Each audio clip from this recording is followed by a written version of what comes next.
Hello and welcome to the final week of the regular season of the BODL League. I am one of your casters, Manatsu, and with me, as always, Noctisera, and on production, Wookie Monster. We have a riveting matchup tonight between the Eagles and the Wolves. These two teams in the Ruby Division are fighting for a spot in the gauntlet that will happen later tonight. So stay tuned. We are here for a long night. It's going to be exciting. It's going to be breathtaking. And we are ready in the middle of draft with that first pick with the Seraphine. Yeah, and I'm not shocked to see that at all. Seraphine is a very big flex for a lot of these teams.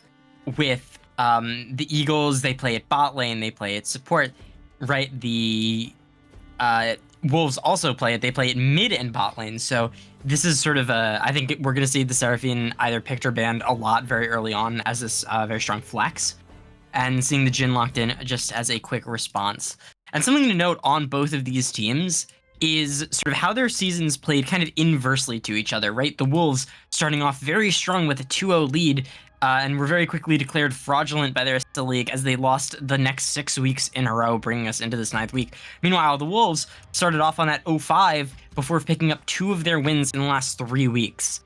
So sort of an opposite day, right? Obviously, the Wolves starting out the gate very strong, sort of tapering off. The Eagles starting out very weakly, finally picking up steam at the end. So it's really about who can sort of hold themselves together going into this very last match, because this is the match that decides Gauntlet, right? This is the win and in. Whoever loses here is out completely, going home very sad. Whoever's in is still going to have to make a Gauntlet run, but they still have a chance. Yep, exactly. And so I think getting that win not only is it super pivotal, but it's a big momentum boost going into the Gauntlet. I think winning a series is always great. As we do see some more picks coming in. The Jhin Nami as a response to Seraphine, which is really interesting to me. I wasn't expecting the Nami this early on. The response here being a Tahm Kench and a Tristana, which I think can still be flexed depending on if the Eagles mid laner plays Tristana. Yeah, well, no one on the Eagles has actually picked up this Tristana yet, so we'll have to see. Now, the Tahm Kench has gone top usually for the Eagles, but it is a flexible pick. All of these picks can be flexed to a degree, right? The TK Seraphine bot lane does exist. It's not quite strong as like the Senna Kench bot lane, but it's a thing. You have the Seraphine support, mid lane, bot lane, all very good. If you want to run the Seraphine bot, you can run this ADC mid. You can run the TK in the top side and then rotate to grubs. You have that ultimate for your Tristana, and you can play this very strong 3v3. You can rotate it down. So there's a lot of openness and options for the Eagles right now. The Wolves, on the other hand, going for a lot more standard team comp, sort of very, very easy to see where they're going. Jhin Nami, we know that's going bot. The Nocturne, if it gets locked in, has a very high chance of going jungle. It is. So I do like this. They're definitely going for that sort of turn off the lights comp that is very popular. You see that a lot with the Jhin, the Nocturne. I would expect to see something like the Orianna on that R4. That R4. So having that would be very good. Anything like the Galio as well, a very strong option, especially with how much magic damage Tahm Kench has been doing. That sort of AP build that's been catching on. Very strong. Possibly the Gwen as well. So to those flanking laners or anyone that can really work with that Nocturne ultimate, I think are going to be very, very strong here. Yeah, for anyone who's surprised on how late these jungler picks are coming in, I think both junglers for these teams in T-Wayne and Discord Snuggles are very, very, very impactful in their team's compositions, just because they do hold some of the highest KP among the Ruby League players. So it's no surprise that they kind of want maybe a counter pick just to see what the other junglers picking. And so the Wolves did end up picking jungler first, and in response, Eagles getting rid of that Orianna, which Noctisera talked about just now. Super impactful with the Nocturne. And as we do see Ziggs being the mid lane selected to go either against the Seraphine or the Tristana. Yeah, and I do like the Ziggs. This is a very good option here. I would imagine this is going mid. I'm almost 100% sure, because we've never seen a bot before. I assume it's not Jhin mid. We've seen it played by the mid laner. Also very good with the Nocturne, obviously. Follow up with the Jhin. You turn off the lights. You have these two very long range ultimate. It creates a lot of chaos and fight. If you drop that Paranoia, you drop the Mega Inferno Bomb, you drop the Curtain Call, and you just sort of open up on them, have tons of this long range, very hard to dodge damage with the lights are out, lots of chaos is going around. And it does look like we are going to see that Ahri locked in mid, so it's probably going to be the Seraphine support this game, and Tristana bot lane. Sejuani locked in as well, that is going to be the jungler. So a very standard 2-tank, you got a mage in the mid lane, enchanter, hyper carry, or, someone who scales very hard. So Eagles going for a very standard team comp, a lot of good pick potential, a lot of good team fight potential. I think are very good. The Camille also something we've seen a lot with the Nocturne because of its flank potential, right? The TP, the ability to dive onto that backline, use the Hextech ultimatum, and play sort of dive buddy with this Nocturne as the Ziggs and Jhin stand really far back. They use their ultimates. They get a lot of very long range damage. It's very hard to engage on them when the lights are out because you don't know where you're going. You have the Nami to peel them, and you have that Nocturne Camille to sort of play dive the back line while all this chaos is happening and try and get out with a pick, get out with an assassination, and sort of turn the tables before the lights come back on. Yeah, it seems like the Wolves are going for that pick comp. I think just the Jhin and the Ziggs whittling down someone, and then the Nocturne Camille can really follow up. And I think the Camille also still has the option of split pushing. Meanwhile, on the side of the Eagles, I'd say also a bit of a pick comp here, right? Because I think their main tools of engagement is that Sejuani ult, maybe a pick with the charm from Ahri. But other than that, I don't think they're looking to really team fight 5v5, nor could they, just because of how the Wolves also drafted. Yeah, and I think the biggest thing here to note is that Eagles have a much easier to pull off team comp, right? And when we get into these sort of lower teams, when we get into the sort of final moments, especially going in when nerves are high, stress is high, everyone knows that they need to win. People might, be a little blindsided sometimes. I think the easier to pull off team comps tend to be the ones that we see come out of the gate swinging a little bit stronger. But, the Wolves could definitely upset. This is a comp that we've seen a lot, these sort of poke and dive. But the Eagles do also have a lot of pick potential. They obviously have the Ahri and the Sejuani that can dive on people. You have a lot of follow-up with that Tahm Kench, the Abyssal Dive. You have the Encore from Seraphine. Tristana just does so much damage. So there's a lot of both utility, base damage, scaling damage on this team, objective damage as well. So I expect for the Eagles to really be trying to play around objective timers more than anything. Right, the ganks are very strong, don't get me wrong, but there's a lot of ways to avoid them, right? Obviously, the satchel charge, the hook shot away, the bubble, Jhin can root. It's very easy to dodge these ganks, but objectives, I think, are going to be where Eagles are going to draw their biggest strengths from. Yeah, no, I agree. Right. And I think because of how long this night's going to be, I think this game one is going to be super pivotal, and just in terms of momentum and morale, finishing the rest of the series. Yeah, and before we cut to break, I would also like to mention one thing that sort of we see a lot in card games, actually, which is at big tournaments, right? When you're going rounds and rounds and rounds and rounds and rounds, and there's typically 8 rounds in a day, up to 12. A lot of decks that sort of see progress are the ones that make, not necessarily easier, but the ones that have to make less super difficult decisions, right? Like aggro decks are typically what you see in card games because they end games quickly. They have to make less decisions. For the Eagles, there's ganks, there's a lot of decisions to be made, yes, but all the convoluted sort of side laning and flanks and poke and very, very micro situations are a lot more flexible. Decisions are a lot easier when you know to sort of group around objectives. So if you go to Gauntlet, if you're going the full set for these like all night, sort of pacing yourself, making sure you don't get burned out is going to be a very big deal. And with that, I think we will cut it to a short break. When we come back, we will be in game for game 1. Don't go anywhere.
Hello, everybody, and welcome into Game 4. Game 1, we have the Eagles versus the Wolves, the match that decides Gauntlet, the big one here.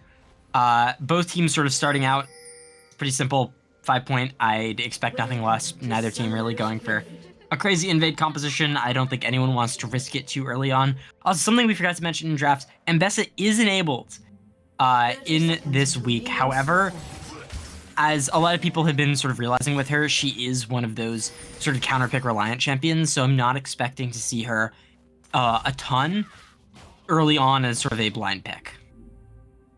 Yeah, I think it really depends on the matchup a lot, and I think she is a really niche champ, at least as of right now, so it makes sense to me.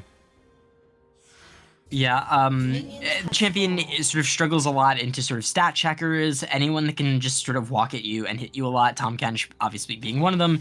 Garen, Darius, your classic juggernauts and bruisers that just like to walk at you and hit you with bigger stats. Mbessa really struggles into in the early game.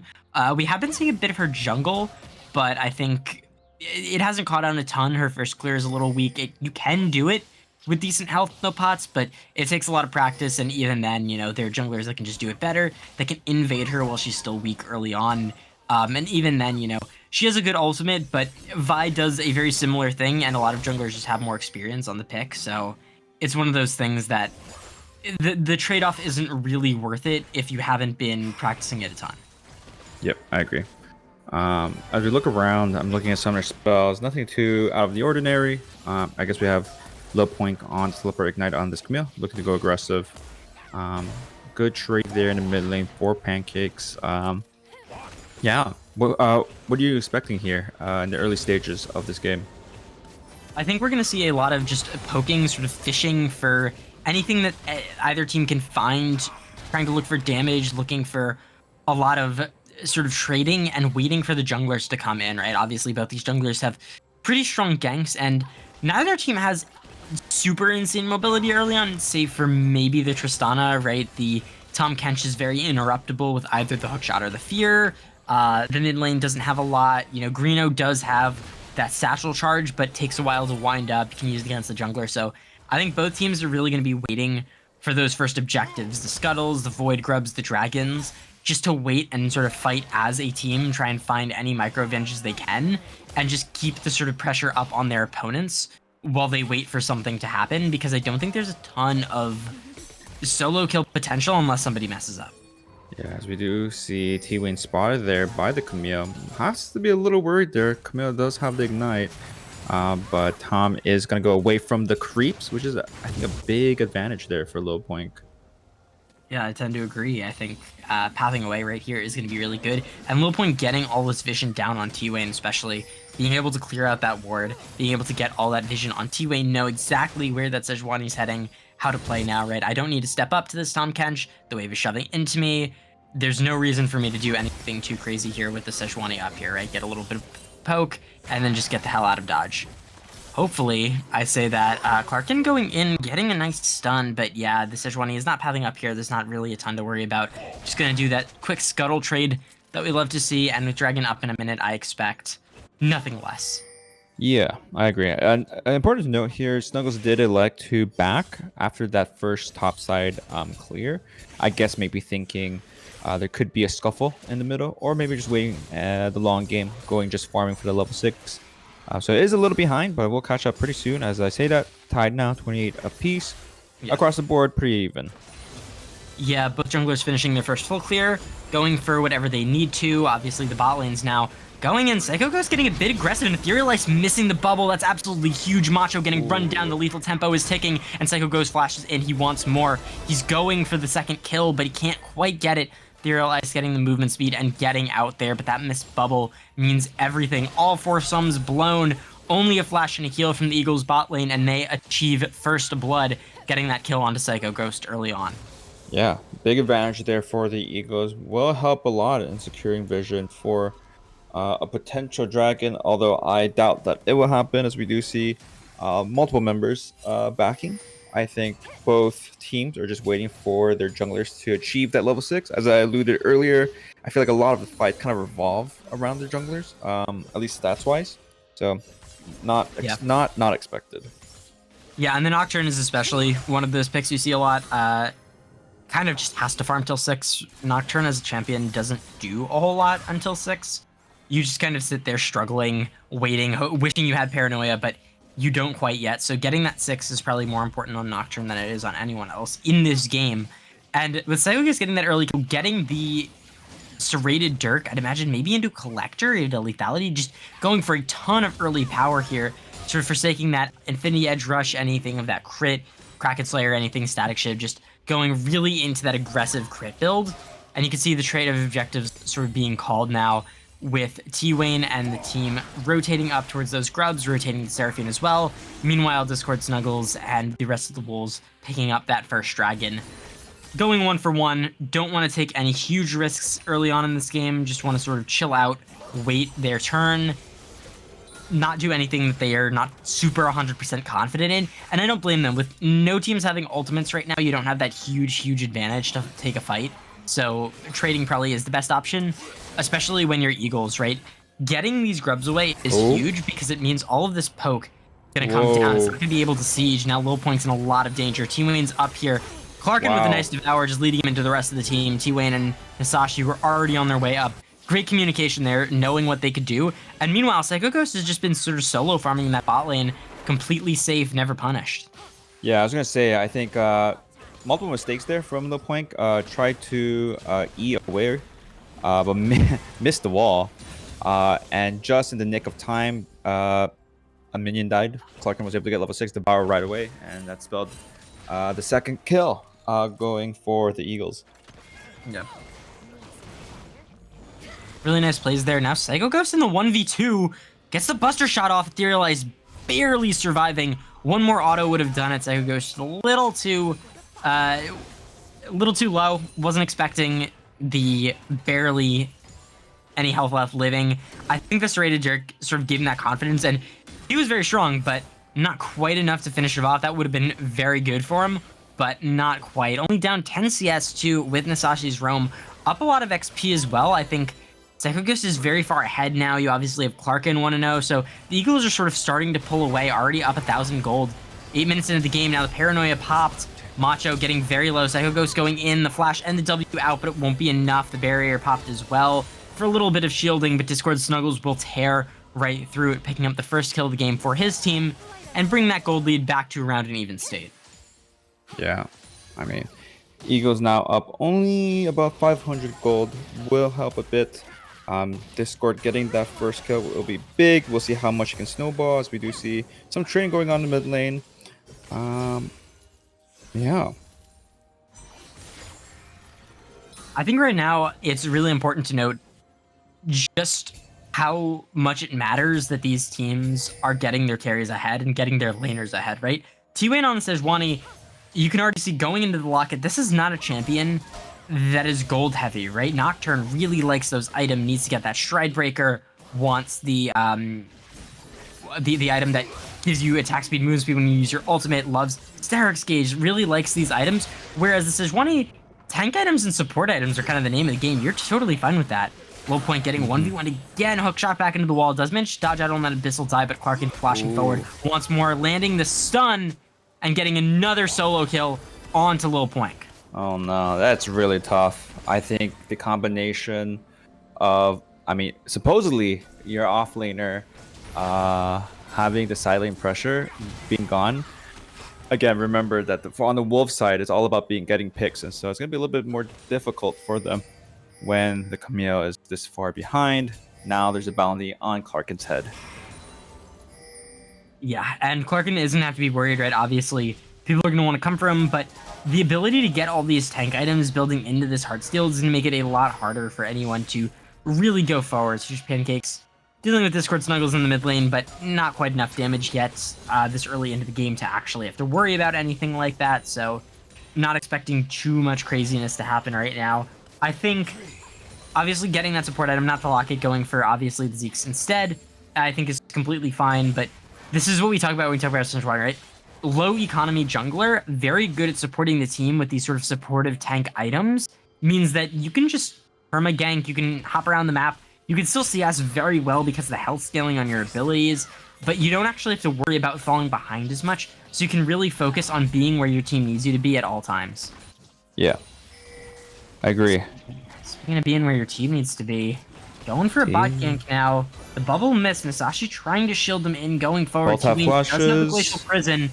Gonna use it onto Ethereal Ice. Finally, the Paranoia pop. The Encore comes through. Ethereal Ice with a really nice Tidal Wave. It's gonna be able to get a lot of good damage down. The TP as well from Greeno means a double kill for the Wolves. Psycho Ghost running away. They do want some more. Macho does still have that Curtain Call, but doesn't quite have the vision on Psycho Ghost. They definitely want to take him out. You can see Greeno here. Discord Snuggles as well, but they're just gonna path right back towards that dragon.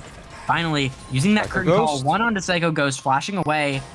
Greeno trying to land something with the Mega Inferno Bomb. Not quite landing. Nice dash out from Psycho, using the flash over the wall, using the jump to get away from Greeno. Will stay alive.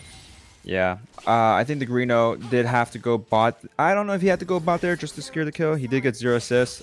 Gave Swedish Pancakes some breathing room to get some tower plating here. The only compensation really, as they are lacking a little bit of tempo for the Wolves. I mean, they do get the Ocean Drake here, but they might have to give up all 6 Void Grubs to the Eagles. But yeah, and it looks like we're just going to go this standard trade. I mean, this is what we see a lot, right? The 2 dragons for 6 Void Grubs happens quite a lot. Obviously, you secured those 2 early dragons. It puts you quite ahead on soul. It means that your opponents are going to have to get 4 for soul. And the Mountain Soul, very good on both teams. Obviously, Eagles loving that tankiness, but the Wolves being able to back up their dive with all that extra stats, the shields, the increased resistance is going to be a big deal, especially with Discord Snuggles being 3-0. That sort of Nocturne Bruiser in the backline going to be very hard to kill if they can secure some of these. Meanwhile, the Eagles do have those 6 Void Grubs, so they're just going to keep knocking on these tower plates, keep getting the damage. You can see T-Wayne and Nasashi up here at low point. Sees them on the ward, knows they're there. Has to be careful now. All of them coming up. Swedish Pancakes as well. And the 4-man dive coming out. Finally, the Glacial Prison locking there. The Hextech Ultimatum, putting him unstoppable. And Low Point actually might make it out.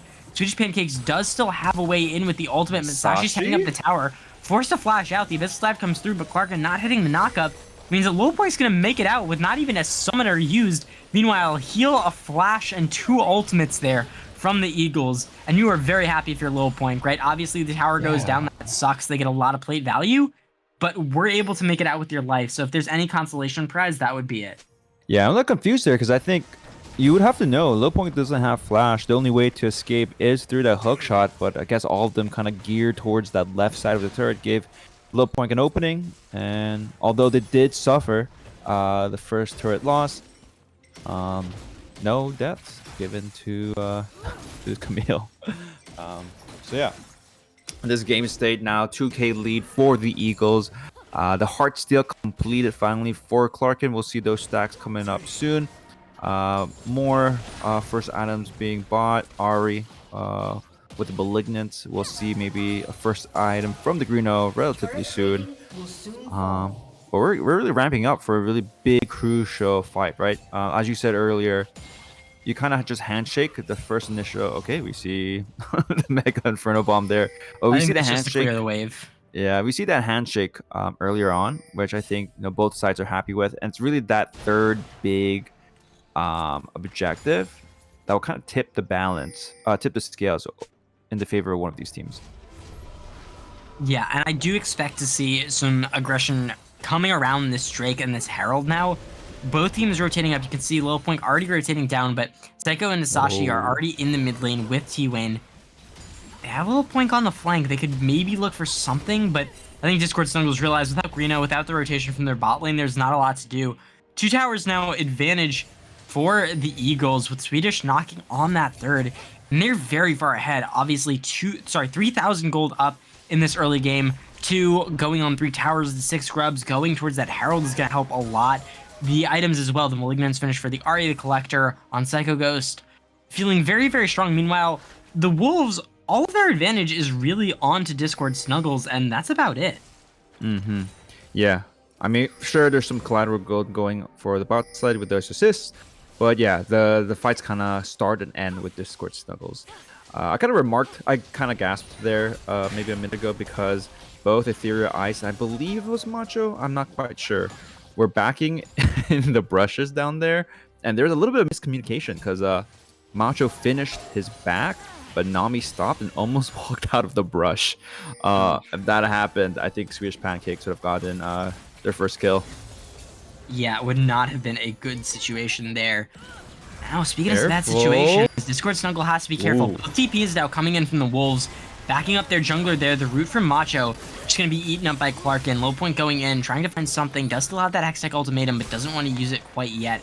Clarkin just going for the Heartsteel stacks. Swedish in here, and we have a 5v5 up here towards this scuttle. Both teams willing to fight over it, but Wolves backing off, realize that they use both their CPs. They're in. Clarkin does no longer have that Devour. Doesn't have the Glacial Prison either on T-Wayne, so they are at an ult disadvantage, but it is still a big 5v5. There's still a lot to be done here. Yeah. Has to be careful. Looks like they might be going for this mid lane instead. Swedish Pancakes trying to clear the waves. They're off of it. There might be a fight soon. Yeah, looking for something. Ethereal Ice going in. The Rift Herald secured now, but Ethereal Ice is very, very low. Does have to use the exhaust. Now Greeno dove on by Swedish Pancakes and doesn't have any way out with no flash, no satchel charge left. So goes finally taking out Ethereal Ice with that charge. Clarkin taking out another 2 for 0 now for the Eagles, and they get that Herald full prio on this dragon. And it feels like Eagles are just really running away with this game now. The Wolves are just scattered. They have no idea what they should be doing. They don't have the flank potential. They don't have the objective control. They don't have it anymore. And now Macho's getting dove as well. Clarkin getting another Heartsteel stack. Looking for more, but Macho with the double summoners is able to make himself out there. Yeah, and I think this goes back to what you were saying in draft. I think Eagles just have an easier to execute comp, as we could see there. I mean, albeit they are ahead a little bit of gold before that big fight happened. But the Wolves kind of not knowing what to do, right? Discord Snuggles didn't really start the fight, but they all kind of had to use it defensively. And they were a little lost in the sauce during that fight. Yeah, definitely. I think there was a sort of lack of communication there on what exactly was going on.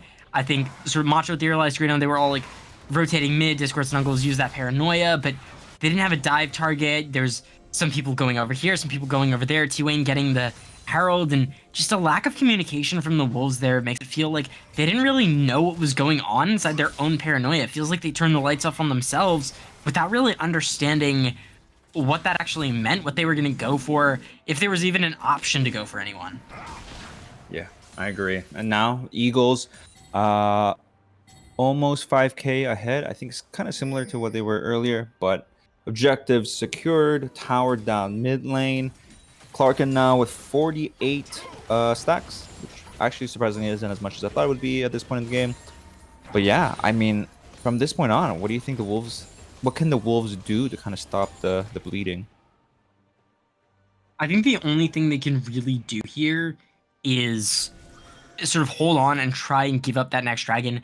Play for some of that scaling to come in. You need Little Point on that second item to act as a dive buddy for Discord Snuggles if you want any chance at taking out this backline. You need your mage, you need Greeno to probably get to that third item, right? Going for the Archangels, probably need that Leandri as the Blackfire to deal with Clarkin, because you don't really have a lot of ways to deal with the Tahm Kench at this point. There's really just not a lot to do. Yeah. So I think it's really starting to be a sort of comp issue, right? Where even if they take out the backline, Clarkin's going to be very, very scary on that Tahm Kench, on that dive. Still has a ton of base damage left over, and you really have to be careful about that. Yeah, I agree, because Macho's not going to shred tanks with the lethality build, right? And then Ziggs probably has to go Leandri's, but kind of behind, as we do see maybe a pick 2 point. Nope. Just the ult used by T-Wayne. Yeah, just getting out there, Nasashi holding him off mid lane. And this is another thing, right? The Wolves are really not able to get a lot, as I say that. Finally going for something with the dive in the mid lane. Discord Snuggles picking up another kill there onto Nasashi, who thought he could defend, thought they wouldn't respect it. But meanwhile, Macho's going to go down already. The Tahm Kench is here. Now Psycho firing back onto Ethereal Ice, picks up one, going for Discord Snuggles, wants the second. The lethal tempo is firing, but no red buff slow. Means that Discord Snuggles is just going to run himself away. And even what looked good for the Wolves turns bad because Clarkin is there. Psycho Ghost is there to stop them, to punish that dive. And, you know, I think it's like we've been saying, right? It really is just Discord Snuggles in this game. It feels like everyone else has just sort of been chilling. You got some assists, sure, but Discord Snuggles is the one with all the kills. Mid and top, both 0 KP in this game. You're looking down, you know, a 5k gold lead Dragon spawning in 2 minutes. Baron is up. And Eagles have full control of this map right now. Low Point finally going in onto Psycho Ghost, trying to look for something. Clarkin going in, though, trying to knock them back, and Psycho Ghost manages to get himself out, uses the rocket jump to leave. Now Clarkin using that Abyssal Dive, getting this low onto Discord Snuggles, and just a couple more autos will do it. Nice place. Encore will land onto Discord Snuggles. Won't quite take him out, but it's going to be the autos from the Sash who finally finishes it off, while Clarkin takes out Low Point. Baron's Still a 2 for 0. Baron is open. Eagles want it. They do not want to spend too long in this game. They know they want the momentum. They want to get into Gauntlet, and they feel strong about this game. Yeah, I mean, amazing series of events for the Eagles. Wolves just don't have the goal, don't have the damage to finish the pick off to Psycho. He did play that really well, ulted the Camille out of her ult, and then gave enough time for this RE to come in and to secure the double kill there.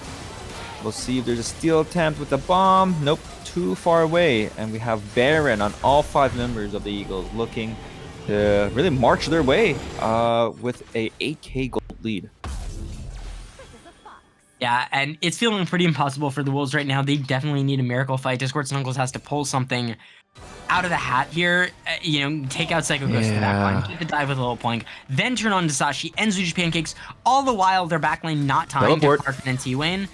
So they have to be careful. A teleport, though, into a dangerous situation. Clarkin doesn't care that he's in the 1v4. No. And I don't know if that's a good thing or a bad thing, but they're not doing how anything. Little damage they do. The shielding going down. He's healing more from the Heartsteel than they're dealing. Goes in with the Abyssal Dive. Now 4 in the back line. T-Wayne finally coming in, and the Glacial Prison is landed. Ethereal Eye steps forward once again. And the Storm Surge to pop over and take out Discord Snuggles immediately out from the Devour. I know the Storm Surge does damage, but I don't think I've actually ever seen a double kill off the Storm Surge. It is funny. We are going to see it in this game just because of how far ahead, just how crazy the damage is. And yeah, we saw it with Clarkin. Use the TP, doesn't care that he's in the back line.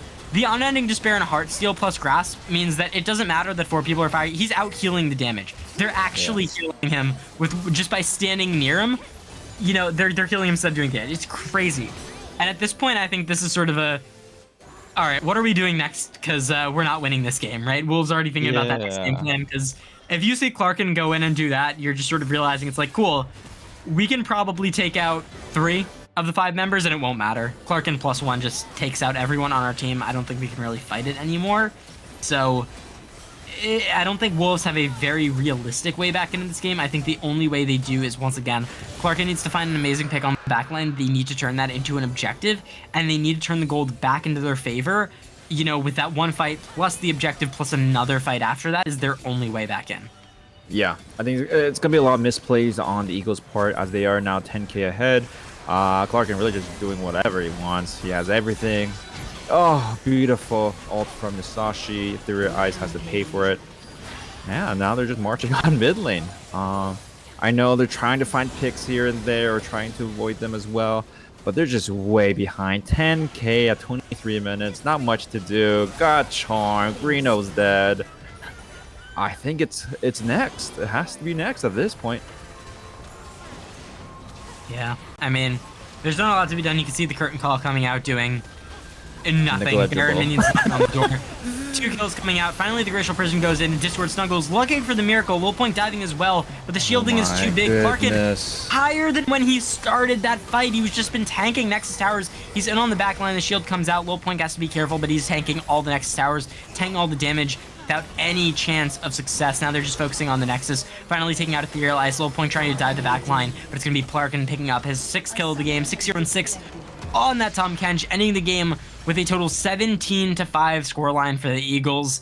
And that wasn't particularly close. Eagles just complete domination. Tahm Kench, 16k damage in the game. Absolute masterclass up in that top lane. And even as we say that, it's not like the rest of the map was slouching. Everyone else was doing incredibly as well. Yeah, I mean, I know T-Wayne only has 5k damage, but he was there where it mattered. Kind of provide a CC where it was needed. I think there was some good plays on the side of the Wolves trying to kind of come back. I think that double pick bot lane when Cedric T-Wayne was trying to kind of go for that kill was great, but unfortunately couldn't really capitalize after that. Just lots of misplays. Clarkin just going extremely far in that backline. There's really nothing the Wolves could do because Clarkin was so ahead. Yeah, and I think the biggest thing here was it's sort of a comp diff, like we said, right? Wolves had this very, very specific pick-oriented comp where if they don't get ahead early, they're not going to be doing damage. And I think they sort of drafted themselves into a corner. Once they finish with that Jinami, they get the Nocturne as well. Like, it's very easy for the Eagles to figure out what they want to do and just draft around that. Because after you finish that first round of picks, right, the Jinami, you kind of know how you're playing that, so you just lock in your bot lane. But once that Nocturne's knocked in, you know immediately, okay, they're playing some turn off the lights, dive comp, whatever. We just pick the Aria, we pick up the Tristana Blue, or sorry, the Seraphine Blue. No, wait, it was TK, right? It was the Sejuani and the Ari. We pick up those picks, we say, okay, we're gonna get Prio 1 objectives, we're gonna get a strong mid laner, and we're gonna say that you're not gonna get ahead. You're just not gonna get the chance to actually play your comp, and that's exactly what happened, right?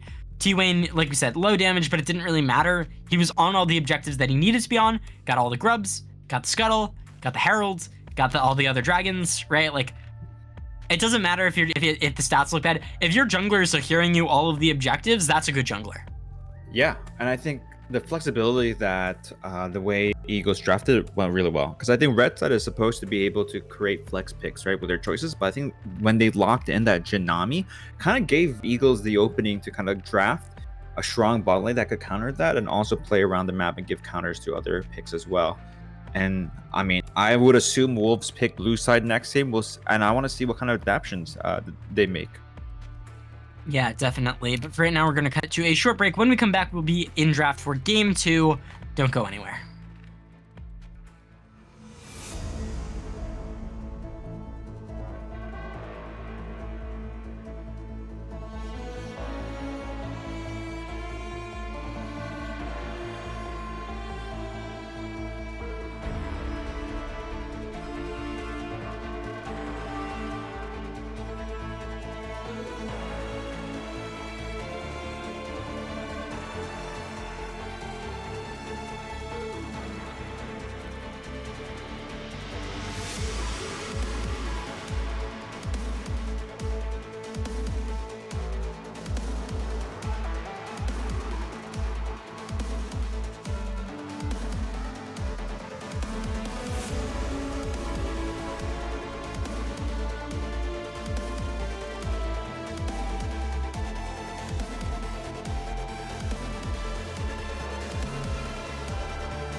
Welcome back to, again, the final week of the regular season, season 2 of the Blue Auto Draft League. We are in game 2 draft, the Wolves versus the Eagles for a spot in the playoff gauntlet tonight. This is the gauntlet that will give 4 teams the chance to make playoffs this season. The Wolves did lose that first game, elected to go blue side. Already, some changes with the Tom Kench ban. Yeah, already realizing just how much of an issue that's been, and I don't think anyone's too shocked about that one. The Wolves just not wanting to deal with that again. I think it was very demoralizing, especially in those last two fights, seeing the Tahm Kench just walk into four people and come out healthier than when he walked in. So I'm not shocked to see that ban. The Vi and the Trundle as well. The stat checkers being banned out might mean that we do see the Ambessa come in, although I'm not 100% sure. It could just be sort of these power picks taken away. Meanwhile, the Eagles also taking out the Seraphine. They know how big of a priority that's going to be, probably a B1 for both teams, so they don't want to see that get through at all. The Lux being hovered and locked in now for the Wolves. That could go mid, that could go support. Lots of options here. Yeah. I guess they prioed that Seraphine pick with that Seraphine ban. I guess we'll see what they elect to go here. As I did say before, I think flexibility is the name of the game for the red side. And Eagles did show that last game, so I wouldn't be surprised if some similar picks came out. Nope, eat my words. Kaisa is selected, which is fine. I mean, I think it's a comfort pick. And then we'll see what they respond as well. I don't think you pick the support here. I don't think you want to give Wolves the ability to counter very easily if Lux isn't a good support pick to match. So I wouldn't be surprised with a jungle pick. Maybe you pick a strong mid lane pick if you're confident, as we do see the Swain locked in. Yeah, and this is a sort of specialty pick here that we haven't seen a lot of. A flex pick that could go, but we've been seeing it pop up more and more since those sort of kit overhauls that turned him into a lot more of a sort of sustained battle mage, rather than that sort of bot lane kind of bursty, but not really, but kind of sustaining, like not really having a direction, but now very much a one direction type thing, much more of a solo laner like he used to be. I think we've been seeing a lot, but still able to flex into that bot and support, right? But we do see Kai'Sa locked in. I'd imagine that's going bot lane. Psycho Ghost does like these aggressive bot laners, so pretty sure we're seeing it there. The Lux still holding as a flex, but the Jinx locked in. Wolves wanting to go for a bit more of that damage in the bot lane, do not want to throw away their chances with another Jhin into tank composition, so just drafting a bit more standard, a bit more teamfight compy, knowing that they want to be able to fight around objectives. They don't want to just throw because they, lost 2 kills early. Yeah, as we do see Janna locked in, revealing that the Lux is going mid. Very interesting choice here. I think now the Eagles can kind of counter whichever lane they want to go. Wow, I'm honestly surprised that they picked the support so early on.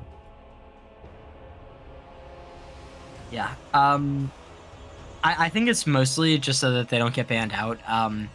But yeah, I do like the Enchanter pick, but yeah, I agree with you. I think you could have held the Lux for a little bit longer. I don't think there's a huge risk of a Janna ban. No. Especially into Eagles, and they're just gonna pick up that Sejuani. Worked from last game. Don't fix what ain't broke. Yeah, I mean, so far the 3 picks from the Wolves kind of squishy, right? I think Sejuani is a great pick into something like that. We'll see if the Wolves will pick tanky initiators, essentially. I think that's what they're missing from their comp. Looks like Eagles kind of focusing their bans on the top side, and then the Wolves will see if it's going to be another mid lane ban here, as we did see the Hui banned out. I would assume with these top lane bans, they're going to pick top blind. Although we know that Lux is going mid, so maybe they're just getting rid of comfort for the Wolves. Because we do see Set banned out as well. Yeah, and we do see the sort of top bans coming out, just banning out a lot of those tanks. We see the Set ban as well, so a very big pinch pool. And the Hui ban, once again, that we've been seeing so much of this season. Do not want to see that come through this game. But yeah, Eagles just pick up the Ahri again. That Swain being able to be flex top, but with all the top bans and the tank bans, I'd imagine that they want to head this towards support. It is good into this Jinx Janna lane. Now, it could still flex. There is the possibility that still go top, especially with just how big Clarken's pool is, but, we'll see. And the Amumu locked in, so that's their big engage. That's their big combo. that we've been seeing, right? A bit of more proactivity in the jungle of this game as well. Not going to hug around, waiting to farm and hit 6. Going to be able to gank a lot more, clear out those objectives, really be able to follow up with that Team Deluxe as well with a lot of burst in that mid lane. So I'm already liking Wolves comp a lot more than I did last game, and we'll see how they round it out. I imagine either a bruiser or a tank here, something that can sort of follow up and help with the main engage, and the Galio it'll be. So this is interesting. They clearly think that this Swain is going topside, and they're playing Galio into this, right? Like the Galio build that we've been seeing so much of, the Unending Despair into Riftmaker combo, does very well. A lot of magic resist, clears wave well, does pretty good base damage, helps out in team fights. Just very, very all-around versatile and very good both in lane and out of lane. So I wouldn't be surprised if Eagles sort of make that adaptation and actually send the Swain to support. Whoa. Which is exactly what they're going to do. This is the Clarkin special. No one else plays this. This is the Briar top lane. We've seen a couple of games on this. This is not a weird Sejuani flex or anything. This is going to be the Briar top lane. Clarkin has a number of games on it and loves this into some of those weaker early game tanks, which when you're playing into the Galio, who really wanted to be playing into this sort of magic matchup, this is going to be pretty hard to deal with, and Clarkin, I think, is going to have the benefit of experience in this matchup, where I think it's going to be really hard for the Wolves to actually answer it, right? Probably don't play a lot of Galio top originally, and now they have to play it into a counter matchup that nobody else plays. So I think in terms of experience and team comp, just reliability and comfort, I definitely give it to the Eagles, but I still think Wolves have a much easier to pull off team comp this time. That, you know, if they get a good team fight, if Jinx gets excited, you know, because of a one bad misstep from the Eagles, it's still very realistic for them to win a big objective fight, to sort of try and snowball that. So I think compared to last game, I'd say both teams are a lot more even in terms of team comp, and I really do think this could go anyone's game. I think it's really on the Wolves to shore up their weaknesses from last game, and for the Eagles to sort of put their foot on the gas and keep doing what they were doing. Yeah, I think if I had to give it to someone, I'd still give it to the Eagles. I think I agree the Wolves is a little bit easier to execute, but I do fear that a bit of their comp is a little disjointed just because the Galio can really only ult the Amumu. There's really no way, I guess, unless one of the backlines does get picked, then the Galio could kind of, ult there. But it seems like there's going to be a lot of space between Amumu, Galio, and the rest of the team. So we'll see if Briar or Ari or Sejuani could find that opening and kind of, assassinate that back lane, because there's not that much front to back as I will have loved to see with a Jinx pick. Yeah, I think this is definitely a bit more aggressive for the Eagles, but the Wolves, obviously, they want the big wombo combo. They want the Cursed Mummy into the hero's entrance. They want to knock everyone up. They want to get Jinx that first kill and then tear through the rest of the team fight, where Eagles, they want to land the Glacial Prison, the Charm, sort of fly in with that Briar, with the Kaisa ultimate, Killer Instinct, try and find that initial pick onto a carry, and then sort of win the fight out from there, rather than just spending a lot of time just autoing each other and just sitting there, sort of trading blow for blow, because they will lose the sustained damage fight if they try that.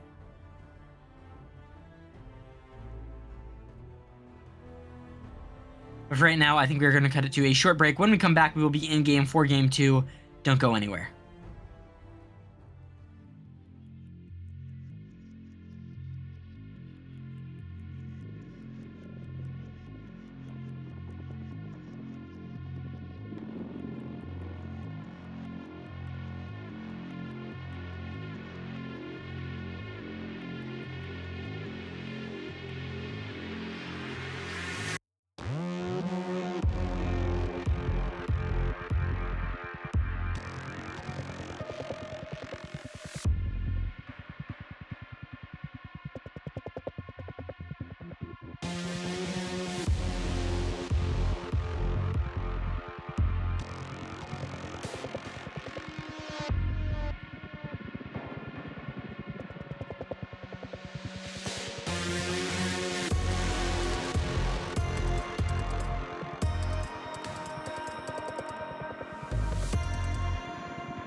All right, everybody, welcome back in the game for Game 2. We have the Eagles versus the Wolves. This is the decider game.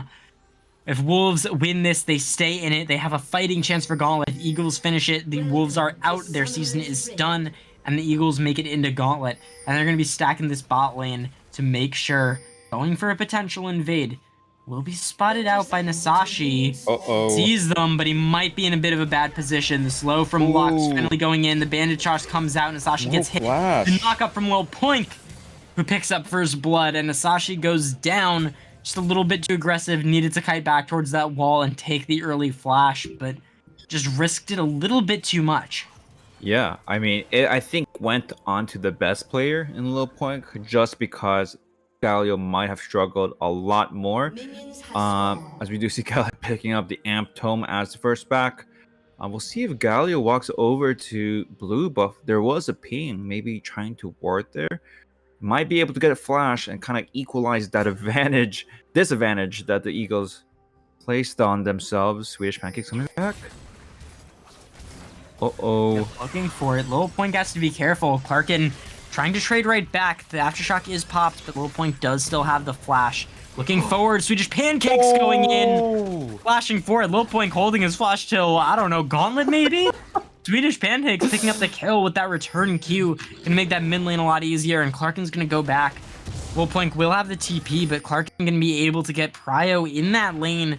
Get the early XP advantage is gonna be big. Nasashi not quite hitting that never move.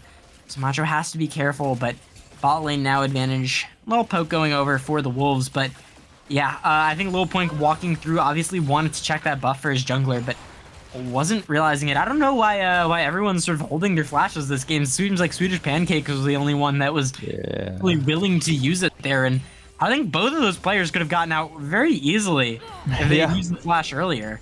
Right? I agree. Lil Point over the wall towards his tier 2 tower. Nasashi back towards that blue buff wall. There were very realistic ways to get out there. I think, at least to Nasashi's point, maybe he thought that no matter what, he was dead, sure. But I think Low Point wasn't watching where they were. Because if you looked back, if we had a replay system, the Galio walked to the brush and just started autoing and not move. So I think Galio just right-clicked that brush and kind of wandered away on the screen looking elsewhere. Yeah. Nasashi getting poked out here. Macho landing that shock pistol, doing really good. And I think the zap is very strong early on. This is why we see a lot the sort of James players path in to this lethality build. And since you don't see lethal, I'd imagine that's going to come out as well. Clarkin now going for Discord Snuggles on his own buff. And this is sort of the power you see from this Briar, right? The strength now.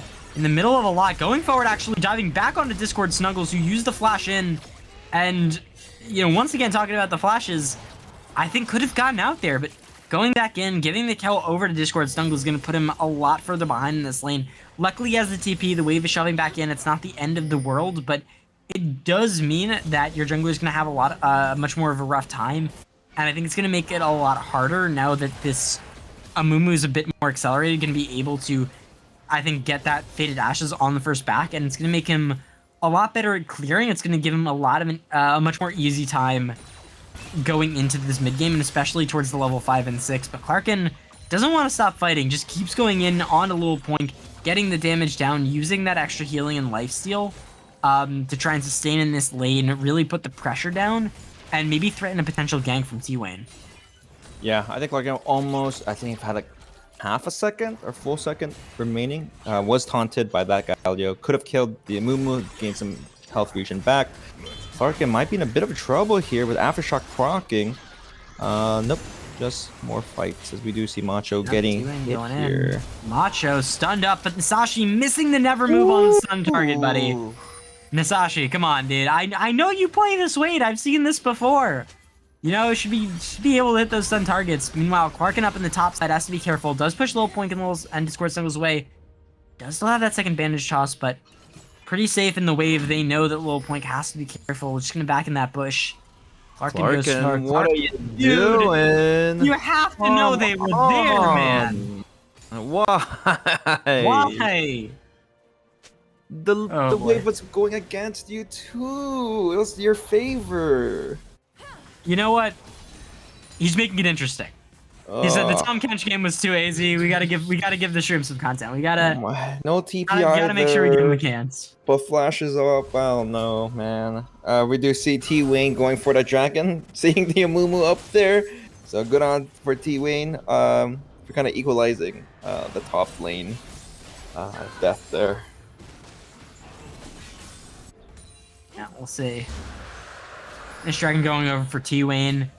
Grubs will be spawning in a second. I wonder if they're going to move Musashi up there and try and fight that, or if they're just saying, actually, we're kind of a little bit too far behind in that top side. We're just going to give and go for the dragons. Like, I think that's a very realistic option for them to choose. But I also think that, you know, they're strong enough. Musashi does have that ignite. They could walk up and try and fight the Grubs if they really wanted to. Yeah. I think at that point, just be more of a who can execute better. We see both mid laners at level 6, which means top side will also be level 6 quite soon. I would say Galio probably, just because of the one less death. Nope, never mind. I eat my words. Briar's level 6 first. Yeah, and the Briar ult is nice, but like we've been saying, there's not a whole ton you can sort of ult in on in this early game. Greeno is a good option, but Discord Snuggles and Little Point can just CC you if you run into them, and you probably end up dead for that attempt. Yeah. So not really worth it. You can see T-Wayne hovering down towards his bot side, knowing that those Grubs are gone, wants to maybe fight this out, but Macho and Ethereal Eyes are just playing very safe. A nice charm from Swedish Pancakes, going for the 1v1 on Greeno, but not quite enough damage early on, but getting a lot of poke down, sort of trying to force Greeno out. T-Wayne going for the gank, but Macho and Ethereal Eyes just playing very well, very safe in the spot lane. And Swedish Pancakes missing out on that charm, doesn't have the ult anymore, does have the flash. The 3 now here, Low Point and Discord Snuggles, but they're not going to go in. Swedish Pancakes doesn't even need to flash, just going to walk that one out. 1k, not even 1k, only about a 600 gold lead here for the Wolves. They are up, but it's nowhere near the deficit that we were seeing last game. Both teams still with a very good chance to play this out. So I think the next big fight we're probably going to see is either on that second round of Grubs 1 or in 3 minutes for that next dragon.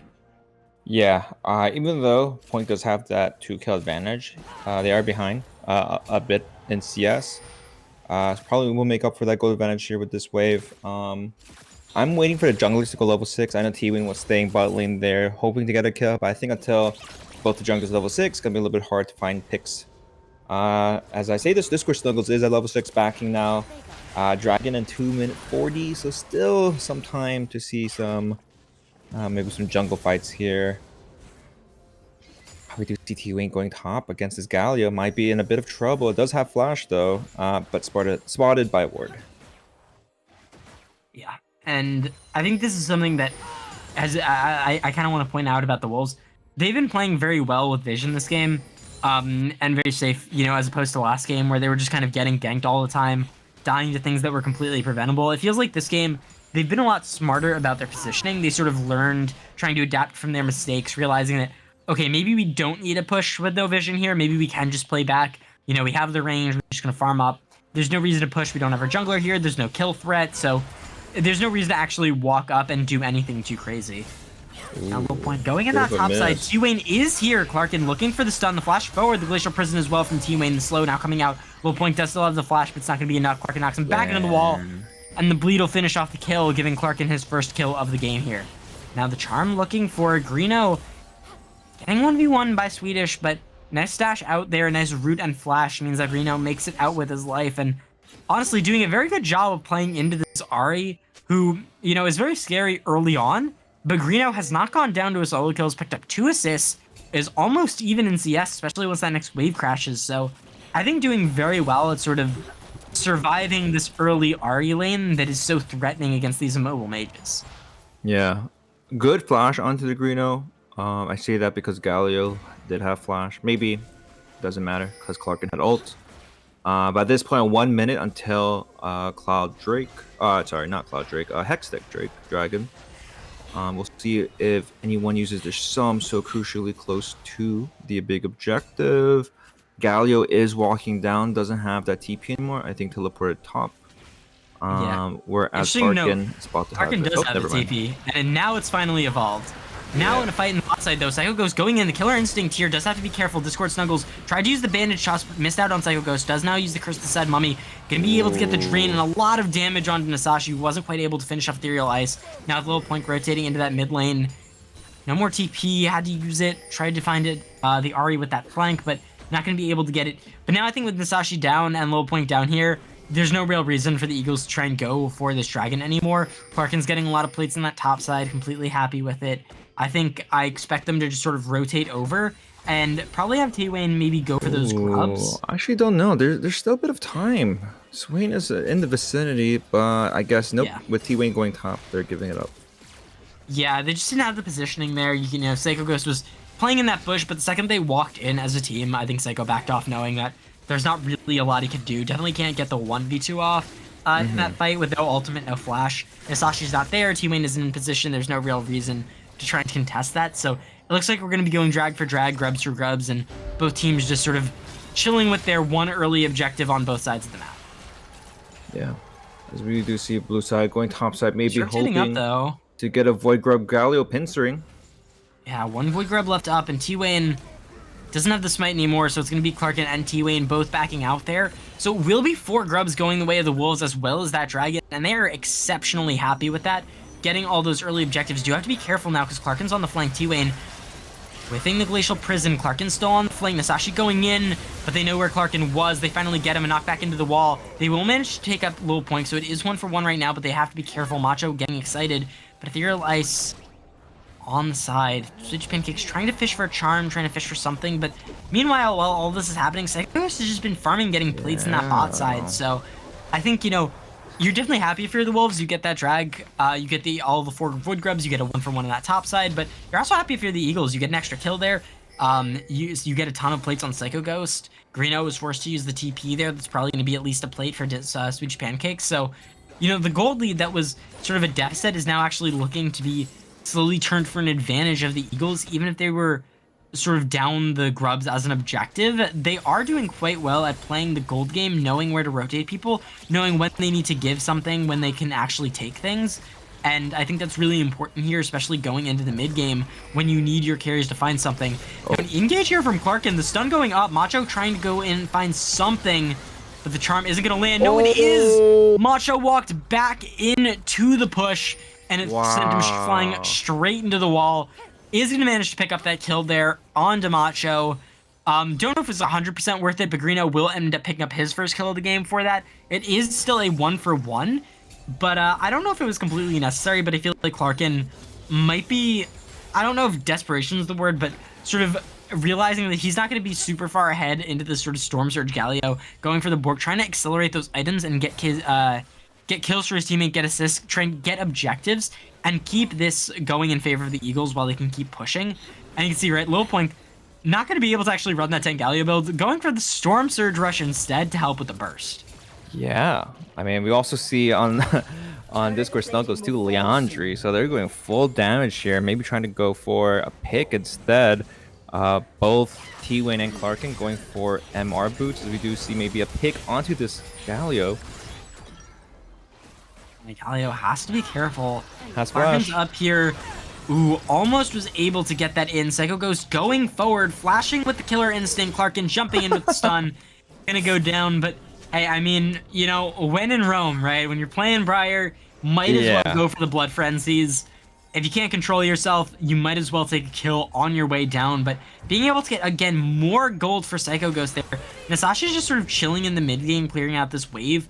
Can't obviously fight Greeno in the 1v1, but can survive at least, can clear out the wave. Swedish Pancake solo clearing in the bot side. Now 2v2 looking. T-Wayne looks for it. Nice glacial prison there, but a good cleanse from Macho, but he keeps going forward. The ultimate goes in. Swedish Pancake with the reset. A nice little dodge there with the last charge of Spirit Rush. Still has one more to help clear that wave. Nice flash there from T-Wayne to dodge out on the Little Poinks. Engage there with the TP. Meanwhile, again, this is what we were talking about, right? Psycho Ghost in the top side has just been getting all this solo XP, all of these plates, all of this gold, while all of this team fighting and weird rotations is going on, right? So, you know, the CS looks even, but I'd be willing to bet that even with the assist down, he's up gold because of all the plates. And I'm wondering if we can actually get a gold check real quick. Yeah, up almost, what is that? Almost 7,000 gold. Oh my goodness, highest like all gold of these, we're getting plates on plates on plates. We got what, 4 solo plates on the top side, or sorry, on the bot side, an extra 2 in the top side before they went down. End of first tower. Like the gold you're getting just from existing in that assist, from existing in this side lane, has just been so much, up 2 levels as well. Psycho Ghost is so far ahead right now, and you can see building into that Ginsu's, once you get that, Psycho is going to be incredibly far ahead, and it's absolutely going to shred through this front line from the Wolves. Yeah, I wouldn't be surprised if Psycho Ghost goes level 11 pretty soon, as we do see Ari caught. Yeah, not looking good there, Greeno. A nice little one-shot on Swedish Pancakes, but this is what we were talking about. Psycho Ghost just so far ahead, getting a lot of damage down, but had to be careful. Rooted up there, Greeno landing a lot of good roots here, hitting kind of all the skill shots, looking for more. Hits another 3-0 and 3-0 on the Lux. Completely survived through that early game that had looked so dire, you know, with all those Ahri engages, but just doing so well now. Low Point going in, Clarkin trying to find a little bit more, dashing against the wall, but a nice dodge back from Low Point, manages to pick up that extra kill on Clarkin. 3 and 6 now, not looking great for the Briar. Greeno looking for one more, but it looks like they're just going to give that one over to Macho. Get the shutdown onto that Jinx and help out. Swedish Pancakes with the teleport, but the fight is pretty much over at this point. I don't think, you know, there's a lot you can do, even if you manage to maybe find something. But Psycho Ghost is here. Use the Killer Instinct to try and jump in, but a beautiful ultimate from Greeno. Gets so much damage down and picks up another kill. Macho going excited. Swedish Pancakes does have one more dash of that Spirit Rush and is going to use it to get out. Beautiful there. Psycho Ghost just dashing into the line. Swedish Pancakes lining up for Greeno, who lands an absolutely beautiful ult there. 4-0 and 5 on this Lark site right now, putting on a show for us. Uh-oh, bye-bye, Clarkin. Clarkin. Okay. Certainly an option. All things said and done, the Wolves are only 1k up, surprisingly. Absolutely insane. I think, you know, the side lane pressure that all of them were getting throughout the map just makes it so hard, but Wolves now finally in the lead with that 1k advantage. Up a dragon with the 4 Void Grubs. Greeno absolutely massive. A nice shutdown onto Macho means that he's scaling as well. They'd get the Utah Wild Arrows, so he's going to be building the crit up on that. A lot of damage coming out from both Low Point and Discord Snuggles with their burst, but also still relatively tanky because of those base stats, the HP, the armor, the MR doing very well. Nice pull from Nasashi there, but Ethereal Ice just using that Monsoon, pushed him back and walking out. Yeah. Even though the gold lead is just slight for the Wolves, I think that you can definitely tell that they're in the driver's seat, kind of have the advantage, pushing their vision topside. This time we see Briar going for that bot lane turret uncontested. I think they are gonna give up the Rift Herald if I had to guess, and maybe just push really hard on this bot side turret instead. Yeah, and I think this is the smart option. Once again, just get as much gold onto Psycho Ghost as humanly possible if you can't contest the objectives, right? Just make sure that you're getting all of these trades across the map. Make sure that you're getting all the gold that you can. And these tier 2 towers are worth quite a lot of gold. It looks like they're just going to go for the dive, but it's a nice charm from Swedish Pancakes. They're not even get the chance. You can see the Glacial Prison there from T-Wayne. Not a lot of communication. Swedish Pancakes was not calling out the charm, but I don't think it really matters. You know, consider it ult for tier 2. And that's going to be a big gold injection for the Eagles there. They're still going to be down, as I imagine Wolves are going to pick up this tier 2 as well. But I think that's a really good trade if you are the Eagles, all things considered. Teleport now into the bot side to start stop Clark and Briar has ult there. Macho forced to use the cleanse. Nasashi flashing in, getting the slow. The Curse inside money is gonna stop them dead in their tracks. Ooh. A beautiful hero's entrance from Low Point as well. And Psycho Ghost is on the run.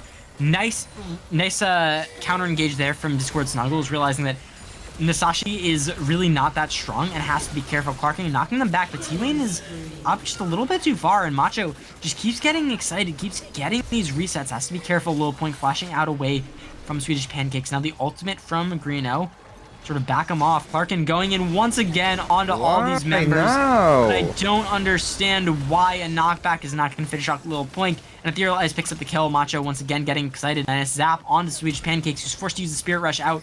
Another crit would have taken him out, but Macho does not manage to land it off, only with that 25% chance. Swedish Pancakes making it out with his life, but Wolves making it out with an inhibitor, 4 kills, and like bandits at the end of that push. Yeah, I'm so confused there because Clarkin had the ultimate while pushing bot. I think once you saw the Greeno teleport bot side, you just ult mid lane. Like, there's no reason not to. You're gonna be at an advantage. They're under the turret, but I think they kind of just went one by one like a domino. Whereas the Wolves really just committed there. Made sure to apply tempo. We saw the Galio ult relatively early in that entire skirmish. Kind of set the pace, and now that 1k lead that we saw earlier is now ballooned up to 2.5k. Yeah, and I think, you know, if you're the Wolves, you just want to keep pushing this. You want to keep making sure that you can get it. You keep making sure that you can keep the pressure on. And if you're Eagles, I think you say, Clarkin, stop ending, brother. Just play the team fights, play with your team. We have good advantage. Swedish Pancakes isn't doing a lot. This game is really going to be a lot on Psycho Ghost, right? And Sashi just very far behind. Swedish Pancakes as well does have the Malignance, but when you're this far behind in the game, you know, as Ari, it's sort of hard to do the damage that you really want, even if you do get access to the bat line. You're not one-shotting anyone.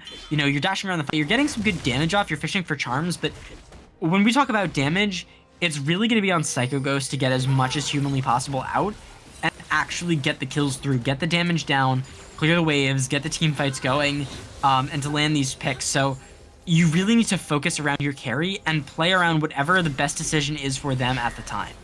Yeah. As we do say this Discord, going on to T-Wayne, this is going to be a big pick if it lands. No, flash out. I don't think they can fight the dragon, though. You can see it. Swedish Pancakes is up there. Oh. And it's upside pushing, and with T-Wayne walking into that bush blind, gonna get CC chained for his entire life. Root from Greeno. Discord Snuggles using Curse the Sad Mummy just to make sure to lock that one up. And Swedish Pancakes can keep pushing in that top side, realizing that there's not a whole lot else to be done. Soul point now for the Wolves on that Chemtech Soul. They're going to try and get something here, but the Greeno is there to clear out the wave.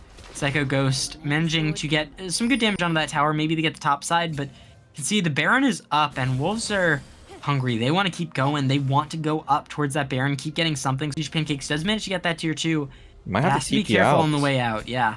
Oh, it's too not late, gonna have the chance at this point. Ulting over the wall, but the rest of the people are there, dodging in and out, weaving everything. A nice charm there, but the rocket, no, barely dodging out. Low point, trying to chase forward, trying to find a little bit more of something. The Q will go forward, but it won't manage to land. Now Nasashi has to be careful going into that demon form, trying to find something, but Greeno finishing him off. Sacrificing his life so that Swedish Pancakes was able to get it out, and that should be Baron, save for a T-Wayne Miracle Steal.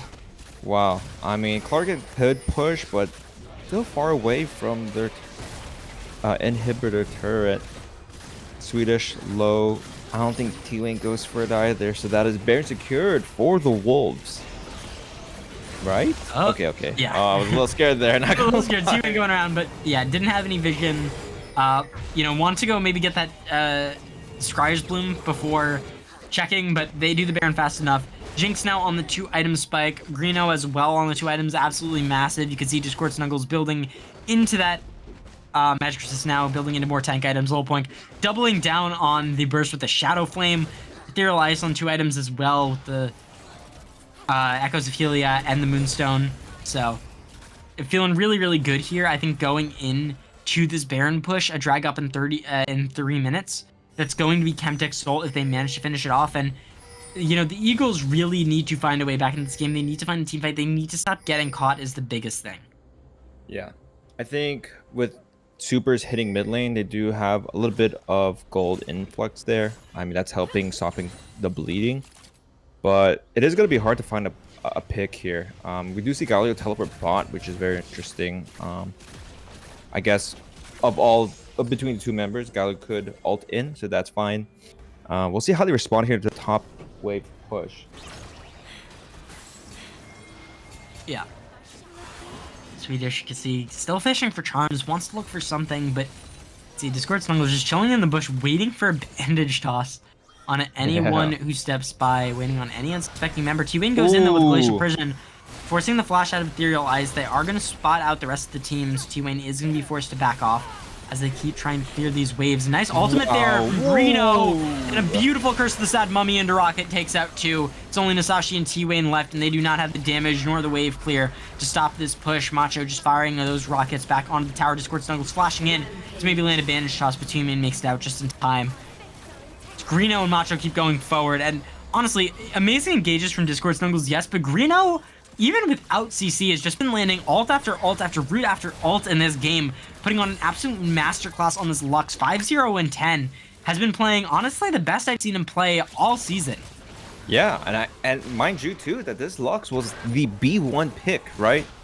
Yeah. And not only that, there. yeah, not only that, but Janna was selected B3, so they locked this Lux in mid, and even then, still dominating on the pick. Yeah.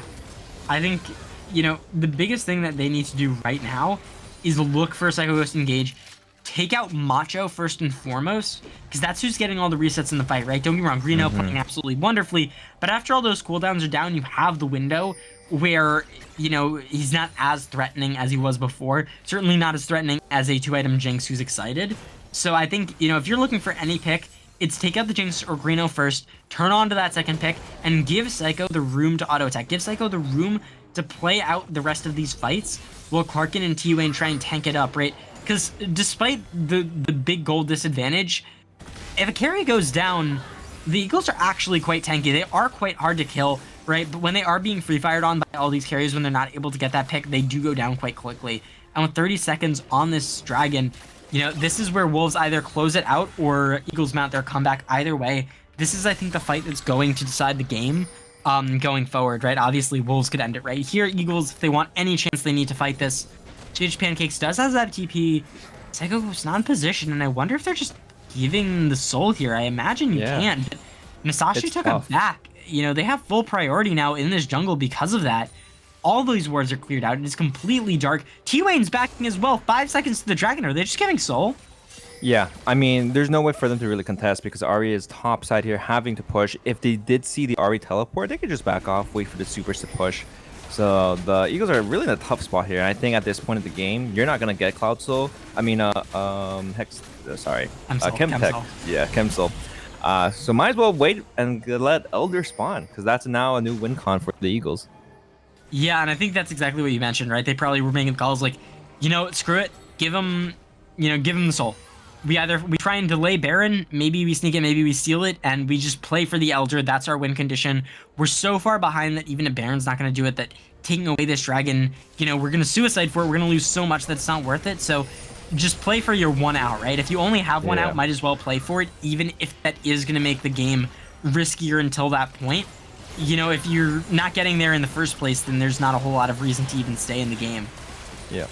This is the picks that they're looking for. T-Wayne just getting zoned off by those jumpers, now half HP, but still very tanky like we were saying, right? They can free fire, but these members are still tanky. If they're able to keep the damage up, if they're able to get this for Psycho Ghost, they will be able to win those fights, but still very, very challenging ask. Discord Snuggles does have that Curse of the Sad Mummy, and we've seen what he can do with this ultimate. You've seen the engages he can pull off, so they have to be careful.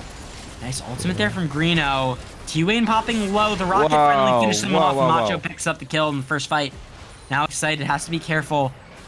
Clarkin on the side, just trying to zone them off, but it won't be enough. And Nasashi walking up to maybe find a root or something, but I don't think that was the play. Even remotely, Macho getting another kill, getting excited once again. Double supers pushing in this bot side. They just keep firing onto this tier 2. They keep going forward. It is Clarkin, Switch Pancakes, and Psycho left alive. And without the front line, I don't know if they're going to be able to survive. They have the damage, but they do not have the sustain in this fight. Greeno, they're missing seemingly his first ult of the game there, trying to hit Psycho, who's just trying to kite these minions away from the tower, try and look for anything, but it will not be enough. The Nexus open now, but they want Clarkin at first, just to send a message. Nice charm there from Swedish Pancakes, but it won't amount to anything. T-Wayne finally using the Glacial Prism to try and lock him up, but they're just going to focus the Nexus. 23-7, Wolves showing us what the Eagles showed them in game 1. Absolute domination for the vast majority of that game. Yeah, I think the snowball really worked out for the Wolves there. I think being able to kind of capitalize on Clarkin just blindly going in at all times, was able to kind of snowball this Galleon and Mumu really hard.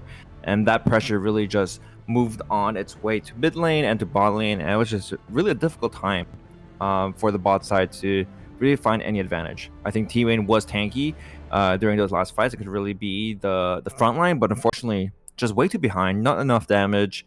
A lot of damage from this Jinx, from this Lux, even from this Galio. And yeah, I think it was like a reverse of game one. Yeah, totally. And I don't really have a lot to say. I think both teams have shown what can happen if they go aggressive. I think we're going to see a lot more slow play coming through in game 3 as both teams realize that this is their last shot. This next game decides who makes Gauntlet, who's out. So we're going to cut it to a short break. Hopefully we'll be back very soon to continue with the action. For right now, don't go anywhere.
Hello, welcome back to the final game of the series between the Eagles and the Wolves, who will determine a spot in the gauntlet. Eagles did lose that game too, from a great performance. This time by the top side of the map of the Wolves, kind of a mirror of game one. So the Eagles have selected blue side, as we do see some similar bans and a Lux ban coming out from the Eagles this time around. Tom still banned again. We'll see what the B1 pick is going to be this time around. Yeah. Seraphine banned out here. Wolves also banning out that TK. The Lux being banned out from the Eagles. And I think, there are a lot of good plays, but yeah, the Lux was an absolute clinic from Greeno. I think showing it off very, very well. Man, if I had $1. Yeah, true. And maybe one for the millionth time in a row, to the surprise of absolutely nobody. Very strong pick. Very good. I would not be surprised to see Wolves just run back the Jinx here as well. It was very strong in that last game. Very good for them when they're, even if they're winning, it's very good if they're already winning. If they're behind, it can help them get back into a big team fight. So I think just very good all-around ADC, plays for the team fights. Exactly what Wolves want to do. For the Eagles, dishing the Ahri, which I think is a smart move after that game. Yeah, the charms are nice. I don't think it's providing enough value. I think out of all games, it sort of tended to be a lot of the weakest link, but Greeno picking it up, saying, maybe I won't have weak value on it. Maybe I will show you what it's actually like to play Ahri. Don't know if I like that, but we'll see. If Greeno can definitely make it work into the play, I think it is quite good. I think getting that early lead and then being able to fish for charms, especially for a pick jungler or getting Jinx that first kill to get her excited in a fight can be very good. But yeah, if you fall behind, I'm very worried. The Jhin locked in for the Eagles. Okay, so a lot of range right now, a lot of poke. The biggest issue you have here is you're giving the Wolves a very good chance to just lock in a lot of frontline and not take damage. Exactly. So you need at least one other damage dealer on this team if you're the Eagles. You can't just draft 3 tanks, right? So Mordekaiser would be the answer to that. Interesting. I do like this, though. What this is doing is it's telling the Wolves if they want to pick a tank top laner, they're going to be counter-picking themselves already, right? Yeah. So they're saying it's like, okay, go ahead. Pick your tank top laner. You either can counter the Mordekaiser or you can counter the Jhin comp, but you can't do both. Yeah, I wouldn't be surprised if they elect to go just for a counter against the Mordekaiser and just go full tank with the support and a jungle, right? Because that option's still valid for the Wolves. And I wouldn't be surprised if they... Wow, never mind, I take that back. Instead, they go for the Rakan. Yeah, and I mean, Rakan is definitely not the tankiest, tankier than other champs, but typically builds into that Locket and Redemption. Very rarely you can see him on the Malignance for that extra ult cooldown reduction, but that's a very rare attack that's pretty much only if you're super far ahead. So Rakan is also very good as primary engage and amazing as follow-up engage. So I'd imagine we see something coming out in the jungle, something like that Sejuani that we've been seeing. Mm-hmm. It's a big contest for both teams. Maybe the Amumu too. It might the Amumu could definitely be a pick as well. Obviously the Wolves, absolute champion Ocean. So I wouldn't be surprised to see all that. Any other engage also works. They could be playing the super aggressive comp with a Lee Sin. A Xin Zhao, I think, could also work out very, very well here. With the Amumu already banned out. So that could be something that they're definitely looking at. Could sort of play as a dive buddy for Rakan, right? Give Rakan an E target when you dash in so that he gets the extra range to W or to ult in and, can really just guarantee those charms, I think is also a really good option. Or, optionally, you could just go for the Mordekaiser counter here. We'll have to see. The Volibear, I think, could be going in either direction. I think they want to wait to see, because Volibear is quite good into the Mordekaiser, but also a very good jungler for this comp that they already have with the Ahri Rakan. So I like this. A good, flex on the R4 to just wait and see how the draft is going to completely shake out. Can also build very tanky to help with the... damage issues you might be facing, but overall the comp not too tanky yet, unless they decide to go for another tank. We'll have to see. The Leona here, I really like this. going for some hard engage as opposed to something like the Nami to make sure that you have ways in to get this Jhin ahead early to get the Hui in and to sort of get this ball rolling. And I'd imagine we see another either aggressive jungler or engaged jungler from the Eagles, and we're going to see the Poppy. That's sort of a mix of both. Obviously can be defensive into the dashes, but also very proactive on the map. Very easy to just run around, insect people. Also amazing around objectives because you can just knock the jungler back with that Keeper's Verdict, knock someone super important out of the fight as well. Yeah, I like the pick a lot. Kind of prevents a little bit of the movement that Wolves have. Will make it interesting to see what they elect here. Maybe Volibear goes jungle or top. Yep, it is going jungle. I was thinking about the Ornn a little bit. It is a good pick for the comp itself, but might struggle a little bit against his Mordekaiser. Yeah. This is one of Ornn's worst matchups because once Mordekaiser gets even remotely ahead, the Q isolated as well do so much damage. Like, yes, the Ornn has a lot of base damage early, and if your Volibear's there to help you and the Poppy isn't there, you can definitely get the 2v1s off, right? It's definitely not an impossible lane, but if your goal is to just stick an Ornn in the side lane and have them survive, it's kind of hard to do that against Mordekaiser. It's very easy to get pulled in, even with the W, right, to give you unstoppable. It's very easy for Mordekaiser, especially if you rush the Rallies to just walk up and zone you off the wave, so you have to be very careful. But yeah, going for this, it's going to be very good. Ornn, very good follow-up engage, also fishing for potential Call of the Forge Gods to help open up the engage for the Rakan. Look for the Charms, obviously, gets buffed by the Brittle. So I think there's a lot of really good options here for the Wolves to play this game. I think they have a lot of flexibility. The one thing I think they lack is damage, right? Especially if the Volibear goes for that Sundered Sky into Dead Man's Plate build that a lot of junglers tend to go for, or like Sundered Sky into like Bruisery. You don't quite have all the damage, so you're relying a lot on this Jinx. Now, there's not a ton of insane tankiness on the side of the Eagles, but they do have a lot of damage. They do have a lot of ways to reset. You know, a little bit of damage that they lack is made up for in pick potential. So I think, you know, you need to position really well, because if you go down as Jinx, the chance that you lose the fight skyrockets, right? Whereas, like, if you get excited on that Jinx with your front line still alive, the chance that you lose that fight is near zero. Yeah, I think it really depends on how both teams are going to execute these fights, because you're right. I think the Jinx is going to be pivotal in that longer fights, right? Because it does the most sustained damage amongst the Wolves team comp.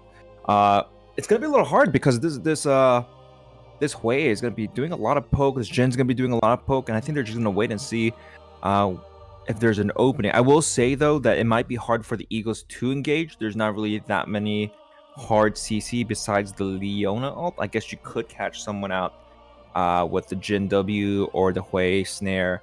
And I think they're fine with that because the Wolves do have to engage, right, with this Volibear, with this Rakan, this Ornn. So I think at the end of the day, it'll be based on who executes the team fights better. Because I think for the first time, I think in all three games, I think both teams kind of want to fight 5v5. Yeah, I think this is really going to come down to execution, I think, for both teams. I think both teams are going to be looking at that Jinx as a sort of pivotal point, right? Obviously, the Eagles want to find the picks, want to keep an eye, make sure that they're keeping track of how the Jinx is doing, if she's excited, if she has the chance to get this pick exactly where she is at all times. And the Wolves are doing the same thing, right? Making sure she stays alive, making sure she can keep firing off these rockets, get excited when these team fights. So I think, like, as far as like individual players go, I think the biggest thing to be looking at is that Jinx. I think the entire game is sort of going to slowly begin to revolve around that Jinx, especially come mid game. I think the early game still is going to be very focused around objectives. You know, I think there's going to be a lot of roaming top, especially for the Grubs, because of how well both of these teams play against towers.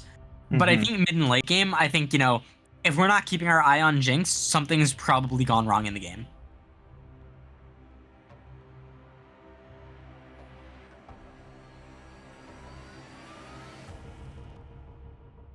Yeah, no, I absolutely agree. And wow, what a way to really cap the season, as one of these teams will be going home tonight. Will the Eagles be able to capitalize with the Hui pick being B1 picked, or will the Wolves kind of fight back and go with this more late scaling game and hope that the Jinx might be able to carry? Stay tuned as we do go to a short break.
Hello, everybody, and welcome back. We are in Game 3 of our series, the Eagles versus the Wolves. This determines who gets into Gauntlet. There is no more 2-0, 2-1, whatever. This is it. This is the last game of the series. Whoever wins here makes it in. Whoever loses is out. Their dreams are done. The season is over.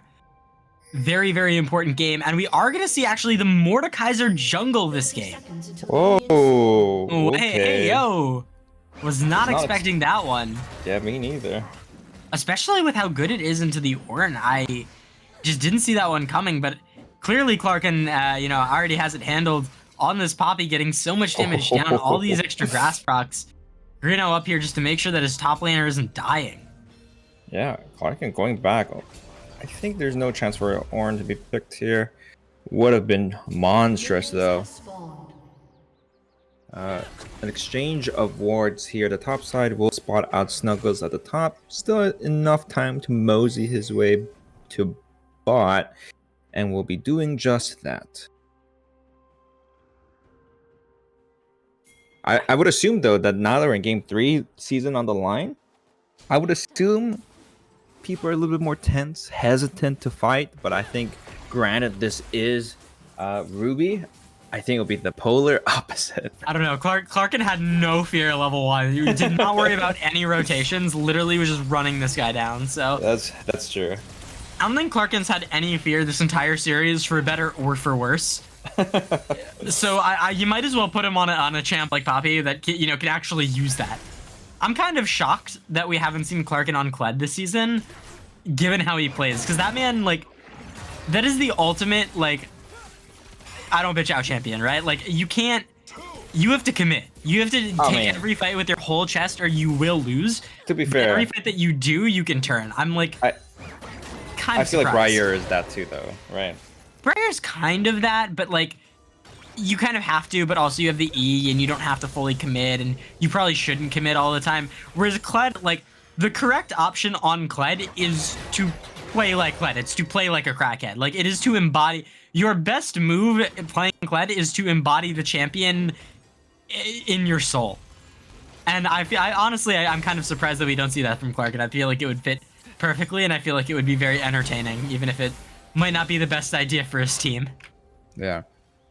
We do see Swedish Pancakes getting a good amount of poke, showing why this Hwei pick is so strong and so coveted for that B1 slot. More noodle fights going on first. Ooh. Thinking the low point was going to dash there. Press the W. I don't know about a wet noodle fight. Yeah, Clarkin is doing quite a bit of damage in this early game. And with both junglers pathing up, you can see Discord Snuggles finishing up the Krugs, T-Wayne finishing up the blue as well. Both teams just sort of walking over, waiting. I assume we'll see fights around this top side. Discord Snuggles will be first on the move. Meanwhile, a fight in the bot side. So Ghost gets hit by those chompers. Lots of stun, lots of damage coming out. Macho eventually using the cleanse, but not a whole lot happening. Through all the shields and resistances, it was kind of insane. Clarkin dodging out, a flash forward there from Discord Snuggles. Keeps going forward, low point landing the slow, but a flash forward from Clarkin keeps getting the damage down. T-Wayne is finally up here, looking for the slam, needs a little bit more, and the flash auto onto low point will take him out. With no more flash left on Discord, Snuggles is going to get run down as well. T-Wayne looking for more, and a second bong from that hammer will take him out. Clarkin and T-Wayne pick up both kills in the top side for first and second blood there. Yeah, we do see a fight down bot lane, though. Yeah, nice engage in the bot side. Zenith Blade coming out from Nasashi, but no extra follow-up Etherealized with a nice knock-up onto Psycho Ghost to stop anything from happening. Absolutely beautiful there from Clarkin, knowing that Volibear Q, that is a miniature dash. If you are not right on top of something, Volibear does lunge a little bit to get in range, and that does count as a dash for the sake of the steadfast presence. Knowing that, having that champ knowledge is really huge, because that's what stopped Clarkin from dying, right? If he doesn't put that up there, if he doesn't get the knock up there, he's 100% dead, but flashes over the wall, pushes out low point, puts him in perfect range for T-Wayne to just flash in, get the bonk off. Absolutely amazing plays. Now, Ethereal Ice with a nice grand entrance there, knock up on Nasashi. Nice root there, stop Macho from pushing further as well. Discord Snuggles keeps going in, but just watches as Nasashi flashes away. Eagles bot lane playing very well here to dodge on these ganks, and I think that especially the 2-0 here, T-Wayne going for the Rally is actually not going for any of those Ashes items, but I still think that's fine. I think the extra lead here and the advantage you have is just going to be so strong early. Yeah, I was gonna point out, because after that double kill top lane, lane was pushing against the wolves. Ornn had to teleport. Clarkin could just walk up. Ornn actually backed and had to walk back top. I'm not sure what happened there. I don't think the health was low. And now down 14 CS, down to teleport. Looking a little grim for Lil Poink.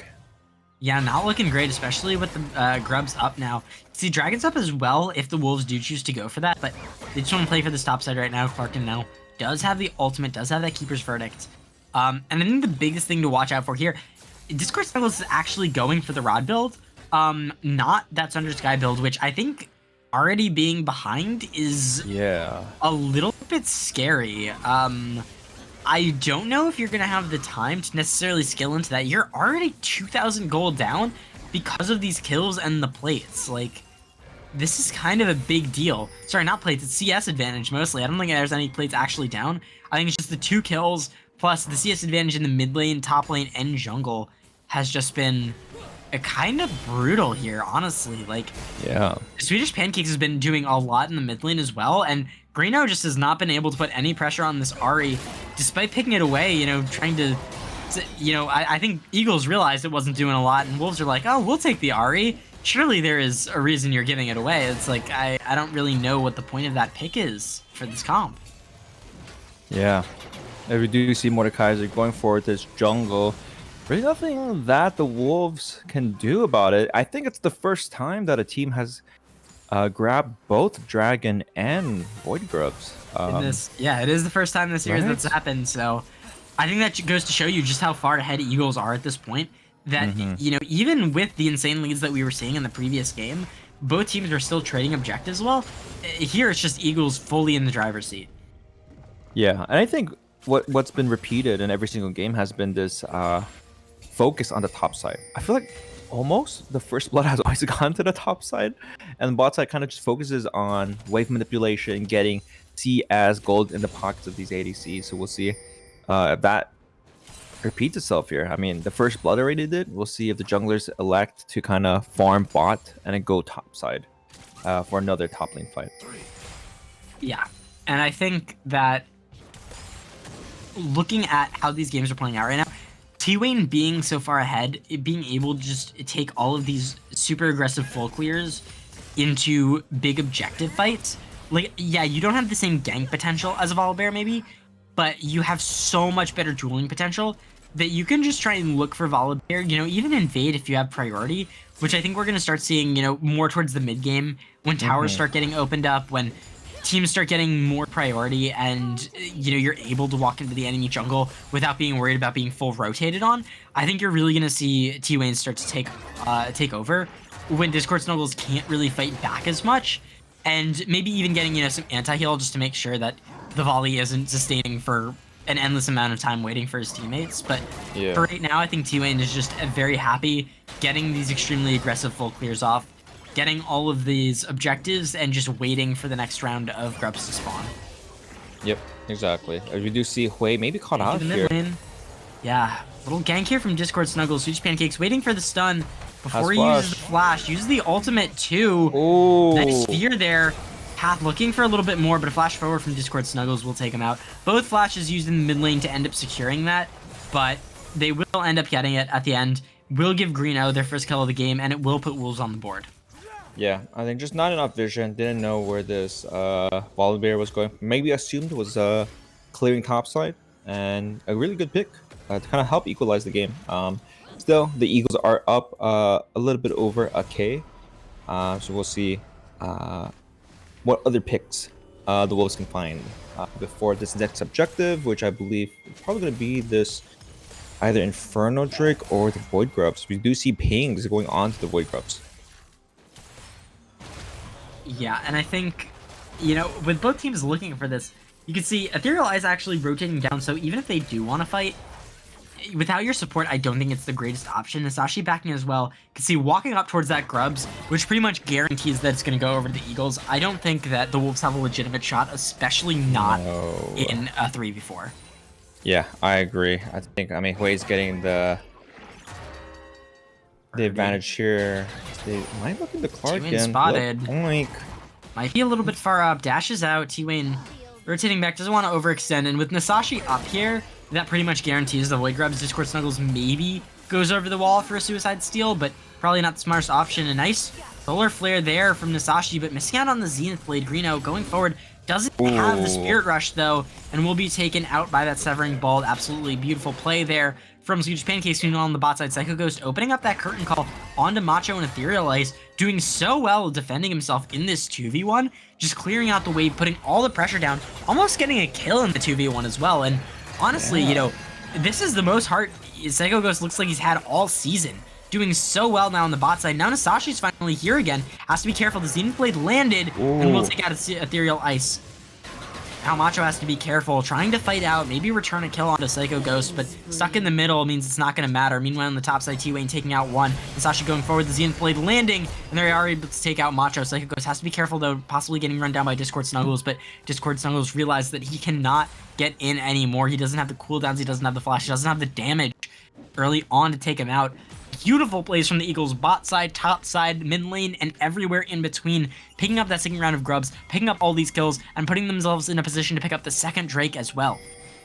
Yeah. Now, Wolves are in a big hole here. Almost 4K down. Bounties on the top, jungle, ADC. Yeah, I mean, I have to give the Psycho Ghost here. I mean, just being by himself and still being able to get that CS advantage. Well, I mean, obviously after, you know, getting those kills, really makes it tough for the Wolves to find it out. Ornn is behind. There is that late scaling potential with the ornaments, with the Jinx. I think at this point, you might have to concede this Inferno Dragon. I don't think they're really in a position to fight at this point at 12 minutes, down 5k gold. Yeah, and I think, you know, Wolves, they are able to sort of take priority on this dragon, but I don't know if they're going to be able to finish it off. They need to get a lot of damage right now onto that dragon if they want to. Fighting the top side, you know, Clarkin going for something, but probably isn't going to be able to land the solo kill unless Lowpoint, you know, isn't able to make it back to tower. Meanwhile, you know, we were watching the minimap bot side, completely forcing the Wolves off. They don't even have a chance to fight that. T-Wayne and the team just walking in, scaring them away, didn't even have to use any cooldowns there. Yeah. Arkin Oh, be looking for a dive. Lowpoint not getting stunned in the wall. Almost had it.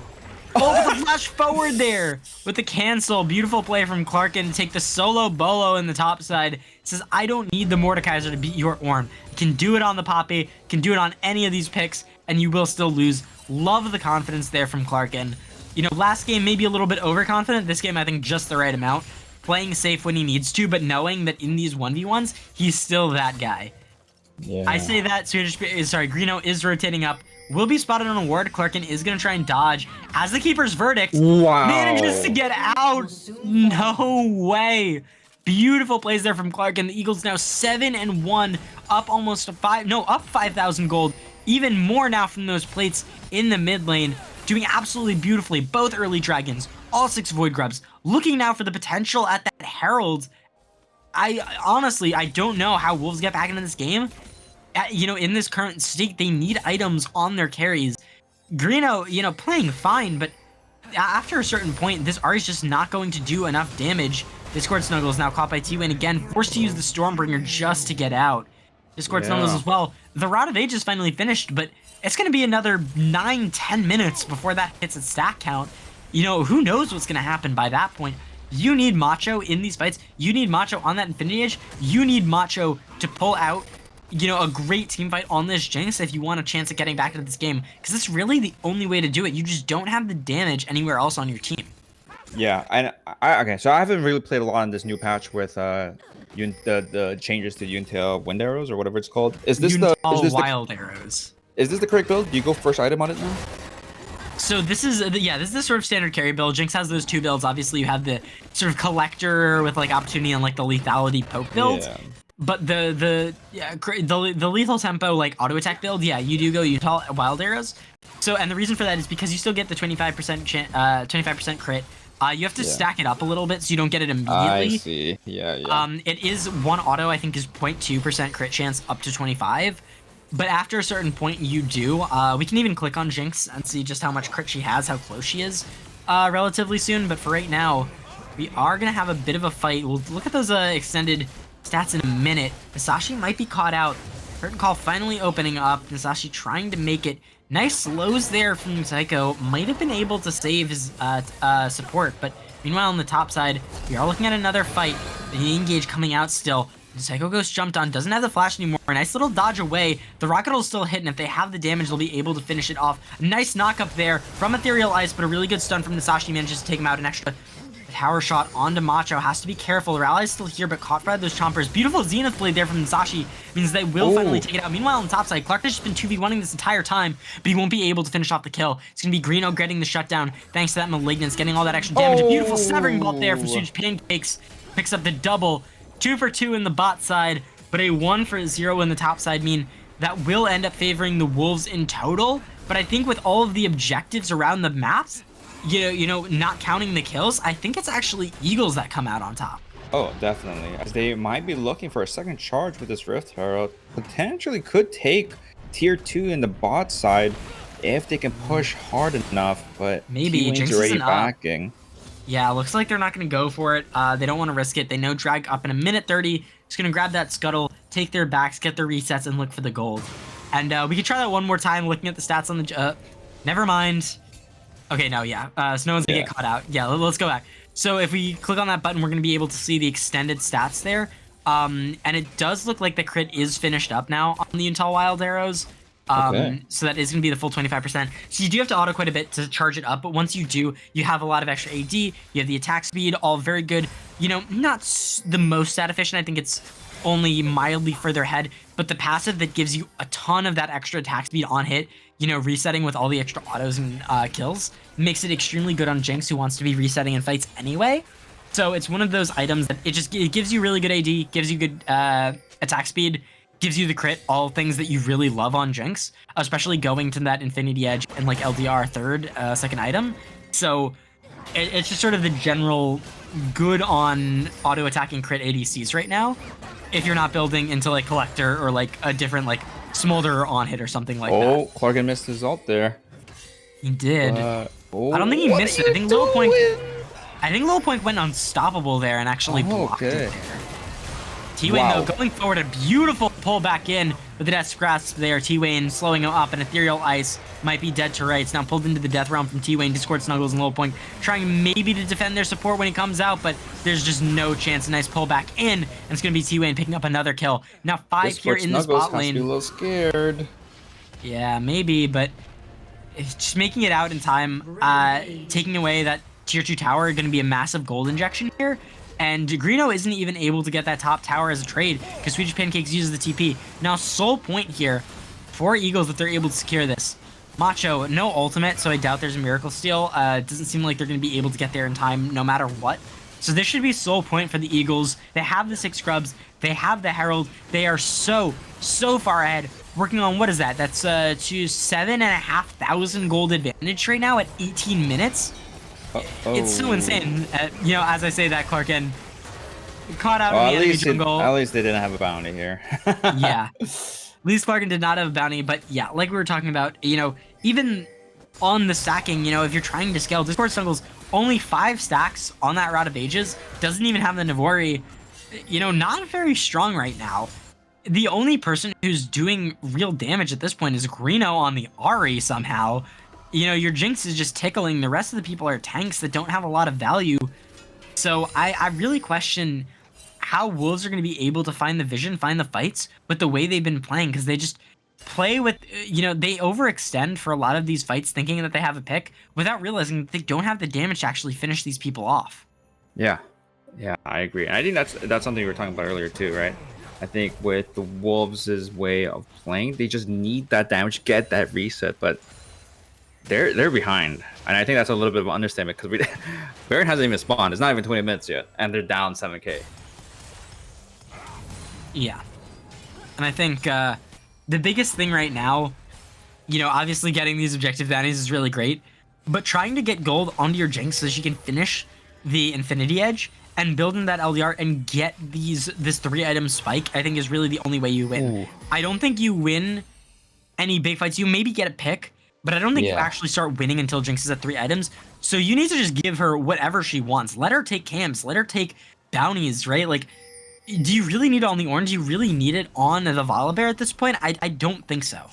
Yeah, I think with the Ornn, all you need for him is experience, right? You do want that ornaments. So just lane with the Jinx. Maybe Jinx grabs CS and then goes back up. Ornn is 1 level away from upgrading his own item, and then proceeding to, I would assume, the Jinx first, then the Ahri. But yeah, this is the Eagles' game to lose. I mean, they're up so much gold ahead. Baron is there for the taking. I think if they ward out, they could get it really with no fuss. But they might just be playing safe because, again, final game of the season, season on the line. So maybe they'll slow it down here a bit. As we do see the Wolves, 4 members, kind of grouping there, getting vision of this Baron. I don't think they'll have the ability. Oh, we'll see if T1 gets caught out here. I don't think it's possible to get T-Wayne out at this point. I think he's just so hilariously tanky with the Conquer, all the sustain, all the damage that he does. Like, look at this. You get all this engage off. You get so much damage, and it doesn't even matter. Psycho caught by Ethereal Ice, but Swedish Pancakes Swedish on the flank, able to get 1. Ethereal Ice taken out. Finally, sorry, it was Macho taken out first. Ethereal Ice finally goes down. Now the Curtain Call open up, looking for Discord Snuggles. Manages to make his way out, but Clarkin finishing off Greedo all the way in the back line. Finally taking out the last member. It is only Lil Poink left alive. 14-4 in kills means that I don't think this Ornn is making it out. Maybe return on Swedish Pancakes, but a beautiful shield there from the WW means that Lil Poink has absolutely no chance to take a kill. A clean ace there for the Eagles. Wow. With Soul Point, Baron up, and there's nothing the Wolves can do but watch their hopes slide right down the drain.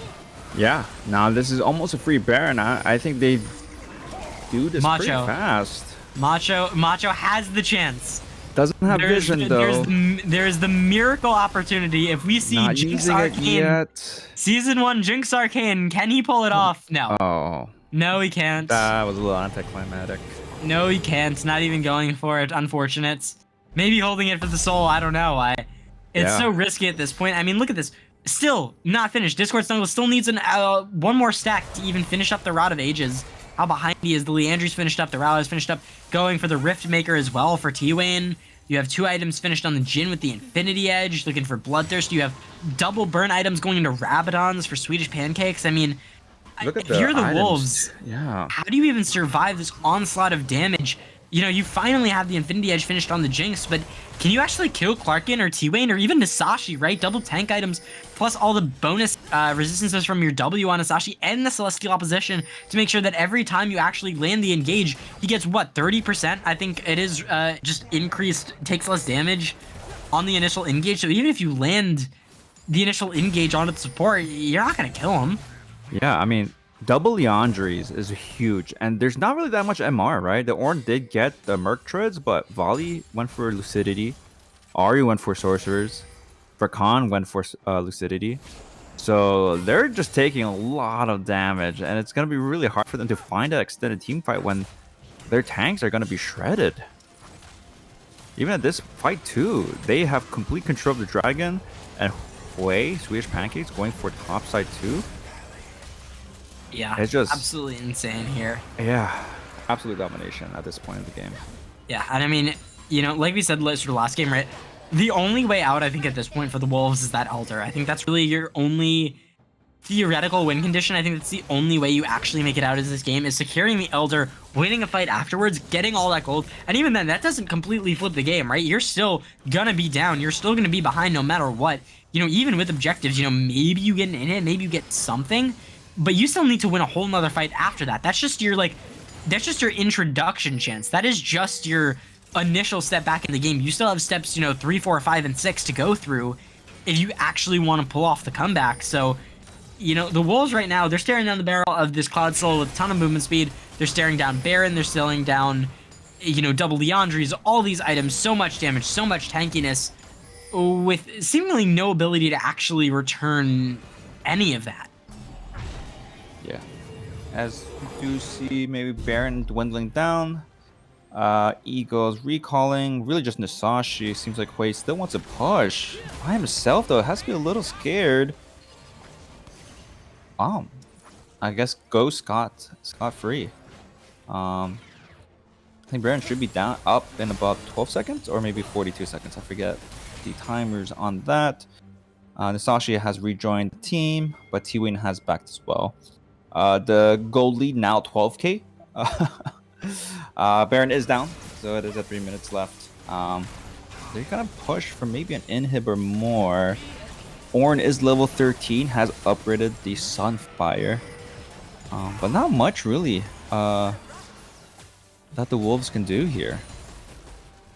Yeah, you can see, like, and it's so hard because of the siege, just because of how much range you have on this way, on this Jhin. You're able to poke so well because of all the, disengage potential you also have from the Poppy, from the Leona.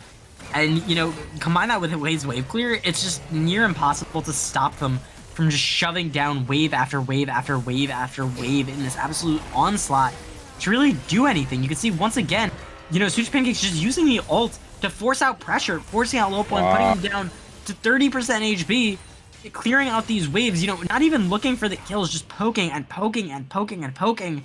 And with the health bars so low, T-Wayne now pushing up in the top side, taking the Demolish proc. Now the Solar Flare comes in, T-Wayne just puts him in the Death Realm and takes him out, takes out the turret while he's at it.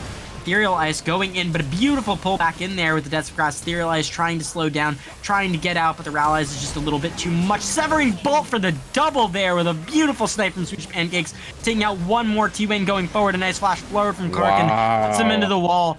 And, Greeno, I love the attempt there. He really did try this game, finally picking up a kill onto Psycho Ghost for a shutdown, but it is far too little, far too late, and the Eagles, with an absolute domination of a Game 3, will defeat the Wolves, take down these Nexus towers, blow up that Nexus, and make it into the Gauntlet.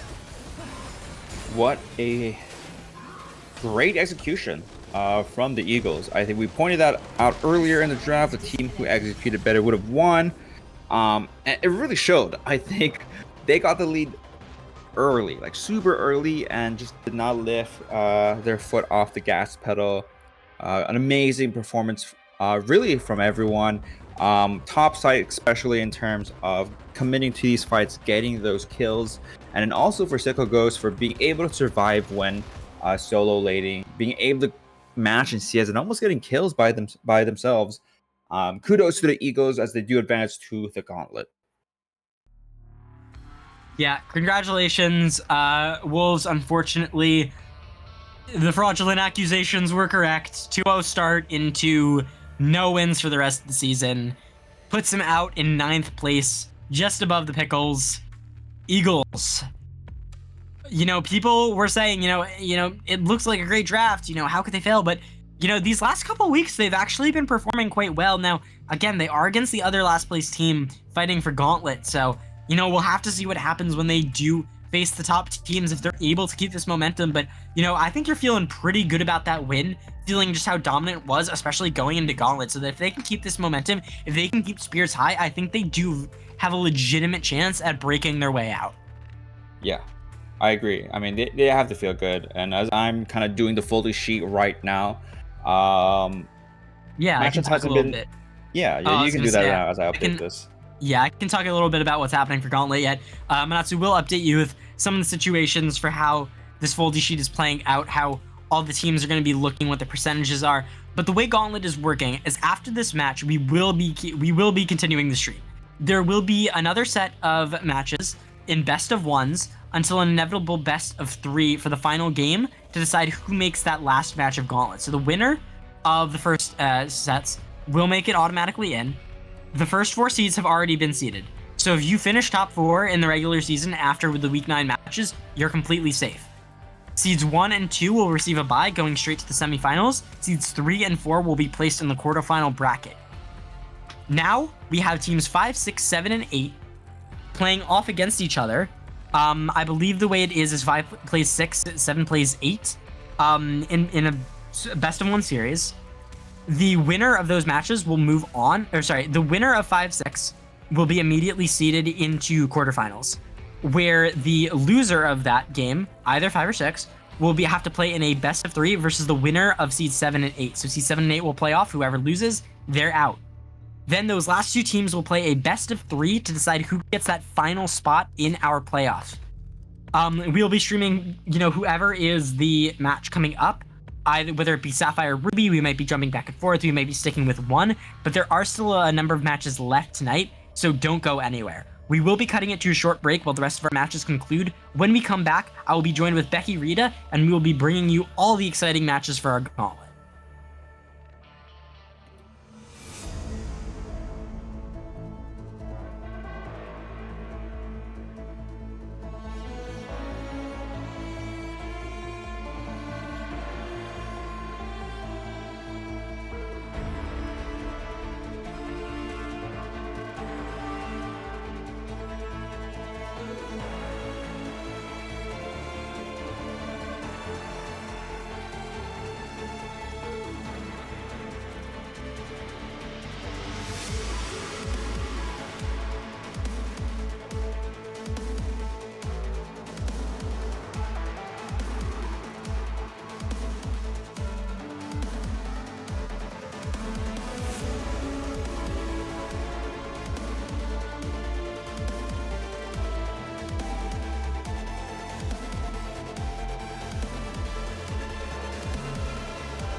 thousand voices calling for the final fight.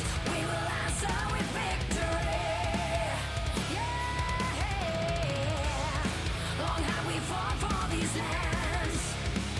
In the shadows and the stories of the promised land. Now to take our place beyond.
涙よ星に瞬きを伝えて守るものがあるからきっと強くなれる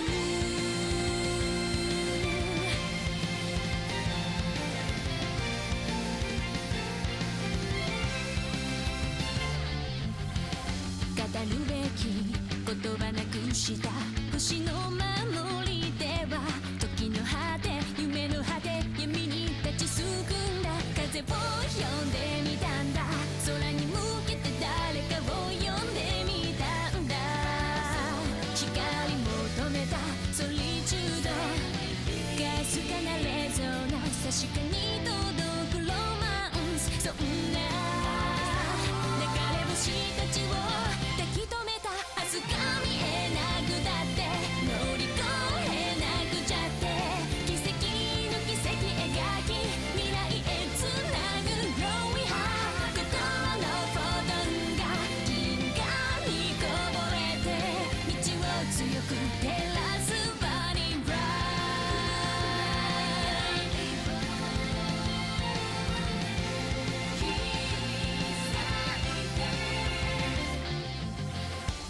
れぞれの思い秘めた星の守り手は空からの呼ぶ声に導かれた。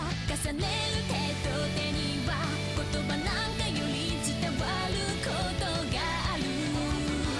熱い心通じ合った確かなレゾナンス見つけるのはエッセンス目指した意識の先がディスティネーション。答えが見えなくてくじけそうになって支え合い誓い合う絆でつなぐシャイニースマイル。心のフォトンが銀河に溢れて道を開く鍵は My Starlight Heart。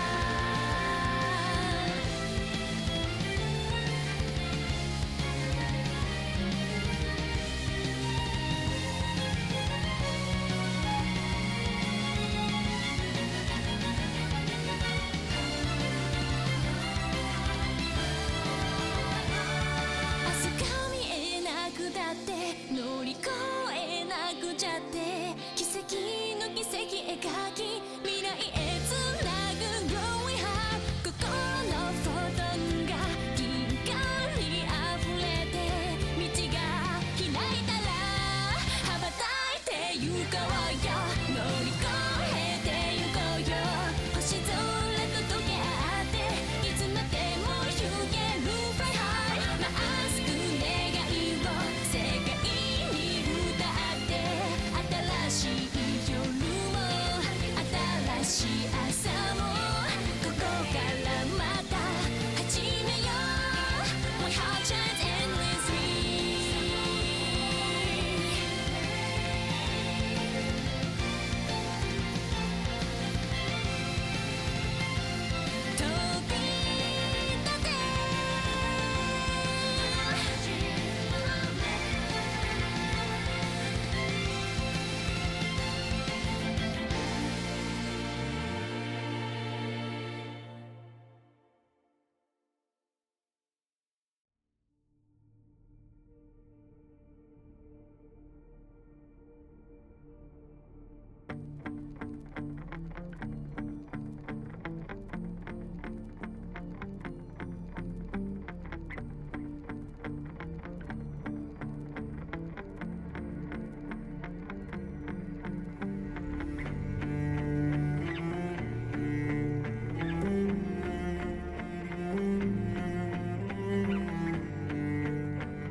Hello, everybody, and welcome to Finished Draft. We have for the Valkyries versus Spades. This is our first gauntlet match of the night.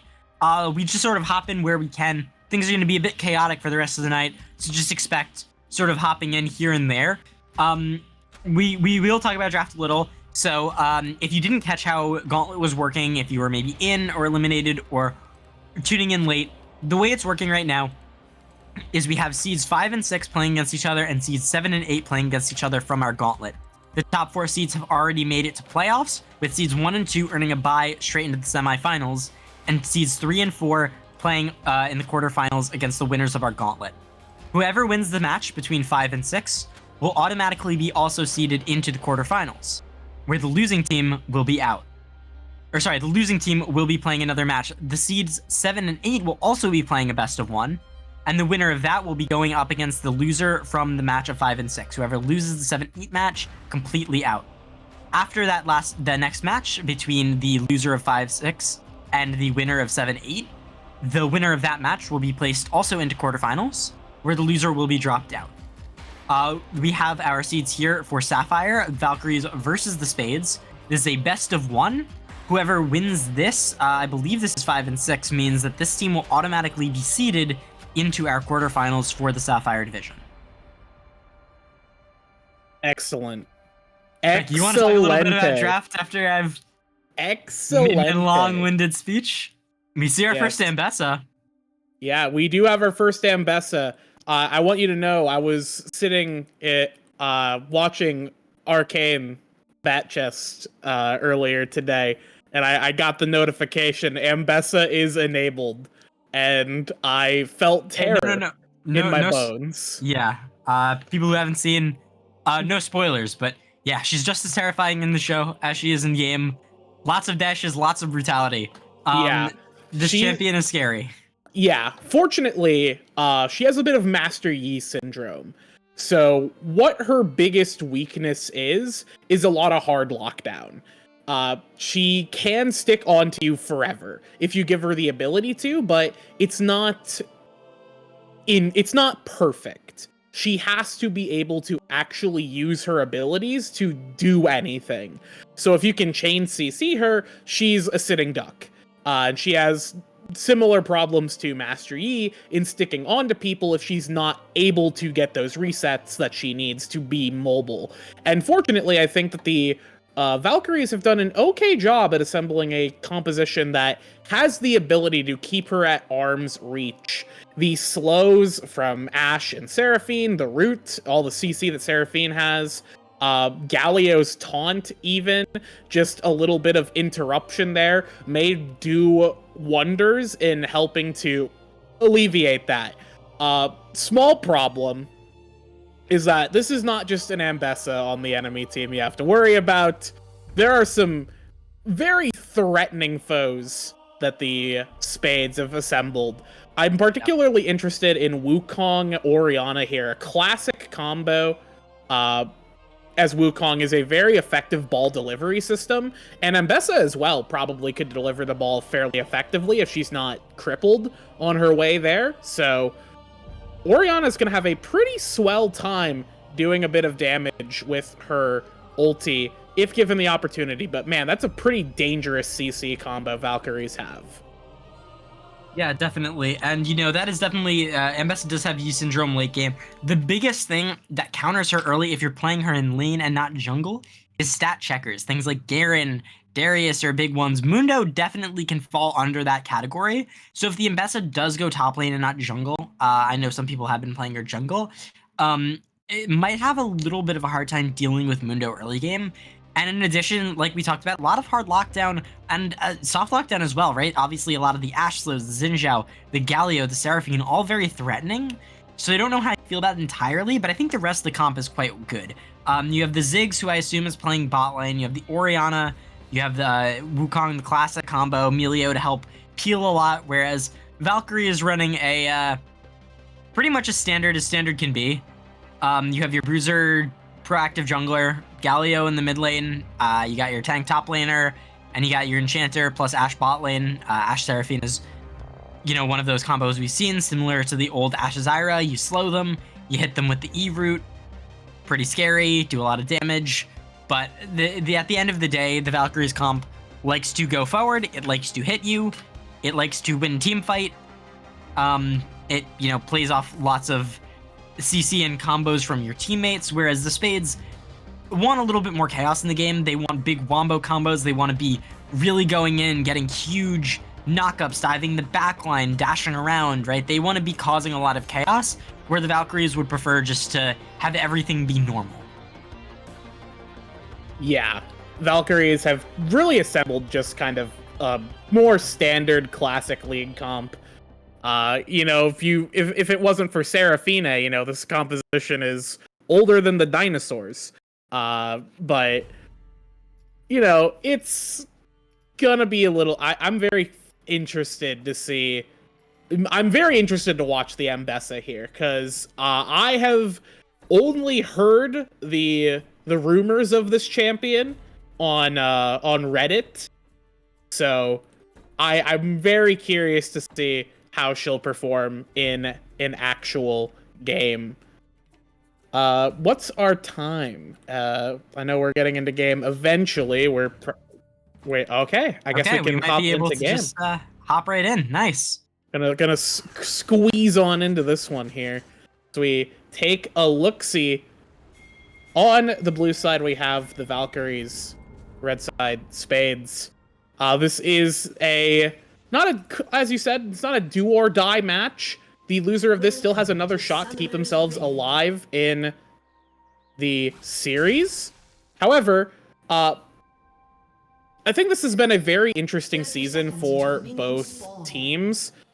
The Valkyries in particular, Rigamortis, the last we saw Rigamortis was in the last EDL BOL season, where Rigamortis' Valkyries ended up taking the whole season. This time around, without the help of their pre-made, it's been a little bit rougher. But they do have superhero main character Dason, D-Forson, a champion in their own right, here on the Rift, who has had some good weeks and a lot of bad weeks, but that's all right. I'm excited to see what these two teams are here to do. Looking around, just kind of taking a look-see at some of these summoner, spell, and rune choices. Nothing too out of the ordinary. I guess the most out of the ordinary thing is that Ziggs Milio is not exactly the kind of bot lane I would expect personally. Not the kind of bot lane duo that I would necessarily want to see, but both are good champions. So I'm sure the Spades have a plan. It must be good. Surely. I mean, they've got good numbers, so if they have good numbers, they've got good abilities. I mean, my favorite thing about Milio is that he has no bad buttons. Like, all of his buttons are good, so that's gotta be good for something. Yeah. I would also like to give a big shout out. Dason has showed up to his matches tonight. He did it, folks. We're not getting the classic Dason into emergency sub combo. And we haven't had Vega around a lot this season, but some players that we might recognize. Volter has been seeing a lot of play in previous seasons, been very good. Wraith has been a really standout pick from the draft. I think people really expected him to show up, and he has. He's really lived up to all the hype he got during the draft. Rescued Rigamortis playing very well as well. So the Valkyries, a very threatening early team early in the season, fell off a little bit, has had some of their struggles in terms of coordination, but generally still a very strong team. And if they play like they've been playing all season, I don't think they have a ton to worry about this game. But they've had their struggles. It's definitely not impossible to take games off them. And in a best of one where anything could happen, the odd game here and there, it is only one, right? If they're out, they're out. So if Spades are gonna do it, now would be the time. This is their best chance that they're gonna get. And, the Valkyries have proven they're not completely infallible. So I think Spades, as a middle of the pack team, there's still a very real chance for them to win this game, know how they should be playing. And I think a lot of that's going to come down to the team fights and the combos they can pull off. Yeah, looking in the mid lane here, we do have a taunt up into a bit of a damage here as Array is going to fire back. Wraith on no mana. We do have a potential gank here. Valter's looking for something. Does not have flash. We'll burn it to try and get that one. Trade of flashes in the mid lane. Meanwhile, across the map here, that little gank did give Rigor Mortis a bit of time. Was a little behind in terms of CS and camps. Valter did get a bit of a small advantage, but not a significant one. TPs are going to be traded in mid lane, but this is going to be a summoner up for Array here. Valter could definitely look to visit this man again if the opportunity shows itself. Yeah, we'll have to see. No super early ganks coming out just yet. I think the biggest that we've seen is like a maybe attempt at the top side, but yeah, Dason has to be careful. Gorgumba doing a very good job early on. I think Dason not quite respecting all the dashes. You know, when I say weak to stat checkers early, I do mean it. But that doesn't really work when you walk into a triple stacked wave to fight the Ambessa and then miss two clears. Yeah, so yeah, you know. you do actually have to throw your stats and hit your stats with the one skill shot that you do have. If you miss that, not as strong. But you know, especially if this Ambessa does get ahead though, it can be scary because your comp relies a lot on base damage and then a lot of the damage coming out from the Ashe. However, Rigor Mortis is up here, should just be able to land that E, go for a quick knockup. War is trying to use those dashes, get onto that Mundo, but uses the Ghost, walks himself out. Mundo goes where he pleases, and Rigor Mortis picks up first blood. Yeah, good cutting back from Dason there. Once Rigor Mortis just kind of had the opportunity. Unfortunately, one of the big weaknesses of Ambessa is the fact that you kind of have to hit opponents, so there's really no way out. You are only going in as Ambessa. This isn't quite like Callista, who has the ability to kite back. She can kind of do that, although her step is a little similar, but unfortunately, very much her abilities. Okay, Array's gonna go for a big damage deal. The dunk away, save me, my friend. No as Rigor Mortis way. is gonna get a friendly ultimate onto them. The Galio ulti escape, a classic right there. That's a certified classic for sure. Yeah, crazy. I think really nice plays there, and this is what we were talking about, right?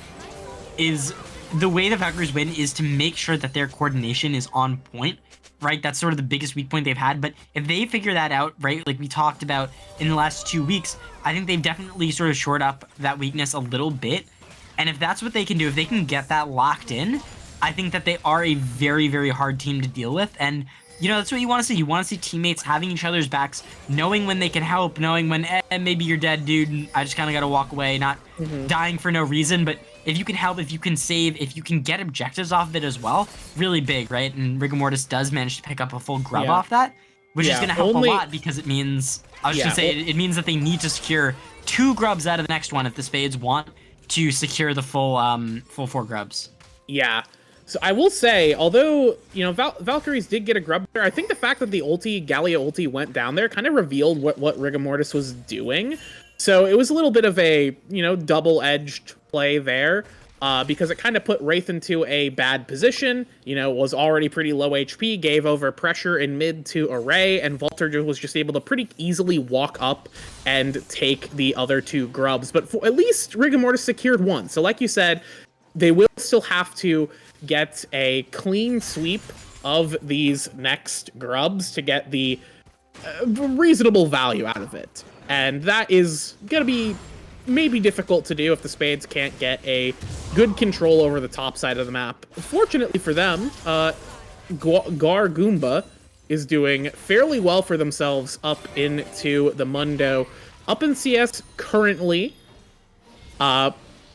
has been keeping Dason on their toes. Perhaps Dason is, like me, reading Ambessa's abilities in the other tab. I guess she's been out for like 2 weeks now, so Dason actually plays the video game, so hopefully knows what Ambessa's abilities do. They seem pretty cool, actually. You know, I might have to try this champion out if I played League of Legends. First time in ranked, surely. Yeah, that's gonna go great. It's gonna go great for sure. My teammates are gonna love me, as they always do. Nah, who am I kidding? I'm just playing Maokai every game.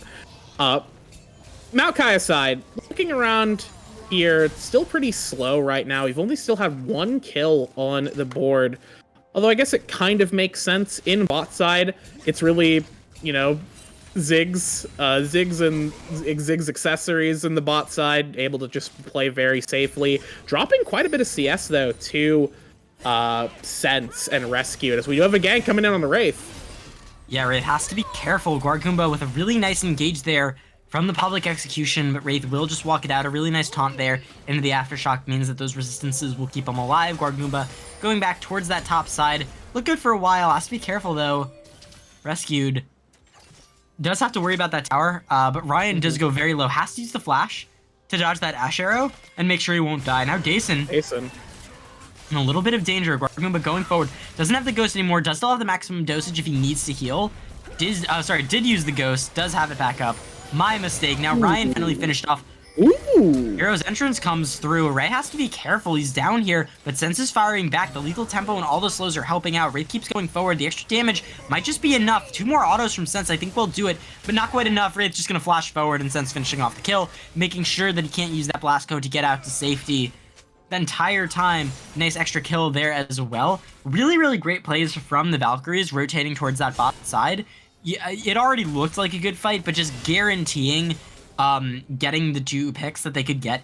A lot of low health bars. They weren't quite able to get Lord, but they did manage to pick up Ryan as well, which is really nice, and get plate for their troubles. So I think that's going to be really big, especially onto Sense, who looks like I think is either going to the Static or Kraken Slayer. We'll have to see. I think they both have very similar build patterns, but once we see that, should be very accelerated. I don't know if it's going to be quite. I think it will be the item on back, which is going to be really big going into this next round of grubs, going into this dragon, not only being able to survive on your own bot lane so that your support can roam up, which we've already seen Rescue do, but making sure that you're not too vulnerable to a bunch of ganks. As I say that, Sense might have overstayed his welcome. Pounded.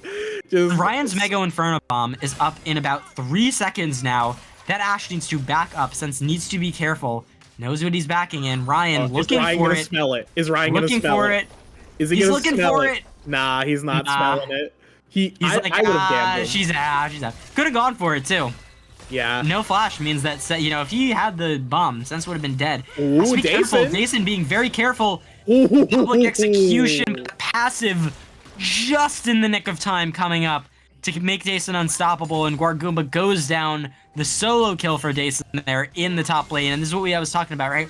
The stat checkers are really your biggest weakness. Big number. If Mundo can just walk at you and hit you. Okay, you will go down as rescued. Ambessa no matter what fancy Big dashes root, you have. big Now on the bot CC. lane, Oh, it's over. big encore, and Sense takes out the kill. While all this was Crazy. happening, we did get an extra 3 grubs now from Rigor Mortis, who takes them all out in the top side. Now an engage here from Volter, but a nice cleanse from Gar. Has to be careful. Volter going in. He's going forward. Beautiful Crescent Guard there from Rigor Mortis, but he will still fall down. A nice taunt onto Array, but the team isn't quite there in time. Sense stayed bot lane, didn't want to risk anything. Dason's cracking that turret. He is doing a lot of damage with the Demolish. Ryan will TP back to the bot side to save that and force Sense off, but yeah, Dason is doing insane damage to that top lane tower. I mean, you go down once against Demundo with Demolish this early on. 3 plates down, 2 plates down, your tower's gone, free heart steal, GG's. Oh, and Ambessa's not going up there. Mundo's just going to be able to probably take that on this next wave, potentially.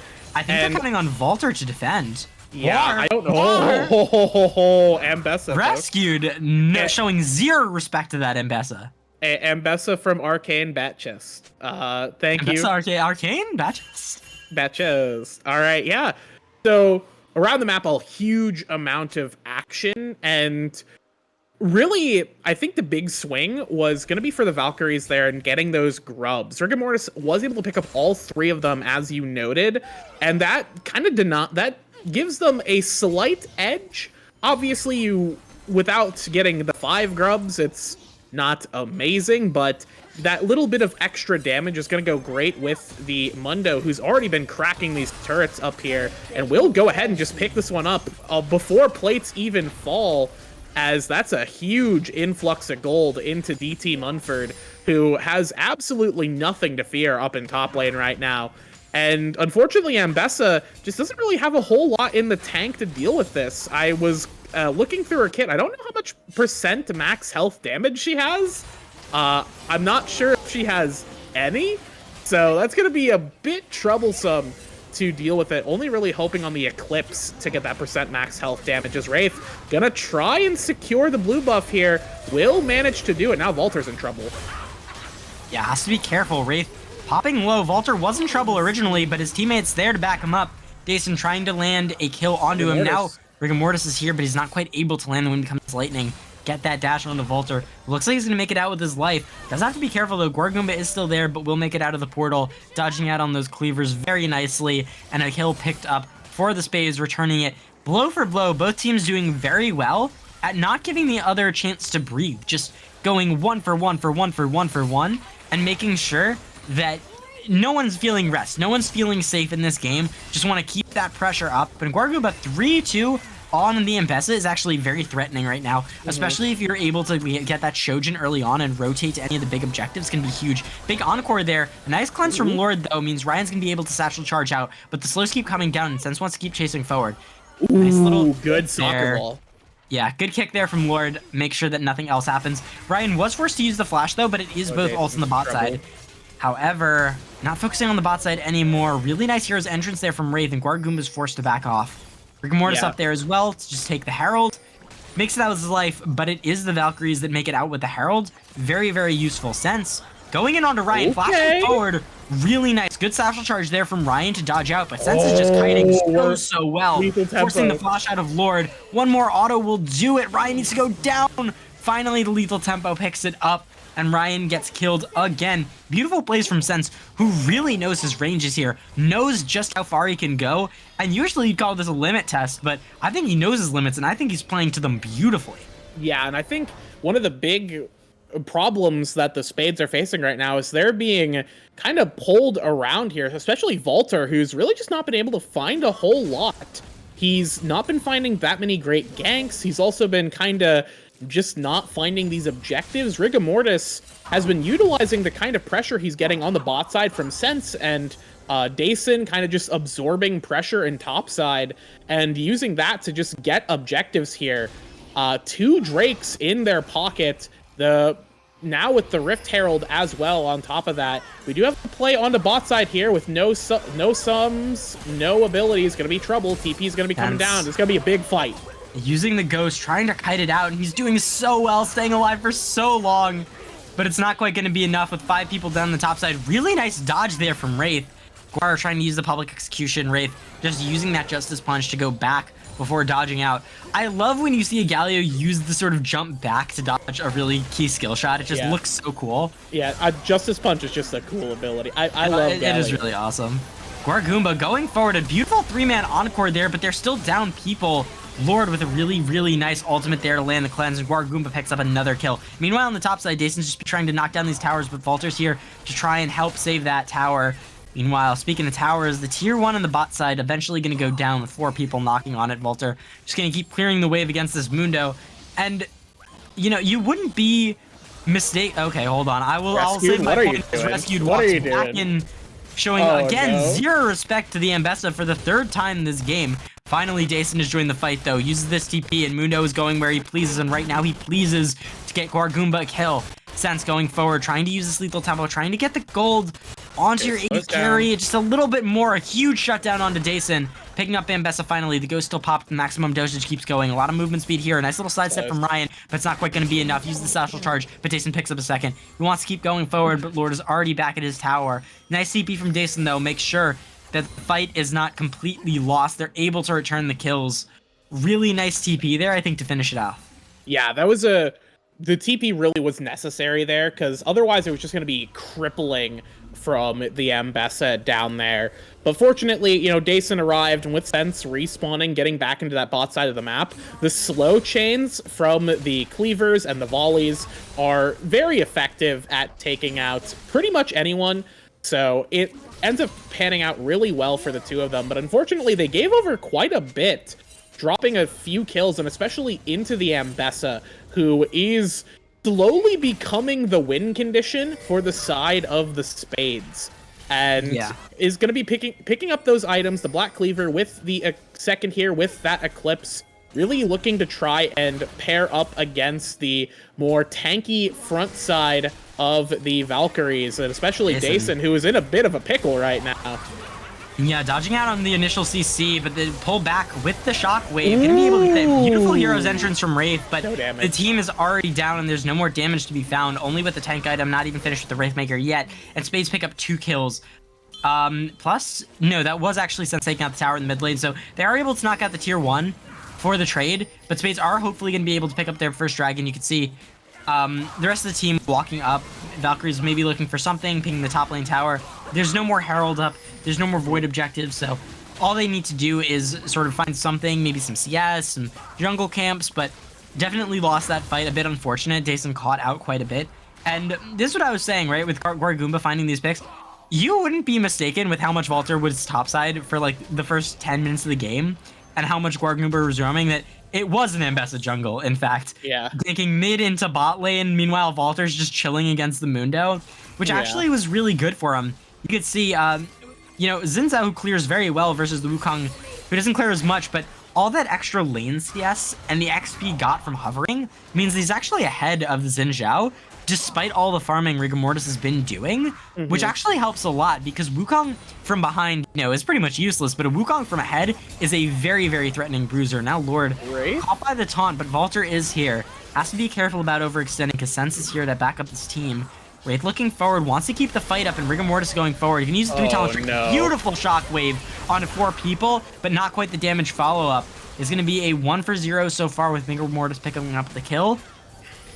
Brian keeps chasing down, wants him, but without an ADC, you don't have the same consistent damage the rest of it would. Gorgoomba pushing in that mid lane, looking for a potential flank, but both teams can start backing off, realizing that they don't have the priority for Baron yet.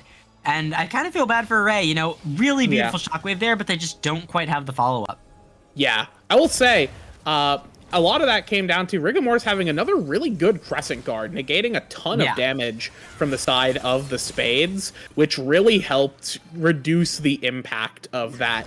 And the HP bars got pretty low for the Valkyries, but I think if maybe Gorgoomba had started to move up a bit sooner, maybe kind of sacked that wave in mid to go try and clean up in topside, they might have been able to get something more out of that, but at the end of the day, it just kind of turns out to be a trade of abilities in topside.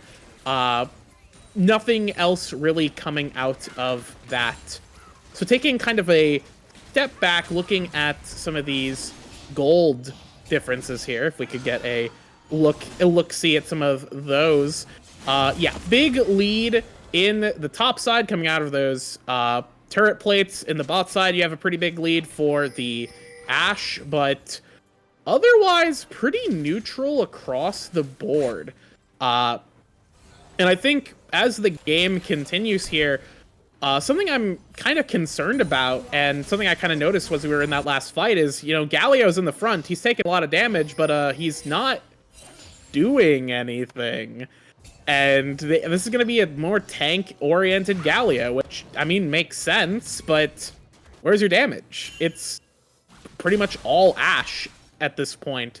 And once we get into those late-game scenarios, once Xin Zhao starts to lose his bunk, as it were, it's gonna just be down to Sense going crazy here in these fights. Meanwhile, there's a ton of damage on the side of the Spades with the Wukong, the Orianna, the Ziggs, the Ambessa. So many bruisers here that the Spades are packing that it'll take some really good peel and frontlining from the side of the Valkyries to keep Sense alive once we get to these more late game scenarios. Fortunately, we are still at a point in the game where Xin Zhao is going to be fairly damage oriented.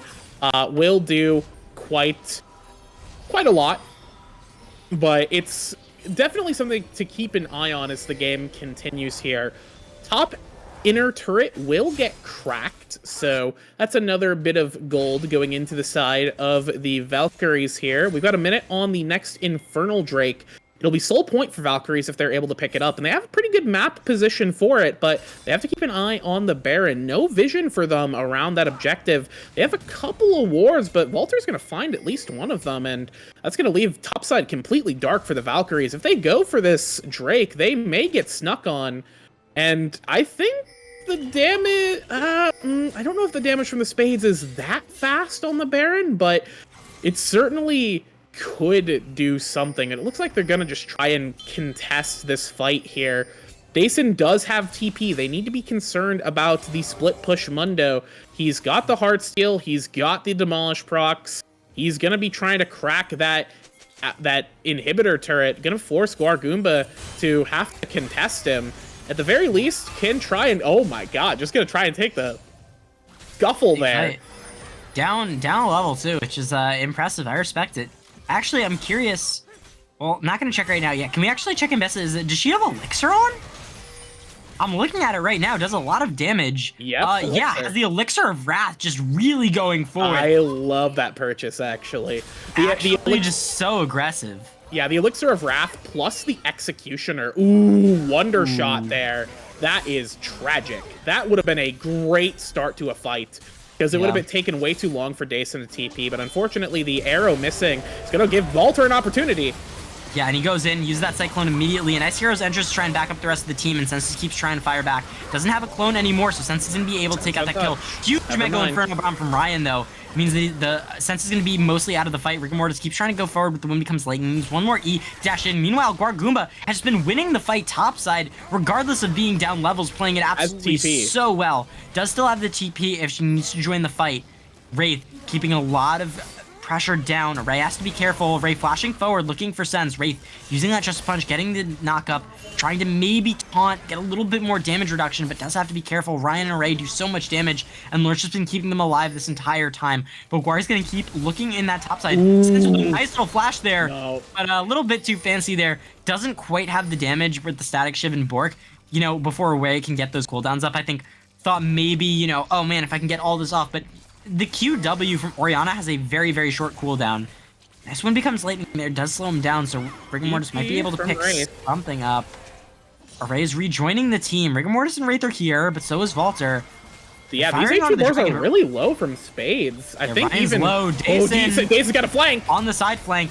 A nice attempt at an extended encore, but not quite. It will be Dason picking up the first kill of the fight, though, with Ray finally going down. Ryan and Lord have both very low health bars. Beautiful flash there from Rescued to keep the lockdown onto Mbessa. And now it is double kill onto Dason, who keeps going forward and going where he pleases, chasing down Lord. Valter finally manages to take out one in terms of Wraith. Cyclone plopped again. Needs one more auto to finish off Rescued, and he will get it. Triple kill now for Dason on the back end of that fight. But Rigor Mortis and Valter are in the extended 1v1. Needs a little bit more. Needs the clone. Needs the damage, but Rigor Mortis with that Starrick Gauge will keep him alive. And Ryan using the TP to make it out with his life. But it is Valkyries who come ahead in that fight, who come alive and take this soul point.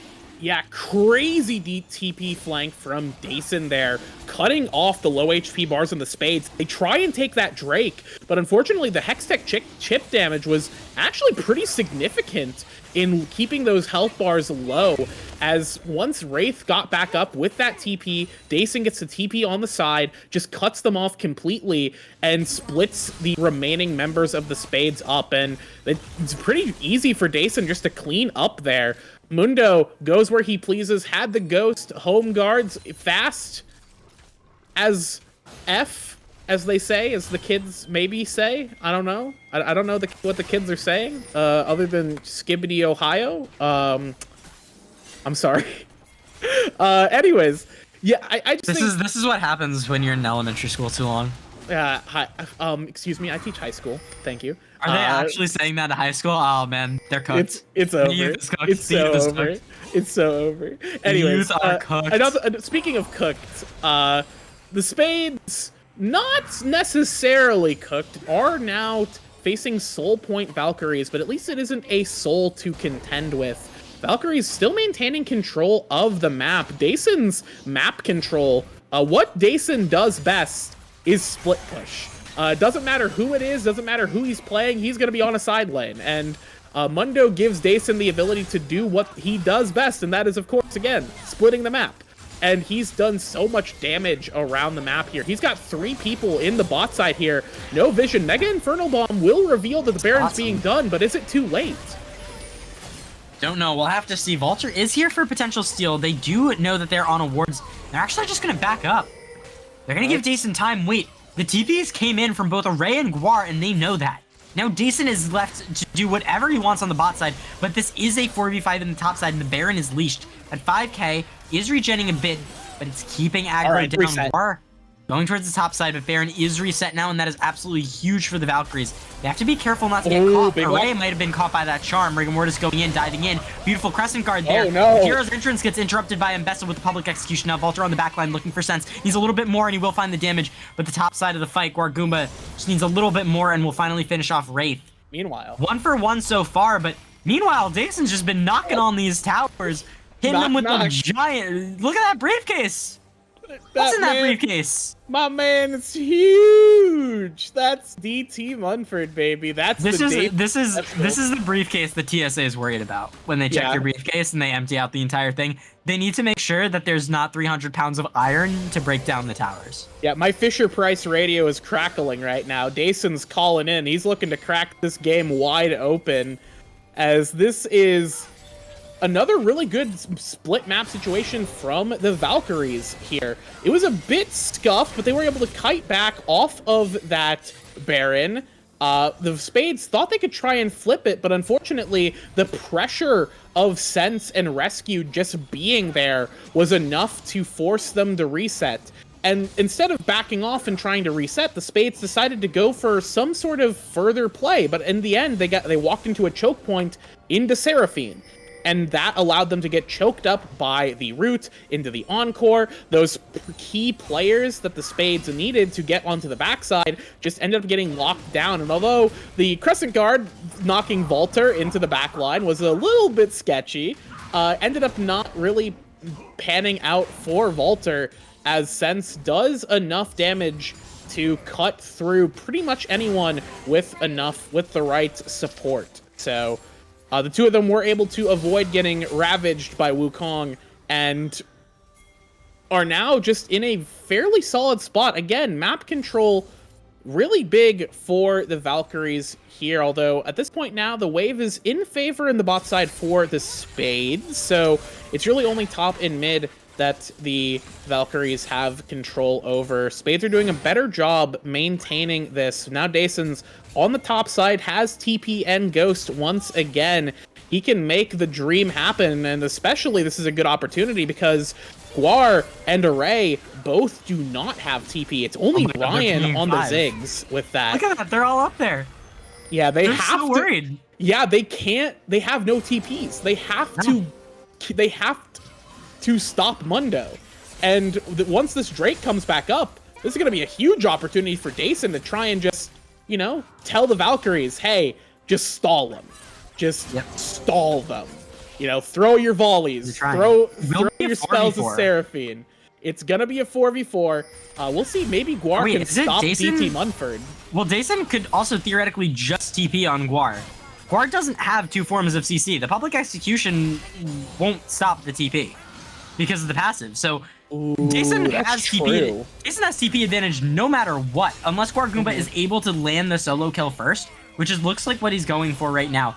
Has to be careful though, because the Mundo does still have the maximum dosage and does take quite a bit of damage now that he has the anti-heal on the Bramble Vest. The engage now coming through in the bot side. A beautiful Crescent Guard to dodge out on a lot of damage, but Cyclone barely just used as a little bit. A Hero's Entrance only picks up 1, but Volter in the back line with the huge shockwave is able to take out Sense. Now going on, able to take out Rescued as well. Wraith trying to 1v3 in the back line. And finally the TP comes through from Guargumba. Have to watch Dason in the top side though. The TP trying to come through from Ryan to make sure that he can dodge it. Wraith keeps it up. Going for the recall now. Buying time.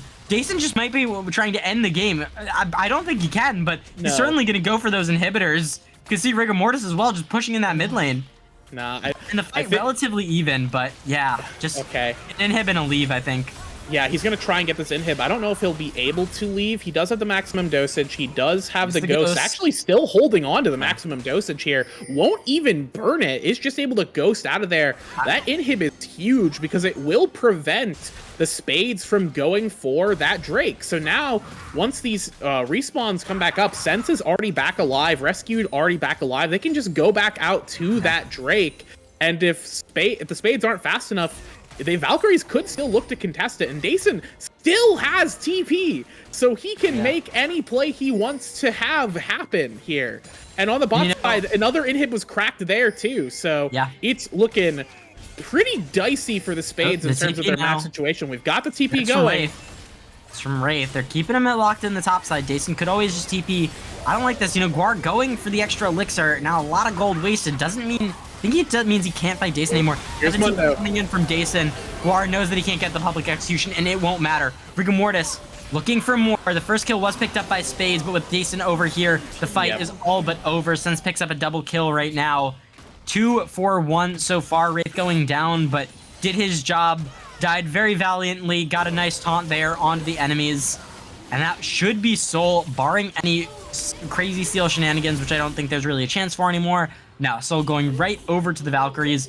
Now you can see Dason looking for Array, who's trying to TP out. Should be able to get it, and does manage to get to safety, but now full priority on that Baron. Wraith no longer has TP, but he does have the hero's entrance and the home guards, which means he's going to make it before Array is, before any other member is going to make it. Right, Ryan, sure, big mango Inferno Bomb, but Vaulter's still 5 seconds on the smite, means that I don't think there's a real way for them to cure this Baron. Rigor Mortis, just make sure to hit that smite.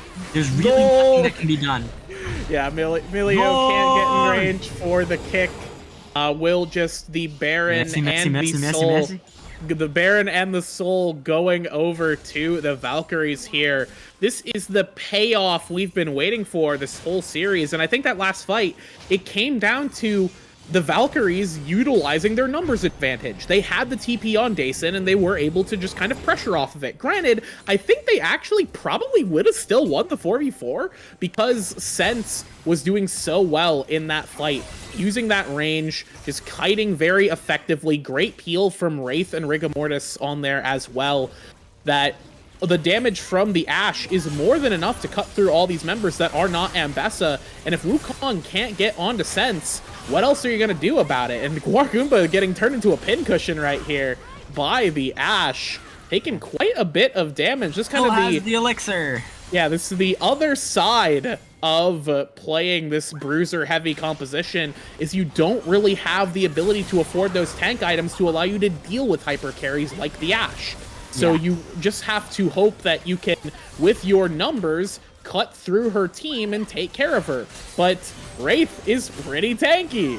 Rigor Mortis, Crescent Guard's a good ability. And Mundo is huge. So if the... Also has the Overlord's Broodmail now, which is... Yeah, gonna that do is... a lot of damage. I'd also like to note the support real quick. Rescued also 2 items, just pumping out a ton of healing and shielding.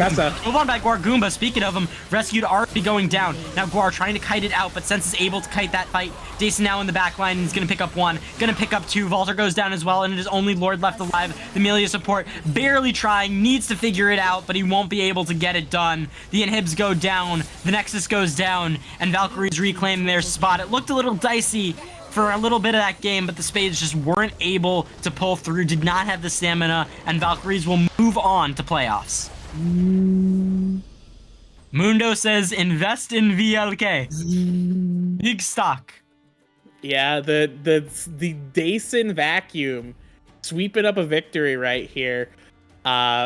It wasn't all Dason, but I think the Valkyries played the map so incredibly well that game and just forced the side of the Spades to play their game, running around back and forth, following the Valkyries, who were always making the proactive move. There were some proactive moves from the side of the Spades, at least in the early game, like when we had that 4-man play onto the bot side, but even then, that was traded for...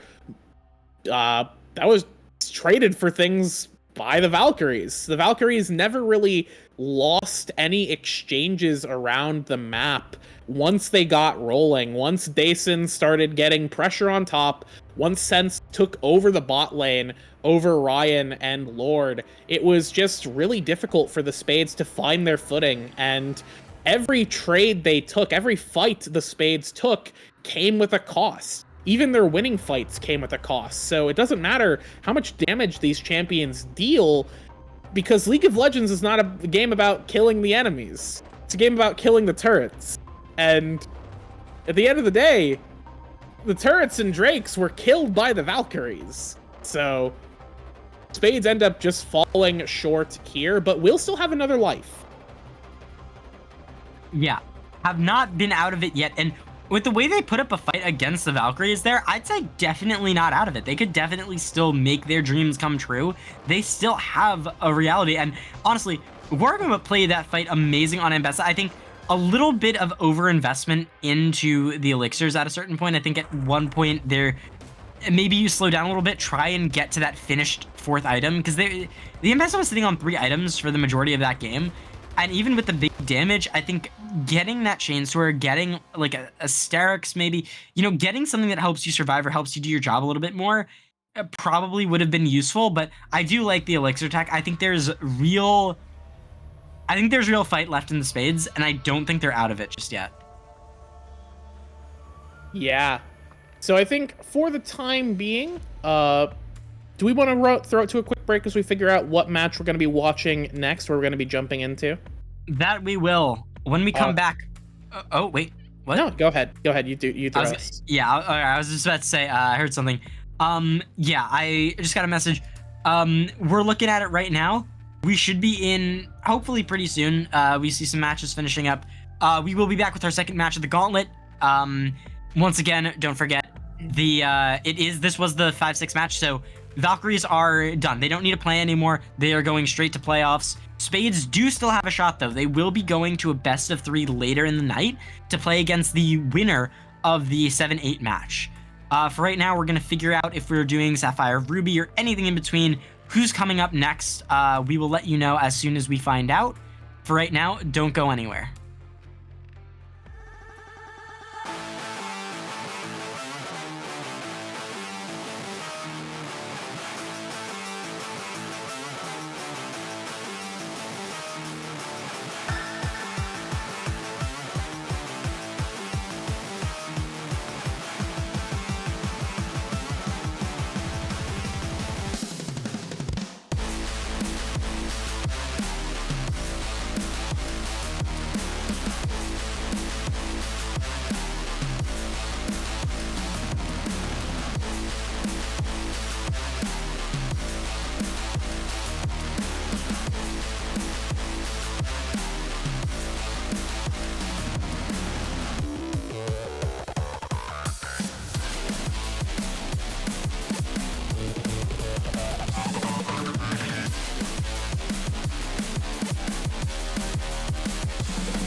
Hello, everybody, and welcome back into Draft. We are doing the Spades versus the Dragons. This is our match for whoever gets the last seed for our playoffs. This will be a best of 3, so you are lucking out. We get 2 best of 3s tonight. The Spades, unfortunately, did just drop a game to the Valkyries. However, putting up a lot of a really nice fight there, so I think they definitely have a very real chance to take on the Dragons here and earn that spot that they just dropped. Yeah, meanwhile, the Dragons just came off of a victory, so they do have a bit of momentum going into this. They took down the Kittens in a rather dominant game, a 23-minute absolute smasher with Lest Force going crazy on the Viego and doing a hard carry performance. So the Dragons are coming into this one feeling pretty good about themselves, while the Spades just kind of got the runaround in our last match. So in terms of momentum, the Dragons have that, but the Spades do still have themselves, looking at least a little competent in the last game. So, we'll have to see what the Dragons can do here, if they can keep the Spades on the back foot as the match hold on, I gotta check who's on the Dragons here. I have not been keeping up with this season as much as I've had in the past, because I've been doing other things, looking at team rosters. Okay, I don't know why we banned J4 first, actually. I forgot, J4 guys in lower division. Oh yeah, Unwanted Soul. Yeah, no, nope. I forgot about his Unwanted Soul, who was on. Wait, no, team, J4 guys on Cheezers? What the heck? He's on Cheezers, bro. Who, by the way, did win their match tonight against the Ronin in an upset. Unfortunately, it was way too little too late, but Cheezers definitely win the award for comedy team of the season. Like, actual peak comedy right there. It was genuinely hilarious. Now, Spades have who we just saw, and the Dragons have a couple people. Names you might recognize are Lest Force, Nitro, Dax, and Over Syzygy. Akanero and Dream to me are not entirely new, but not as well known because of playoffs and other reasons from last seasons. But yeah, so interesting teams here. Lest Force does play a bit of Jarvan. So I'm not that surprised to see it, but I think also, Volter does play it quite a bit, so I think banning away the contest and picking up something better, the way obviously banned out, something we've seen many times this season in both divisions. The Nocturne being picked up early on is very interesting. The B1 Nocturne is not something you see a lot, but we are going to be answering back with the Viego. Yeah, and Viego was the champion. Lust Force had a very dominant performance on last game, so certainly feeling themselves on the champion. And the B1 Nocturne kind of playing face up with the jungle there lets Viego know, oh, okay, I can just go in here. It's okay. It's all right. I'm living the dream. So Viego going to be picked up here as the response to that.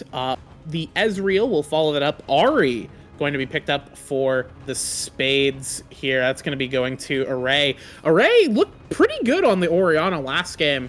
So, I'm interested to see what they can do with the Ari this game. Rakan will get picked up now, securing that support as picks go back to the Dragons. A pretty interesting pick order here for both for the Spades. I'm curious what the Dragons are going to do, if they're going to pick their support now or if they're going to match the mid lane. Yeah, we'll have to see. I'd imagine that they match mid lane here, and it looks like they are with the Akali. Wow, so Dragons definitely feeling themselves tonight. Lots of these champions. You got the Ezreal, the Viego, and the Akali all coming out. Meanwhile, Spades, maybe not as flashy, but definitely going on the Ooga Booga Engage train. They got the Nocturne, the Ahri, and the Rakan already. I'd imagine they back that up. Probably with something like an Ashe and more Engage in the top side. Or potentially a split pusher. We'll have to see. Yeah. Looking at some bans here, the Ambessa Dragoons must have been watching that last game. Gorgoomba looking pretty solid on the Ambessa. Will get taken out there. Just don't want to deal with it. as I guess we're just going to be banning top laners here on this second round here. I do think that Spades could have maybe tried to pinch some supports. They had the opportunity to do that since they didn't pick up the support on the side of the Dragons, although I don't necessarily know who would be the good thing, what would be good to pinch, so, you know, maybe it's not so bad that we ban away some top laners. Olaf will get taken away from the Spades as well. These big bruisers getting taken out to pasture.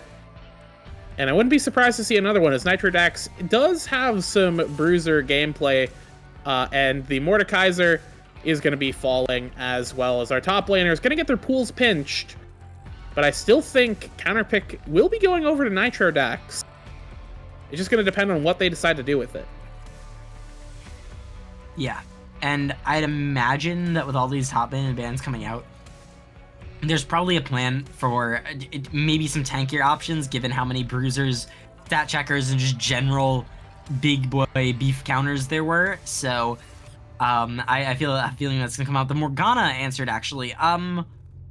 Interesting. I mean, it definitely slows down the Rakan. It's definitely good into the Rakan. Looks like we are just gonna see the Xayah. I don't think that fits the comp as well. I mean, obviously the Xayah Rakan's definitely good, but I don't know if I'd necessarily call it like the pick. It's interesting. I think Ashe is definitely better here. I think it fits the comp more, but like Xayah and Rakan aren't bad, right? Like, I don't hate the pick. I just think that there is a better option. Yeah, I do agree. Ashe has just been a fantastic champion for a while now, and with the Nocturne, Ashe is a pretty solid combo in terms of taking out a single gamer, but Xayah Rakan does give them a ton of power in the bot side, and I don't necessarily think that Ezreal Morgana have a whole lot of power between the two of them. Both are kind of passive, at least in the early stages. So Xayah and Rakan could look to exploit that, although Oversynergy is quite good on the Ezreal. So we'll have to see if they can go crazy on that pick, as the Jax will be the response into the Volibear here. And now we have both of our comps face up on the field. So I gotta ask, looking at these two, which one are you feeling right now? I think generally, I mean, if the Dragons can pull it off, I'm definitely feeling their comp, but I think there's always, when you pick like a lot of flashy champions, there's always an execution gap between like, can you actually pull it off, right? Because if you can, it's gonna look beautiful. If you can't, you kind of look like fools, right? You kind of look like, okay, maybe go back to the standard drawing board, maybe a little bit more Xin Zhao, maybe a little bit more Ashe or Jinx, or, you know, less of the flashy picks and more of the standard stuff. But as far as standard goes, I think that's kind of what Spades has. Very typical comp. They like going forward. They like doing it in a team fight setting. They like maybe getting some picks, right? Whereas Dragons are like, we want to outplay you. That's the idea of the team comp, is they're just going to outplay you. And we'll see if they can pull it off, because if they can't, then I don't think the comp has a lot of merit. I think Jax in a side lane against Volibear nowadays is not as strong. Jax has become more of a team fighter and flanker. You know, and all these assassins just are going to struggle a bit when you start getting into this incredible side laning, the safety of the Ahri, the power of the Volibear, you know, and if you're not able to get those plays, I wonder what you're actually able to do. Yeah.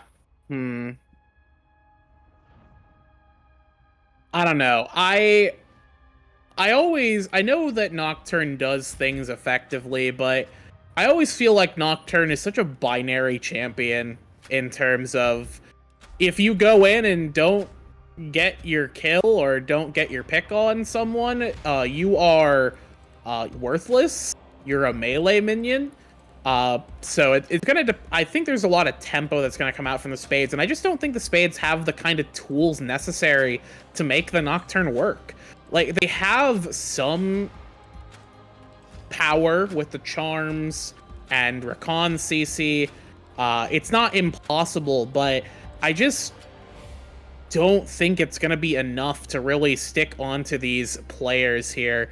And I think the Dragons, coming off of a pretty big win, playing a couple of the same champs they busted out in the previous game to win over the Kittens, is going to give them a lot of confidence going in here. I'd give the mental edge to the Dragons, and I also think their comp is slightly favored, but to me, it's pretty close. Yeah. I definitely think it's closer. I think Spades definitely, in terms of like ease of execution, I'm definitely looking at Spades. But I think both teams like have a very real chance to pull it off. All right. Well, with that said, we're going to go to a quick break as we wait for the spectator delay. When we come back, we'll be in on the Rift for Game 1 of this best of 3 gauntlet here at midnight EST. Strap in, folks. It's gonna be a late one.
Welcome back, everybody, here on the Rift for Game 1 of our series between the Spades and the Dragons. I am, for the first time in a long time, Becky Rita. Joining me on the desk is Noctisera, and we've got a humdinger of a match here. The life or death best of 3 between these two teams vying for the last playoff spot. So there's a lot on the line. Spades coming off of a pretty tough loss. A rather close game where they were just slowly choked out of objectives. Meanwhile, the Dragons are feeling pretty good about themselves after a quick stomp over the Kittens. But mentals don't always mean anything. It comes down to play in the game. So we're going to have to see who can play better right here in this first match. Looking around, nothing too interesting yet, I don't think. No, it doesn't seem like it. I think pretty standard. I'm not too surprised at this. Obviously, you know, both teams realize that sort of this is the series. Like, this is, you know, this is all that's left. Please. Everything after this is playoffs, right? If you make it, you make it. If you're not, you don't get a second chance now. Ooh. Nice little root there from Akanero. A little bit of trading right there, but nothing too crazy, but getting some nice poke onto ward is very useful, so always love to see that. And I think the reality of these comps are definitely going to be, especially Dragons, is going to be like really turning it on, right? Like, yeah, I feel like they're feeling good about their win because you don't draft a comp like this if you're not feeling good about yourselves. Yeah, there's a lot of big powerful picks that require the, you know, some kind of lead, as Ryan's gonna get chunked out super hard. Good aggressive play from Akanero there, forcing out a cleanse. Yeah, and beautiful too, holding the ignite just for a second there. I don't know if it was intentional, but waiting until the cleanse got used, then using the ignite, so getting the full ignite damage onto Ryan as well. See just all those Qs coming through, so much poke coming down, and eventually Ryan will level, but still has to be very careful because Akanero still has flash, still has that Q over Syzygy as well, so at any point, you know, especially post level 3, you know, you land a WE on the Ezreal if someone's rooted, Ryan's probably dead, so I'd say very risky, and both junglers are pathing down as well, so if they decide to fight on Scuttle, Last Force probably wins because he has bot lane. If they decide to go for a dive, that could also be a very interesting Narrows going for an interesting play, moving up mid here. I'm curious as to... Over Syzygy is completely safe. Nice root there. Dream to Me going forward, getting really good poke here. Nice charm there from Array. Akanero is going to be forced to back off. But it is very nice. Over Syzygy, just also chilling, getting a lot of solo XP and farm now on this bot side. Last Force taking it out, and looks like Volter's just going to finish up clearing the rest of those camps. Yeah, not a lot happening. I think Ryan and Lord Smart just taking their back, grabbing that call on the Xayah, feeling very good about it. Yeah, I will say, I actually do like that roam, kind of in hindsight here. Ezreal's one of those champions who's really self-sufficient. You can kind of just abandon them at any point of the game, and they're perfectly fine. Nitrodax going for a solo bolo. Flashing forward. Not quite, needs one more Q. Oh. I think we both saw that the tower, one more shot plus the E would have given Guargoomba that kill. Yeah, not quite, though.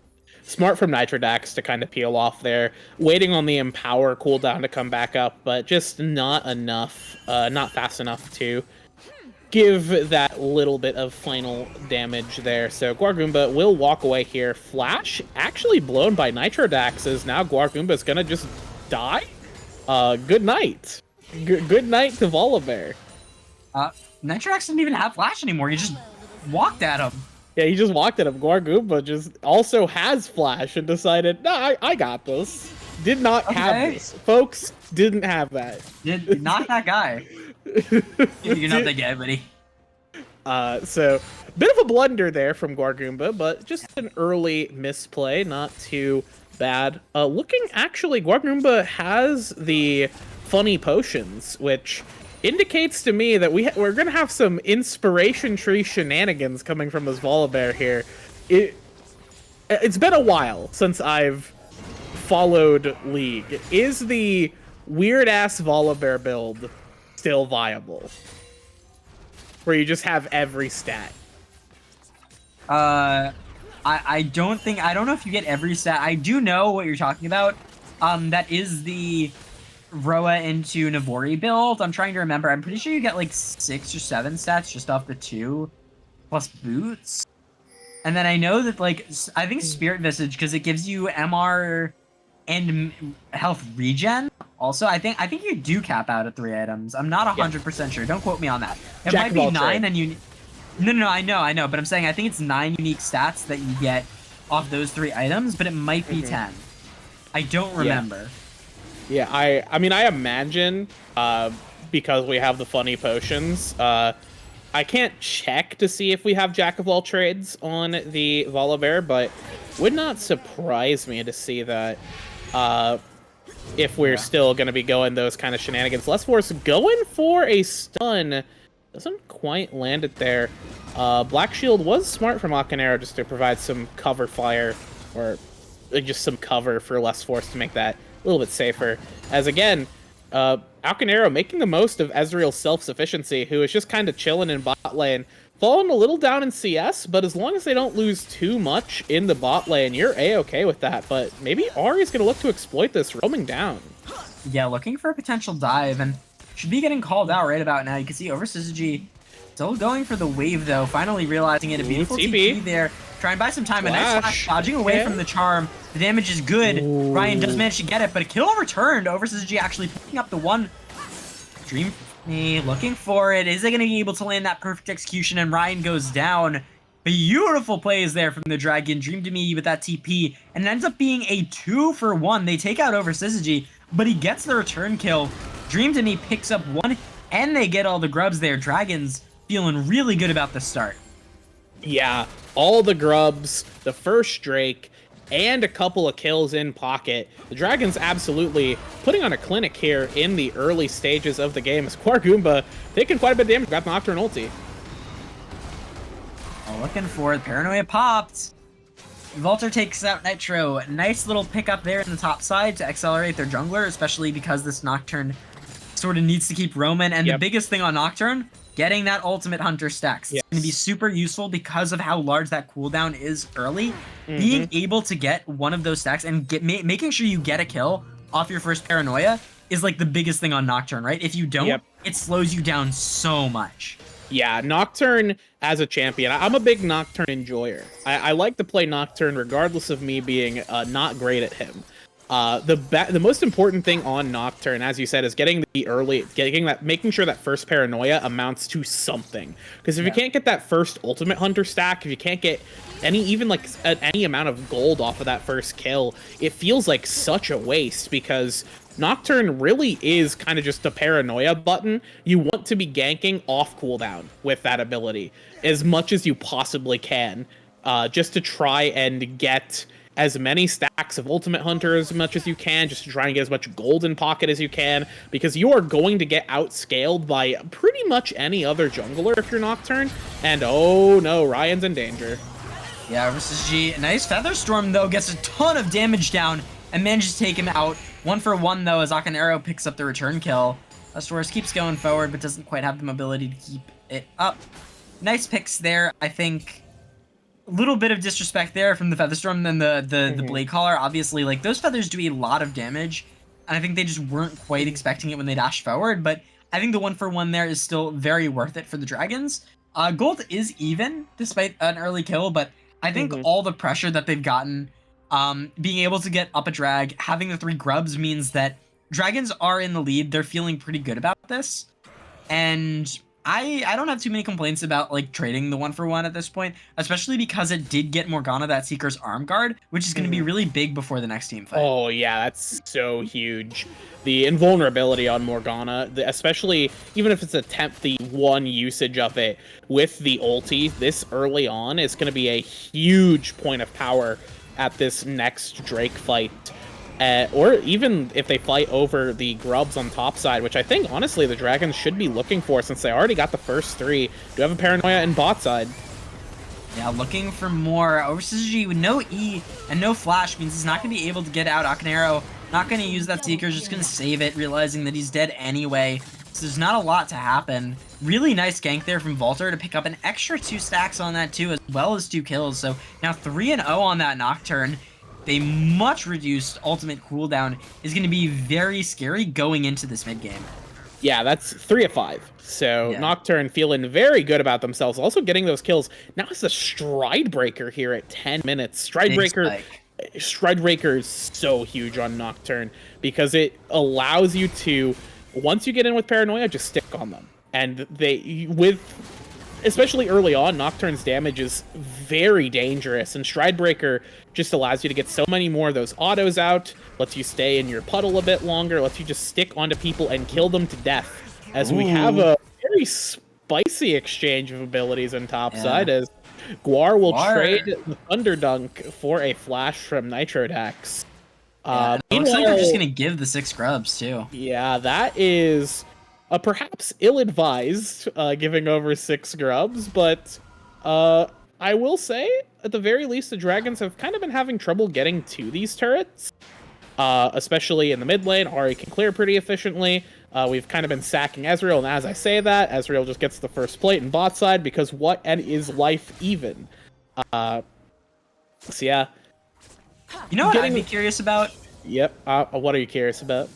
You know how, like, Riot always says, like, they have, like, much more in-depth stats? I'd be curious to see what the win rate, like, we know that there's a massive win rate difference between, like, a team that gets Soul and a team that doesn't. I'd be curious to see the win rate difference on Nocturne between getting a kill on your first ultimate and not.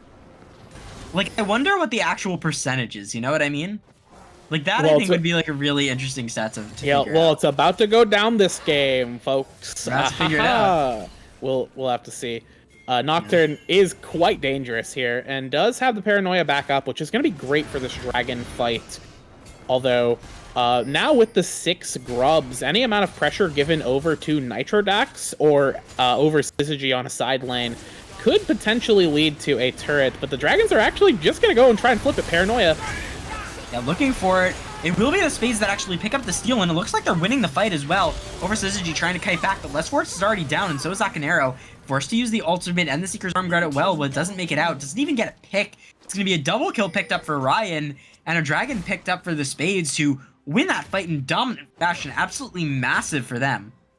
Nocturne classic, turn the lights out, steal the Drake. It's one of my favorite things to do on the champion.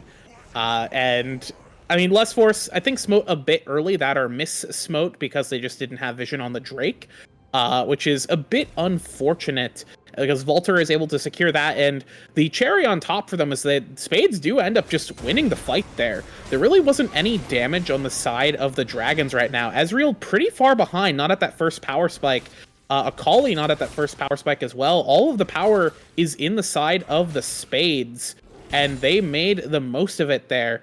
So the Dragons now falling a bit behind the curve. They do still have the 6 grubs, but again, 6 grubs don't mean a whole lot if you can't get to a turret to actually make the most of it.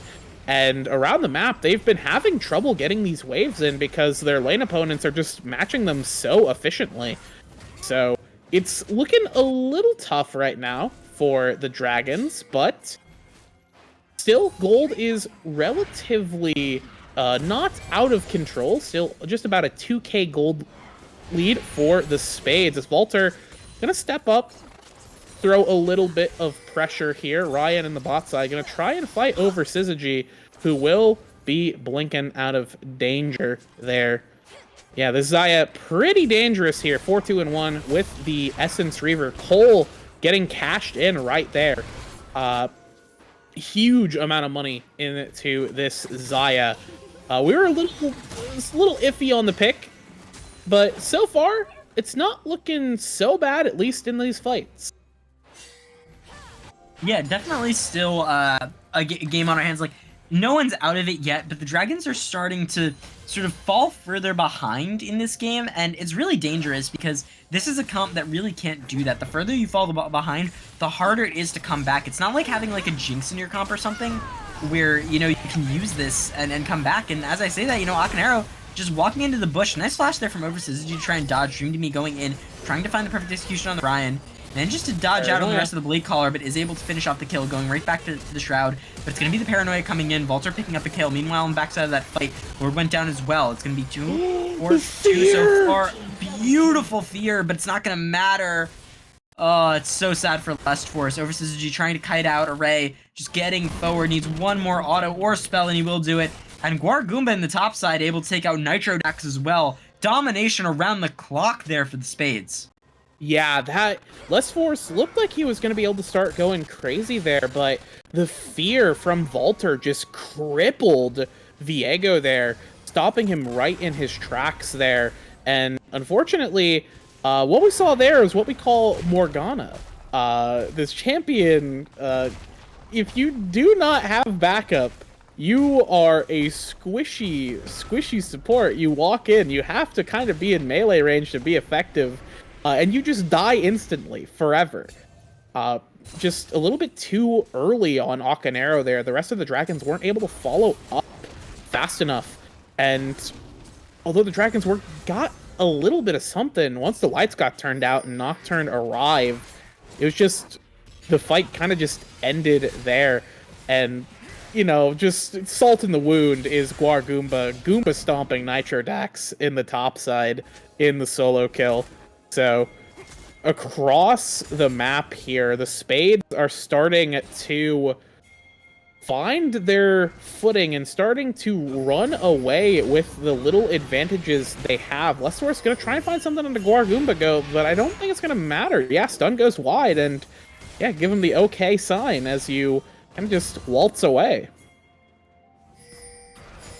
Yeah, and I'd imagine when you're in this case, like, going for the dives is huge, and it's really great to get it, but you also have to keep in mind what you're giving up, right? Which, in this case, is the mid lane tower. I was about to say, almost hit the wall there. Volter had to be careful. But they do get the topside tower, which is a really big return effort, right? Being able to get that kill on Netrodex, being able to get these shutdowns is really big. But you do have to be, you know, careful not to give too much. I think you're fine trading tower for tower in a kill, especially at this stage in the game. And, you know, just the second track, I don't think is the biggest deal in the world, right? Mm-hmm. You get it, you don't, it's kind of whenever you can give it. But you have to keep in mind that the only super scaler on your team really is Jax, right? Lust Force is also very good, but he sort of scales off the opponents that he steals, right? So it's actually more beneficial the stronger the Spades are if you can get that reset. But you actually need to get the reset in the first place, right? So it is relying heavily on the rest of your team, because if you're not able to, it can be very dangerous. That's some old school Mordekaiser copium. It's like, oh man, the enemy 80 carries fed. Don't worry, guys, I'm gonna steal them. They're mine now. Now we have the fed carry. I don't know if that's a bit of a silver lining there. That's looking at an empty cup and saying, well, actually, there are a couple of drips of water at the bottom if you look carefully. It's, you know, maybe not the biggest of wins, but Guar Goomba here will be taking that turret as Nitro Dax. Gonna try and fight this one out. I think the Jax should win this one, yeah, pretty handily up here, as we do get the Jack of all trades Volibear build being assembled here. But what I've seen with this build, I've seen it enough times at this point that I'm well aware that the Jack of all trades Volibear kind of just dies until he gets 2 items, and then he starts doing things and becoming a strong player. But Jax is much stronger here with just the Triforce. But again, as you kind of noted, most of the power is loaded into the scaling onto a single player for the dragons. Granted, they do have the Ezreal, who will eventually, at like 3 items, start doing quite a bit of damage with just stray poke, but still just sitting on the Triforce only, doesn't even have the Muramana yet. Meanwhile, on the other side, Ryan on the 2 items there with the Navori and the Essence Reaver as oh, good night. Not looking great right now. Overseas G dead once again. Dream for me, trying to find the flank. looking for Ray, Okay. maybe being able to find the pick, but is forced to use the perfect execution just to get out. A beautiful charm there. Ray picks up another. Nitrodax going in with a beautiful counter-strike onto 3, flashing forward to keep trying to go forward. Nice little Featherstorm there from Ryan to keep trying to dodge out, but a beautiful knock-up from Lord keeps him alive. 4 for 0, and the Spades are ripping through the Dragons right now, showing us exactly just how much of a fight they put up that last game. They want their redemption, and it looks like they are getting it. The Dragons looked pretty good early on, but just have been falling off for the past 10 minutes, and it feels really hard, right? When you can get so many great engages, so many great plays, and it still doesn't matter, you have to question, what's your win condition? What's your way out? Yeah, and I think the big thing we're seeing with the Dragons here is that their engages are all misaligned. Especially as the game continues, it feels like there's a lot of desperation, especially from Akanero, who is just kind of playing really badly this game on the Morgana.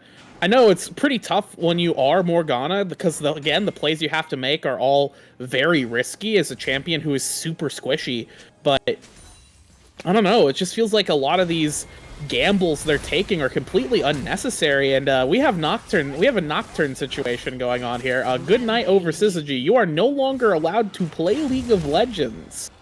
I mean, we don't even have a chance to like switch the mic there. It's just, dude's just dead. He's just gone. Yeah, Into the Shadow Realm. Yeah, the lights turn off. It's like, okay, yep, night. Experimental X-Blade finished as well means. Yeah. That ultimate's what? Look, it's already halfway done. It's almost back up. When Nocturne gets rolling, he feels like the best champion in the game. When he's able to get his ulti resets and get the super low cooldown paranoia. Paranoia is such a powerful tool that's able to do so many different things. For such a simple skill as just clicking to turn the lights off and jumping onto somebody from a long distance. It really just opens so many doors. And the fact that he is now in such a dominating position, speaking of dominating, Array going over the wall, just picking off over Syzygy, who is having a very rough game here, as now it's the next to fall is Hakanero. Oh boy, I mean, it's just so rough at this point, right? It's like every time I'm like, oh man, who do I want to talk about next? I just see, oh, maybe I do this, and I'm like, oh wait, over Syzygy is a grayed out Perchard again. Yep. Okay, it's just the guy comes up, he's like, I will go clear a wave today. Clueless. Yeah, and I will say, giving a lot of credit to Volter and to Volter here, but I gotta say, Lord has been playing really well to enable the Nocturne, and Array as well. Both of these players, their tools to sort of enable this Nocturne aren't super strong necessarily, but they've been following up Volter on pretty much everything and allowing this Nocturne to go crazy. And I gotta say, very, very good. When you play Nocturne, he is your composition. You have to make the man work, because he will carry you through the early to mid game, and then eventually your actual damage dealers can, once Nocturne retires and is in a wheelchair, they can take care of him in the later stages of his life. As Ryan is looking to do so here. Now on his third item, the Infinity Edge finished, and meanwhile, still not on that second item, as over Syzygy looking real rough as we approach a 10k gold deficit. 9.5 right now for the Spades, a huge lead for them. Seemingly insurmountable, as now Nitrodax is gonna be dead. Yeah, I mean, at this point, it's like, you always want to talk about, like, oh, this is the way back in, this is the way you win. Past a certain point, it's more on the team that's winning to make egregious mistakes than it is for the team that's losing to actually play well and try and come back, right? And I think that's kind of the point we're at with this game. Like, Volter still has not died, neither has Ray. Both of these players are super threatening. Ryan is just so hard to kill with that Featherstorm. Lord's been playing out of his mind. It's one of those things where it's like, there's so much mobility, peel, spell shield. It's just like, how do you legitimately win a fight against the Spades at this point? And I think the answer really is just they need to mess up. They need to screw up everything in order for you to win, because it doesn't matter how well you play. you're just getting stats like out golded at this point. Yeah, I genuinely, like, I'm trying to think of like the scenario where they win the fight, and even in my head, the scenario is, all right, Ryan right clicks towards them, mouse disconnects, unplugs. I think the only scenario is like an amazing play from Dream to Me, and then Less Force is able to like pick up a Ray or Volter or someone and like tear through the fight that way, right? Yeah. Because like, all right, the goal is we try and kill one of the carries and have Less Force become a damage dealing champion. We are the way you win the fight is with like Mord Cope. Like that is we have to go. It's like we take the stronger enemy. That's the way we win the fight. I mean, hey, you know, with Viego on your team, if you had Xin, I don't think you have a chance at all, right? At least here, it's like an option. And speaking of options, this is where it starts. The shutdown here over on Akane, not the greatest, but now Less Force does manage to take it. He does take the charm, and look how much damage comes out. Akane picks up another one, and Guar is on the side. Speaking of that, Dream to Me keeps going forward. Finally, lights get turned off. Guar has to be careful, but he's rejoined with Ryan. Volter here just popping Paranoid to try and get them out. Less Force wants to keep going forward, but he realizes he doesn't have any more. The shutdown's onto Akane. Definitely not who you wanted them on, but we can see the vision. It's possible. Wait, I didn't even notice. Did both of those shutdowns go to Morgana? Don't worry about that. It's over. It's so doomed. Don't worry about that. I'm FFing. I'm FFing. I'm opening up chat. But how are you FFing before we? But you can't FF before we kill Volter. We need to make sure they don't get flawless games. Oh, true. We need to. If we're going down, ruining their stats, right? Like. All right, true. Actually, I'm motivated. All right, I'm not FFing. We gotta try and kill Nocturne here. I don't know how we do it, but you know, we did manage to kill a couple of them there, and I think again, as you said, it really was more so the Spades kind of blundering themselves into getting killed, as Less Force possessed a player to start doing damage. So we just repeat that process, maybe become Xayah for a little bit. Cut through the front line of the Spades, and we've got a game on our hands. But I just don't know if that's like a reasonable thing to expect. I will say Ezreal has finished the Muramana now, so that's not nothing. It feels like nothing, but it's not nothing. As the Baron will get started up here. Low HP bars as Array's going to dash forward. Beautiful spell shields to block at least one, but not going to block the other. Dragon being finished up. Needs to get the steal. He needs it. He gets it. Less Force. He stole the Baron. He got it. Oh, and the Storm Surge, they finish on off too. It's only two left alive. They are running for their lives. They have the Baron. They're trying. Dream to Me on the backside. Picks up another kill over Syzygy, still alive, but finally going down. Ryan picking it up. Dream to Me. It was such a valiant effort. They tried so hard. And you know what? I respect it. The ending did look amazing. You gave us hope for a brief second. Unfortunately, the wallets are just too massive. There's really not a lot you can do at this point. And, you know, shout out. Played a game. They definitely did not give up. You have to give them credit for that. But you also have to give credit to the Spades. Not deterred by their previous loss. They saw what they could do. They knew they had this. And they take us with a convincing Game 1 lead. Yeah, very, very convincing Game 1 here. And I do appreciate a convincing Game 1 here. But I will say, as you said, the Dragons, despite the fact that they were down a significant margin, you know, still were looking for the plays, still were looking to keep themselves in the game, and they gave hope is, I guess, what you can say. Less Force, definitely a very far cry from the previous Viego game they had against the Kittens in this one. Perhaps maybe a little bit too greedy. Maybe the Spades were kind of hoping for that. Or maybe Nocturne's just the best champion in the game, and I gotta stop doubting Nocturne. I don't believe in him, but I think that's just because I don't win on Nocturne. So maybe I gotta believe in Volter, who can win on Nocturne. Did not die, did maintain perfect KDA in this one. So, you know, maybe next time we gotta take some pot shots and Volter's stats a little bit.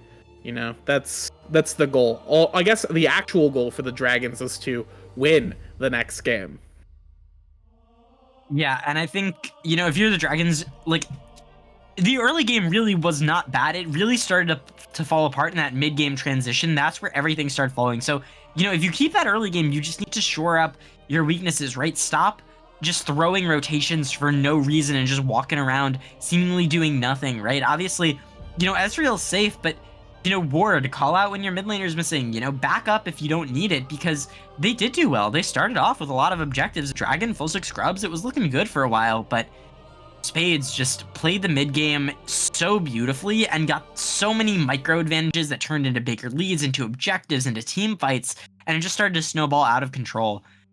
Really big shout out though. Yeah, Valter played absolutely amazingly. So did Array. So did everyone, honestly. But yeah, really great game on the Nocturne 6-0-10, completely flawless. And if Valter can pull another one of those out, I think we should have our only second 2-0 of the season. Walter, I believe in you. Please, You knock Walter, on don't wood. let me down. All right. With that said, we're going to go to a quick break as we wait for our next draft to start. We're going to be in on that in just a moment, so stick around. It's going to be interesting for sure.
Hello, And we're everybody.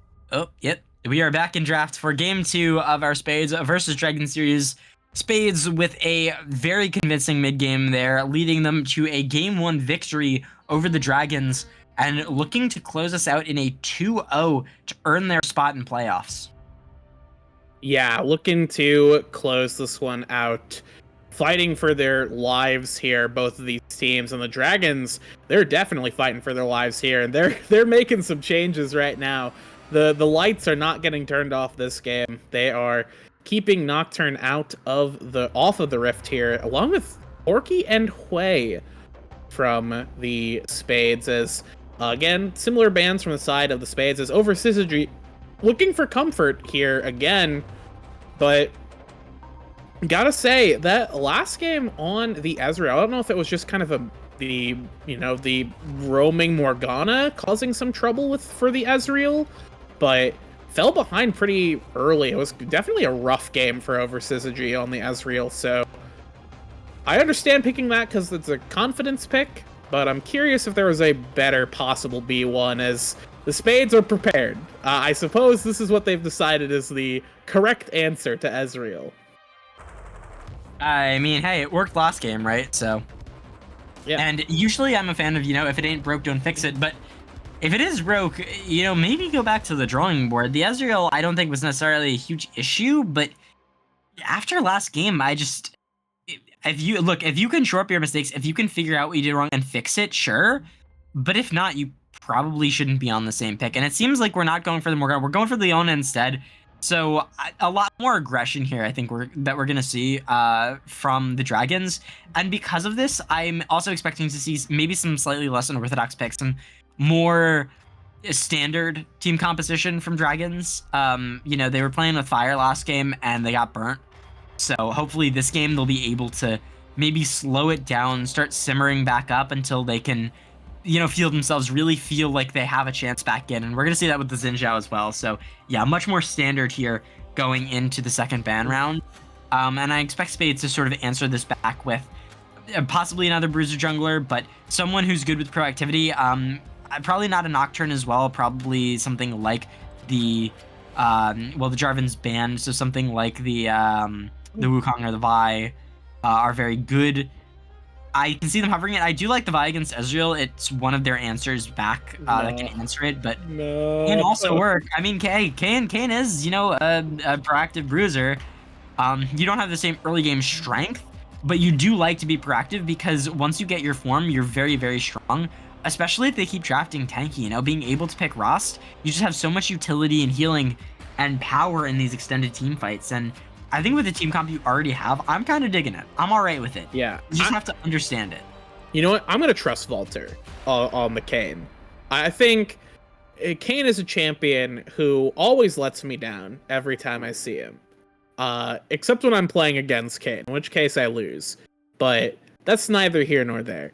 I think I'm going to trust Valter on this one. I'm going to trust that we are picking Kayn for a good reason.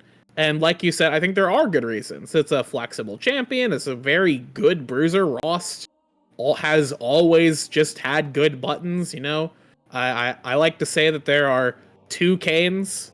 There's Red Kayn and Bad Kayn. So I do like having that Rost as just a good bruiser option for the Spades here. The Ambessa is going to get taken out by the Dragons. Not too surprising there, as the Sylas will get pinched as well. Top laners getting targeted once again by the Spades. Spades now do have the counter pick for this game, so they can potentially look to make use of it, but they can choose between, do we want to counter pick mid or top? Yeah, we'll have to see here. The Ambessa banned out as well, so Dragons clearly don't want to see that. They watch the game, they know how much power it can hold. They want to be careful. See, hovering both of those sort of safe, good blind top laners, the Aatrox and the Gnar, ending up going for the Aatrox, so also going pretty standard.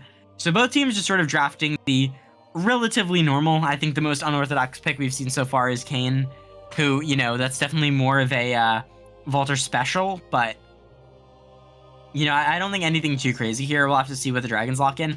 I imagine they're going to go for either a bruiser answer, or they're just going to say, I'm fine with picking the tank matchup. And there's the Ornn, not shocking, and, control mage mid. Orianna's always an option that we've seen a lot of. Anyone else, the Aurora is also very... Dude, I can't even get my words in, holy. I'm going to kill that rabbit. But, the rabbit did also get a lot of changes this patch, so not quite trapping people in the ultimates anymore. Can't reset on the W, but is still pretty strong. The changes were, I think, beneficial for the game health, and also I think Aurora is still in a very good spot. Choosing between Victor Arcane and Kassadin, we'll have to see. Keep hovering it. Victor Arcane! Bat chest? Bat chest. I like this. Right. Going for this sort of scaling mage. I think both teams really just going for these standard compositions, with the Dragons being on that sort of more tankier, drawn-out fight side, whereas the Spades are in a much more bruisery sort of drain tank environment, right? Their tankiness is not coming from base tank stats. It's coming from a lot of healing. It's coming from a lot of sustained damage over time. Being able to sort of tag out with each other in terms of who's taking the damage. So anti-heal is going to be a big deal here for the Dragons. Yeah, two pretty standard compositions, like you said.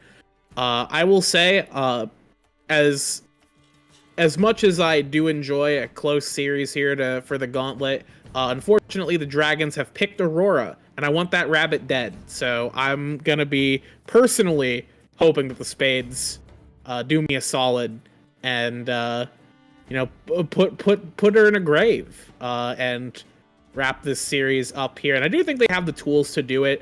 We saw the power of that Xayah Rakan bot lane. I think the Spades played that very well. If Akanero continues to play kind of not great in this game, taking some odd roams and leaving over Syzygy to just give over the early lane pressure to the Xayah Rakan. I think we're gonna see a kind of a repeat of the last game in terms of the bot lane pressure. The difference is really gonna come down to the top side of the map for the Spades and the Dragons. Kayn is a very different champion from Nocturne. Both do like to gank, but Kayn wants to be actually fighting champions a lot sooner and a lot more often than Nocturne is. So I'm hoping that we get to see some really a bit of a scrappy early game from the Spades. I think the Spades should look to scrap early on with the Xayah Rakan and the Kayn, even the Aatrox as well. But it's not like they don't have anything for the late game environments, because they do have Victor as kind of that late game win condition if the Dragons can stall them out. But I don't know if that'll happen. I'm going to give this to the Spades, personally. Yeah, I think I do love myself some Victor Arcane. And in terms of how the games were playing out, I definitely think the Spades have the upper hand. In terms of just comp, though, I do think Dragons have a very easy to pull off comp. I think that it's very well rounded. I think if they're going to start the comeback, I think this is how you do it. I think you draft like this. I think you play to your strengths, which is really showing up to team fights, knowing that your strength is in that strong early game, and then just showing up to team fights, not trying to do anything too crazy, find some weird rotation picks, not. Get your early lead, show up to objectives, keep the ball rolling from there. You don't have to be too fancy. But I think both teams are definitely... I think it's definitely going to be a skill matchup. I don't think either team won draft to a degree that it feels like both teams are, like one side is just, oh, man, they just won, the game's over unless someone screws up really bad. I think both teams have a real chance in this game. And I think it's really going to come down to execution. All right, so... with that said, who will be able to execute well here in this last game? We'll have to go to a quick break. When we come back, we'll be here on the Rift for our final match here between... let's go there.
Welcome back, everybody, here onto the Rift for Game 2 of our series between the Dragons and the Spades here in the Gauntlet. The Gauntlet has been thrown, and the Dragons are on the ropes right here. But it is not necessarily over for them. The Spades do have an advantage going into this game, but both teams are relatively even. It's going to come down to execution in this match to see who will come out on top. Once again, I am Hakanero, just saying hello. Oh man, this is it's beautiful. Injected into my veins. I love the level 1 fiesta. We give Ryan first blood for no reason. Yes. This is how you come back, surely. You know how I said that if Hakanero doesn't make bizarre choices and just plays better, that bot lane will be a little bit more favorable to over Syzygy? Well, I've got some bad news. Don't worry about that part. I've got some bad news. It's fine. It's fine. Zaya's walking on the lane with her lover and a longsword. So no, it's fine. Nothing ever happens. And nothing ever happens. True. Nothing ever happens. It's known in the literature. Nothing ever happens. Yeah. Somehow Aurora is gonna win this game. For the Dragons for sure. Wawa. But I do gotta say, although that was a bit iffy from Hakanero, just a good CC chain from the Spades there early on. You can say your questions about whether or not that was optimal to walk up and stun randomly, but it is what it is. You can't go back and fix those kinds of mistakes. You just got to keep playing the game out. And I will say, at least for the early levels, Leona is still very threatening, especially because Lord did burn the Ignite in that first kill. So Hakanero has that for a bit of extra kill pressure here in the early stages of the game. So if Ryan and Lord do not respect the Leona damage, could come back to bite them, but looks like they're going to give over that respect as Hakanero and over Syzygy are deciding to gank Array level 2. Yeah, we'll see. Looking for it, trying to get the kill. For a 3-man mid lane, Array is still open. Oh, one more Q from over Syzygy would have done it, but he manages to get out. If you're Array, you're just like, dude, what the hell's going on? Get out. Get out. Bro, it's not even 3 minutes. What the fuck? It's not even 3 minutes. The hell? Oh, sorry. I got a player in my lane for each minute of the game. Like, what? Speaking of minutes of the game, levels equal to minutes on top side, and Guard is getting eaten alive up there. The grasp, really nice for Nitro Dax, and this is sort of the problem you run into against the Ornn early game, right? Which is just, as a tank, you don't expect it, but goddamn does he have a lot of damage. The flash forward from Nitro Dax needs just a little bit more, but the healing from Guar is so good. One more auto would have done it, but it wasn't quite enough. Nitro Dax, man, just to get the solo bolo there up in the top side. Picking up the kill onto Aatrox. Yeah, the Mage, Death Knight, Paladin, Bruiser, Wizard, Warlock, Ornn has, of course, taken a kill up in top side, that solo there. Pretty good stuff from Guar to try and turn that around. It was a very close call, but the healing from Nitro Dax was just enough to turn that one in their favor, as Walter is going for something here. Ooh, stun goes wide. And the slow will not land either, as we don't have an engage. Good Zenith Blade there from Ryan, but over Syzygy just has to dash out because of Lord's beautiful grand entrance there. And I think this is really, like, sort of the story of this lane, right? Which is, like, Hakanero lands a really good engage, Lord just tries to engage onto over Syzygy has to jump out, and then Lord just jumps right back to Ryan, and Hakanero walks out with the W prots, right? Like, it's just not... there's not a lot that can happen, just because of, like, both supports just have the tools to go in and then walk out, and both the ADCs, you know, can't really go forward when that happens, so they just walk out as well. It really is the epitome of nothing ever happens, the lane. Yeah, but I will say, over Syzygy is out of mana here, so we do have an engage onto Nitro. Yeah, Nitro has to be careful. He doesn't have flash anymore. Good slow there from Volter, and Guard keeps going forward. A couple more knockups are a little bit of a rout. We'll see who they end up giving the kill to. Volter and Guard both firing back. It's going to be Volter picking up the kill, putting him on the board 1-0 and 0. Or sorry, 1 Yeah, what 101. Sorry. Dude, you know what? It's 1 in the morning. My brain's fried. We Yeah. don't talk about it. Yeah, it's 1-0 and 6 in the morning. 10 20 is 10 and 6 in the morning. It really is. Yeah, but what I'm gonna say there is, I think the most important part about that is all of the red juice, all the cherry Kool-Aid that Walter collected off of hitting the Ornn there is very valuable, because you're gonna want to go Ross this game. I can't imagine we're gonna see a blue Kayn ever, but especially in this game. So Walter builds health, front line that builds health, front line that builds health because she already has natural resistances. Like, yeah, I imagine, like, and who are you really assassinating, right? You think you're like Aurora? Are you okay? But are you actually assassinating Aurora? Like, let's No, be real you're here. not. You're not. Are you assassinating Ezreal? You said no. The answer is no. So Yeah. and you could already see the pickaxe coming through. I'd imagine with the double longsword, that's also going to be an Eclipse, which it makes me think that it's going to be the red Kayn as well, right? Obviously, you know, all damage and ability haste. Is that a bruiser? Well, yes, it is, because if you were going blue Kayn, this probably would be a Youmuu's. Now, I have seen some interesting blue Kayn builds, so, you know, nothing is out of the realm of possibilities. Array has decided to Chaos Storm the wave to shove it in and reset for not much value. Was it necessary? Who knows? Did it look cool and professional? Yes. Yes. I mean, at the end, I think it's just going to be the wave's going to just kind of even out. Aurora might get a bit of damage onto the turret, but I don't think it will really amount to anything. And I guess Array does still maintain a small CS lead. Will lose that wave there, which is a bit unfortunate, but not a huge loss, as Walter looking to collect some more cherry Kool-Aid up in the top side. I love the emote from Nitro Dax. He's like, dude, leave me alone. Leave me alone, he says. Not even going to use the Call of Forge God. Doesn't need it. Just walks himself right out of there. Volter picking up some extra stacks there. A little bit of orbs, trying to get that transformation online nice and early.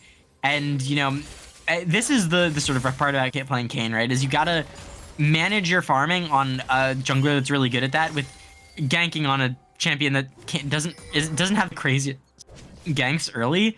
So what ends up happening is you're just sort of beating each other without a whole lot of damage coming through, without help, while trying to mix that farming in. But you can't really focus on one until you get your form. Once you get your form online, you know, you are stronger than like the average champion, and that's sort of what Kayn's purpose is, right? You're like a solid like 70% of a champion, maybe like 80% in base form, and then when you get the form, you're like a solid 110. We're drinking more Kool-Aid up here. We're getting it. The Call of the Forge God comes out, nice little brittle proc.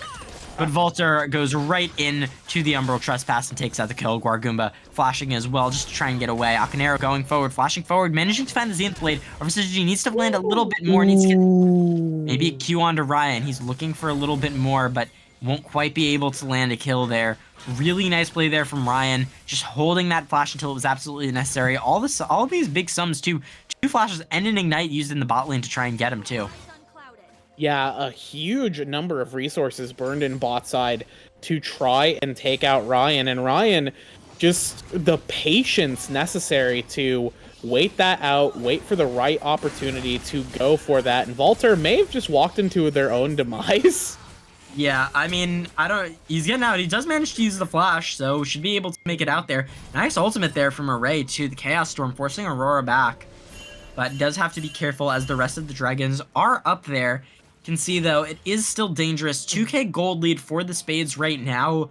Only 3 grubs taken, you know, 1 dragon on the board. Not a whole lot of objectives being taken. It's a lot of this sort of farm difference, the kill difference, the plate difference that's been coming out.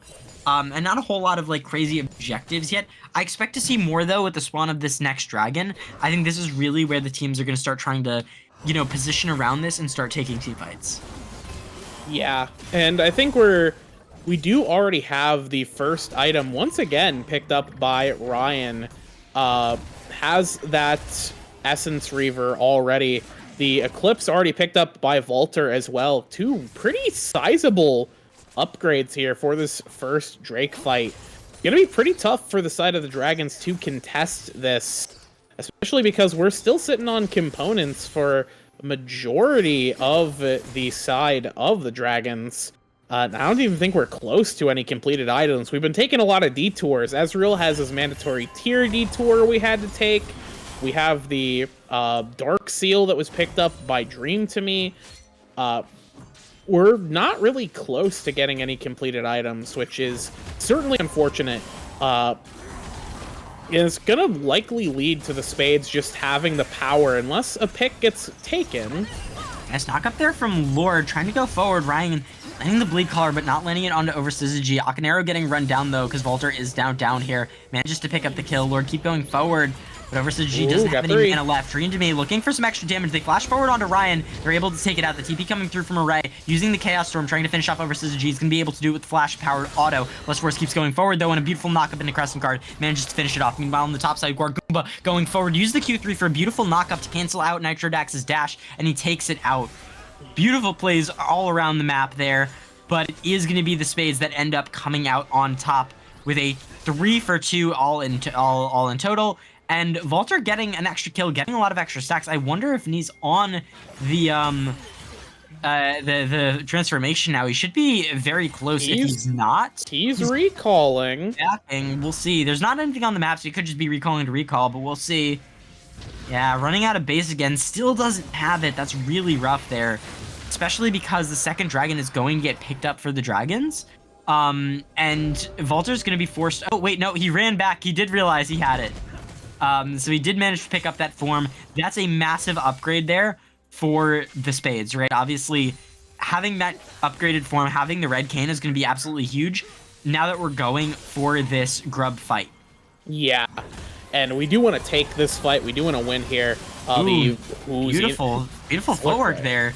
Dodging everything, has to be careful. Finally, one grub going the way of the Spades. They are able to take out Nitrodax, but the rest of the team is still up here. Meanwhile, on the bot side, it is Dream to Me and Ryan raiding it out. Dream to Me does have the TP if they want to, but with a kill already down, Spades are going to be able to secure all of those grubs without much of a fuss.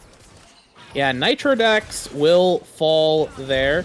Dream to Me doing quite a bit of damage to Ryan, but will be flying as Walter's looking for something. Yeah, looking for the knock-up. Double grand entrance from Lord, and a lot of healing comes out from Volter, but once again, really nice Crescent Guard. Not going to be enough as Volter dodges it with the Umbral Trespass and keeps going in. Versus G and Akanero forced back to their tower as Array shoves them in. But really nice play from Spades, and now that you have all of these upgrades, now that you have, you know, this 3-kill Ross, now that you have this 3-kill Aatrox, these bruisers just heal so much. They do so much damage, right? And they really do feel very brutal, especially because the only anti-heal you have right now is on Nitrodax. It's on your tank, but a lot of the time, he's just going to be ignored. Volter wants to go around completely. Wargoomba wants to go through him, right? You're going to need that Oblivion Orb on Aurora, or you're going to need that Executioners on your Ezreal, or else I fear that you're not going to be able to do enough to take out these bruisers that are just drain tanking everything you're throwing at them. Yeah, they may not have Nocturne this game, but the Spades are winning off of their ability to darken. But folks. Hey, he's here all night. He's here all night. Unfortunately, I'm here all night. So yeah, we're taking a little bit of a step back here as the game has kind of reset itself. The Herald is up right now. So that is likely going to be the target of Volter, perhaps, looking to head up there. Kind of an even line of scrimmage for both teams. The Scuttle will go over to Less Forces. Array is going to take some fire. Yeah, looking forward, trying to get this damage down, but not going to be any kills coming through. Array going down, but won't be able to trade it out. See the Dragons now using that pressure to get this Rift Herald, and Array just caught there. And this is, you know, the biggest thing, right? With even though the Spades are in the lead by, you know, a pretty significant gold margin, the Dragons keep looking for their opportunity. They're able to get these picks, right? They haven't really been slouching. They still have 2 Dragons. getting the gold where they need it to. Unfortunately, you know, it comes at the cost of things like Ryan getting that outer tower with those plates, right? Obviously, just so much damage. 600 gold onto Ryan was absolutely huge. Now you have Volter getting caught out in the enemy jungle. So, you know, that's another trade back. You know, it just seems like for every really big benefit the Spades get, they're kind of just tossing it away for seemingly no reason.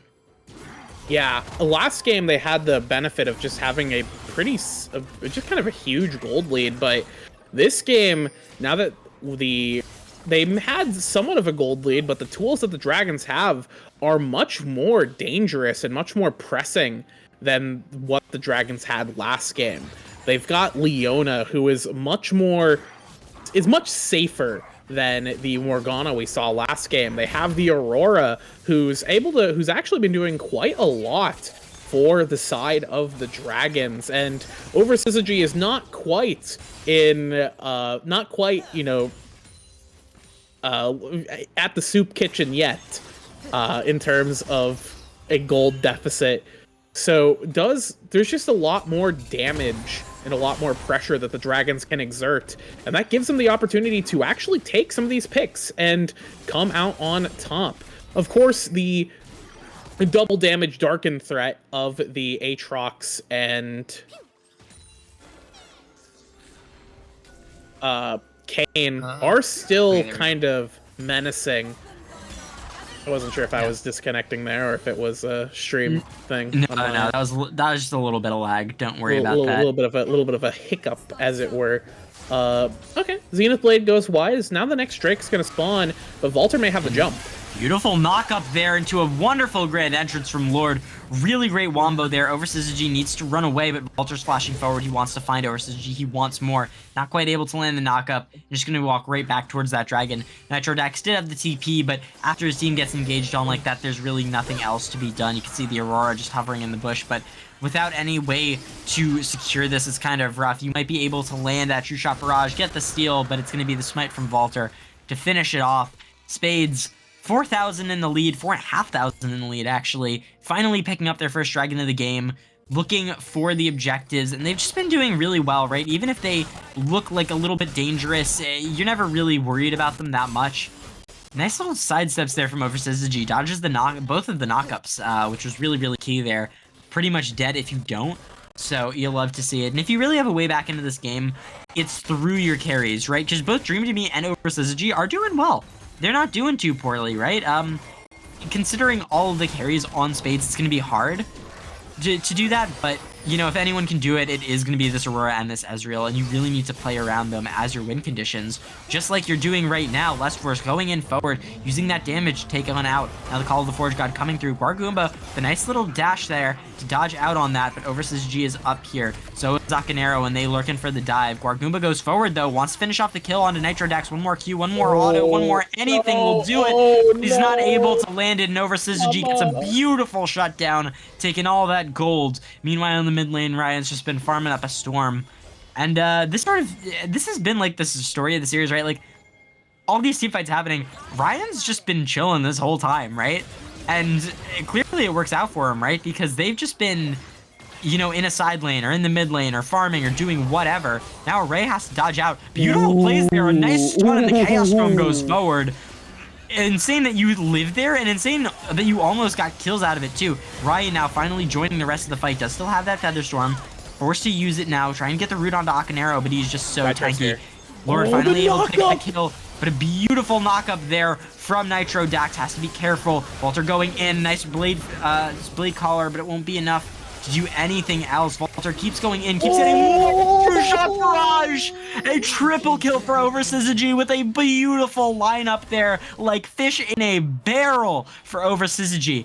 Baron up in 35. They realize that it's not up right now, and they don't need it right now. They're going to go back with all of that hard-earned gold in their pocket, and what once was a 4K gold lead is now only about 1,000 difference. Absolutely huge turnaround for the Dragons there. Yeah, you know, get the bowling alley strike screen going, because that was a real great play, turning up heads for Over Syzygy there. A bit of just over-aggression from the Spades, getting flipped around and punished there. Speaking of over-aggression, Guaragumba is going to get the kill, but will die for it there. Do not think that was worth it. Yeah, Orin does not care about that. Orin is A-okay. It's like, oh, all right. Yeah, I'm okay with this. Yeah, I mean, not too upset. I think that, you know, the gold is better on the Aatrox, but like the Ornn isn't admit like, okay, I miss a wave. So what? I've been missing waves all game. Like, I just need to show up and be there for my team.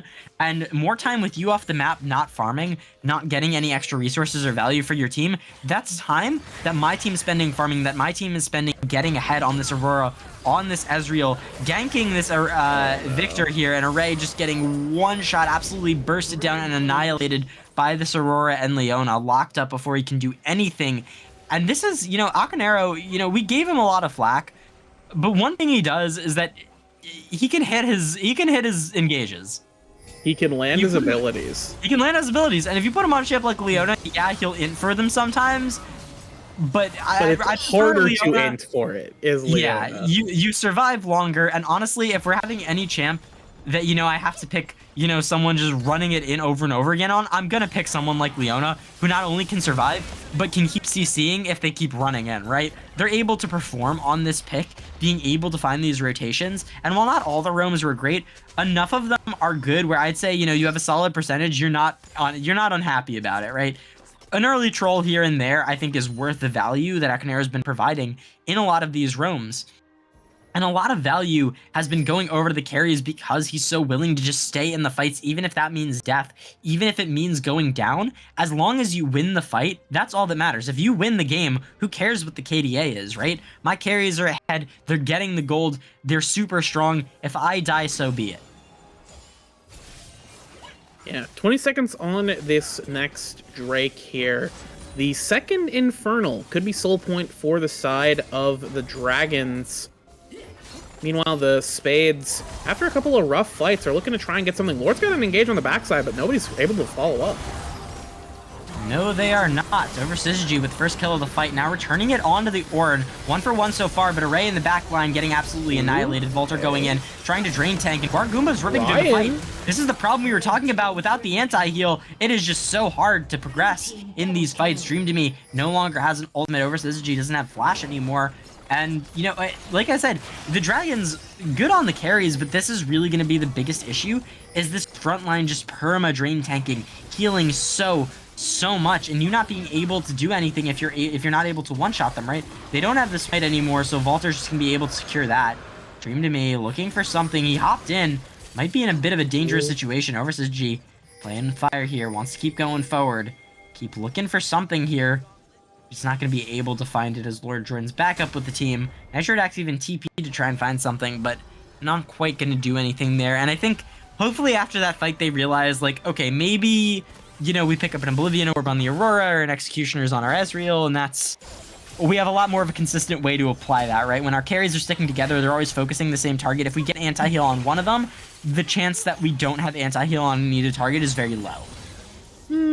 But have you considered that instead we put anti-heal onto Xin Zhao? Please don't. This is Xin Zhao right now needs either a GA or a Sterix, because I do not think you're getting the gold value past 3 items. I don't think the Xin Zhao makes it past 3 items with the way this game is going. There is a very real chance that this ends before Soul or a second Baron, right? Like, if the Xin Zhao does get to a full 3rd item, you're probably not getting to a 4th, right? Yeah. Like, this is going to be a lower economy Xin Zhao game. You just have to accept that and play around it, right? You have to realize, okay, I'm giving the gold to my carries, I'm doing that, and we do see the Oblivion Orb picked up on Aurora. I think that's the smart choice. I think it's going to help a lot because you already have the Darksteel and all of this value, and because Ezreal is so item reliant, putting it on someone who's going to be able to spam out spells and is playing with the Ezreal all the time anyway, and is also able to apply it to the whole team in an AoE, right? That ultimate hits everyone. So I do think that's the correct option, and I think that's going to help a lot in these extended fights. Speaking of extended fights, we do have a bit of a skirmish between Guaragumba and Nitrodax, but Nitrodax is on the winning side of this exchange, as it is Ornn, everyone. Orin is hard Yeah. to kill, and I gotta does have wonder- that thorn mail and like a million armor. This man does not have an MR item. No, he does not. And the one question I have, why Voltaic Cyclosword? Wait, is that what You have that so item? many you have so many good options. You have the Sterix, you have the what's it called, the Spear of Shojin if you want it, right? Like, you've been playing team fights, you're not assassinating anyone in this game, you're drain tanking mostly. Like, why are we running this item? What? Have you considered that it's cool? It's a cool item. You know what? That's true. It you know what? It is cool and it feels awesome. So Yeah, I think the goal here is, you know, the mental intimidation from Guargu. Oh my goodness. Yeah, Walter took it just a little bit of damage from the Aurora there. Got chunked out ever so slightly. This rabbit is quite dangerous this game. All of the tricks will be collected by the Aurora. No children will be eating the trick cereal tonight, as Wargoomba currently still very low on HP. the Really Nitrodex does not care anymore. He's like, yes, please walk at me with my 3 million armor. I have 3 Evil is million anti-heal, armor. I You have have Sunfire. Cyclo Sword. What are you What are you doing, Yeah. mate? And speaking of lethality, why wouldn't you just go into like the Cyrildas that gives you % armor pen and slows on your abilities? Like, We're trying just to seems- assassinate Ezreal as our melee champion. all right, Nitrodax, he's being called the Forge God. Ryan does enter that Featherstorm, but Aknero flashing forward. They keep going on the engage. A huge, Oh, no. huge engage there, but it doesn't matter. Gorgoomba able to stay alive for so long over G with that beautiful True Shot Barrage, though, got enough value that even with all the healing, even with all the Blade Caller damage, it's not going to be enough over G going forward. And Ezreal showing what he couldn't do last game, winning that fight. Array till backed, and you know, this is the problem that I think we're seeing, just caught out again and again and again numerous times. You know, you think they're doing so well, but then they get caught, then they're just walking around pushed up with zero vision for zero reason. And I gotta wonder why. Just play your team fights, you win the front to back. I don't understand what the Spades are doing necessarily. And I understand that it is quite a difficult game to play right now, because it's really you're obviously, there really is only the 2 threats on the dragons.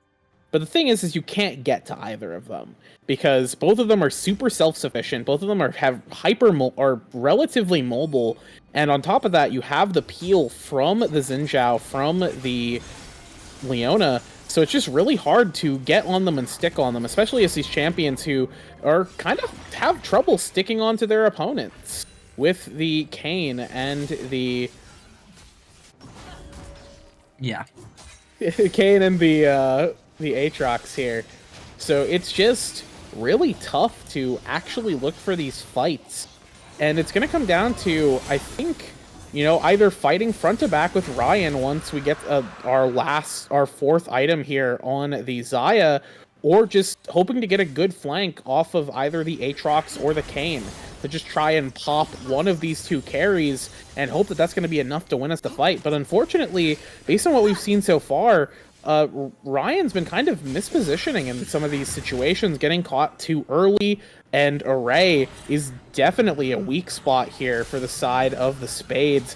Is still Victor, does still have that damage, but is so far behind, relatively speaking, only on those 2 items there. I'd like to take a look at the gold differences on these players here. Yeah, like 1,000 down for Array.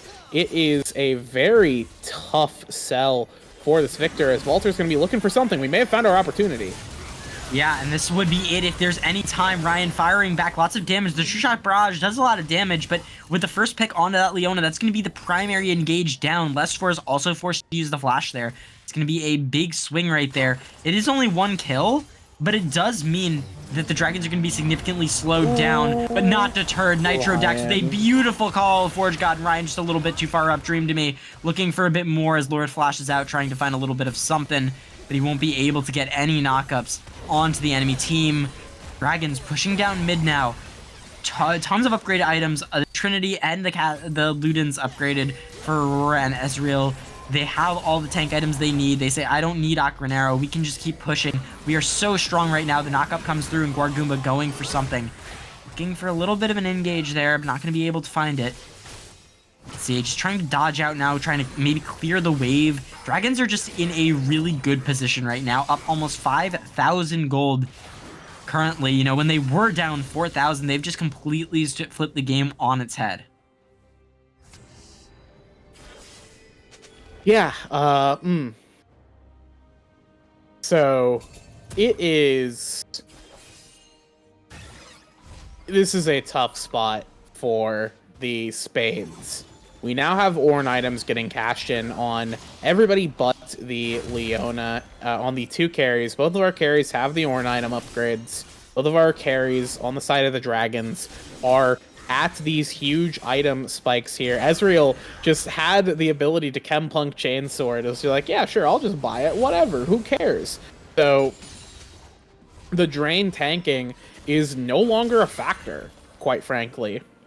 Yeah. And the bizarre item choices have... I mean, they're not even able to finish a 3rd item now. Yeah, and because they get stifled here at their 2nd item, and their 2nd item was not the kind of value they were hoping for, they're stuck on just kind of a suboptimal choice that they're waiting for this payoff, but the payoff is not going to arrive because they haven't been able to farm, they haven't been finding kills or assists or really much of anything. So it just gets so tough for the side of the Spades. And once again, Ryan, what are you doing? What are you doing? What are you doing? Why are we here? Hello? Ryan, where's your team? I gotta wonder, like, what happened in between last game and this game? Because last game, Ryan was going crazy, putting on a clinic, and this game is just like, everywhere you need to not be is where you are, right? Like, it's not even like, oh man, you know, caught out here, caught out here. Just like, if it's possible to be in the worst position at any given moment, Ryan has been there, and I'm just wondering why. Yeah, you know, I wonder how much of this is, you know, these players having a very late night tonight, and it's just kind of the inconsistency goes crazy. But man, it's gonna be interesting here. We do have a fight as Ryan is again on the front lines. Our tank Xayah has died instantly, folks. This is insane. I at this point, I don't know what to say anymore. Like, you see this Ryan just trying to go forward, trying to do something, but just out of position constantly. And with 2 members down, having your main drain tank in your Kane down, having the Rost go down, having your ADC go down, at this point you're just praying that Array can Chaos Storm the wave and that they can't push through it, right? Like, they're looking to end the game, they want it here, and that's what you have to do, and we'll see it now. Finally coming through, looking for it, but the knockup already engaged. Dream to Me just absolutely annihilating the health bars. Guardgoomba, the last one alive, slowed up, and Akanero keeps going forward. The tower is now being used. There is still 1 minion left alive, the lone caster, to help his team push his team to victory, and the Dragons will end up taking game 2, pushing us to a game 3 for our gauntlet for the final spot. Oh, I've made a horrible mistake. You've made a wonderful decision, I think. I've made a horrible mistake. Oh, I'm getting 4 hours of sleep tonight. Okay. You don't have work tomorrow, right? Anyways, let's take a look at this post-game match here. Great performance from Over Syzygy. I had some questions about their performance in game 1. It was kind of rough, but I think that kind of just came down to a bit of a miscommunication in terms of the Morgana was not ideal. The rest of the team kind of just didn't show up around the Ezreal. And this match, we do have the Ezreal show up, and Over Syzygy is quite proficient on the champion. So it is great to see Over Syzygy perform here. And I do also got to give credit to Dream to Me, playing well on the Aurora. Unfortunately, the Rabbit did not get killed as expected, this stupid champion who I hate did get a victory in this game. And I think a lot of that just comes to the Spades just started taking bad fight after bad fight after bad fight, and eventually got to a point where, oh, okay, we no longer have a gold lead. I guess we just lose? Because they just didn't have the ability to get onto those carries and stick onto those carries. And especially with Victor being so far behind, the carry came down to Xayah versus the world, and unfortunately, Xayah is not a tank, despite Ryan's best efforts. Yeah, don't know about the engage there. The frontline Xayah, maybe not the greatest idea. Hopefully they'll go back to the drawing board and, you know, they have their positions, right? It's like a soccer match. They're like, all right, Xayah, instead of playing forward, you play behind the tanks, and everyone goes, oh, how did we not think of that? And they win easily in 15 minutes, and we get to go to bed. Anyway, let's cut it to a short break. When we come back, we'll be in draft for Game 3, our final game of the night, who will decide who goes to playoffs and who is eliminated.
強く強く輝いて消えた流れ星ほら命が燃える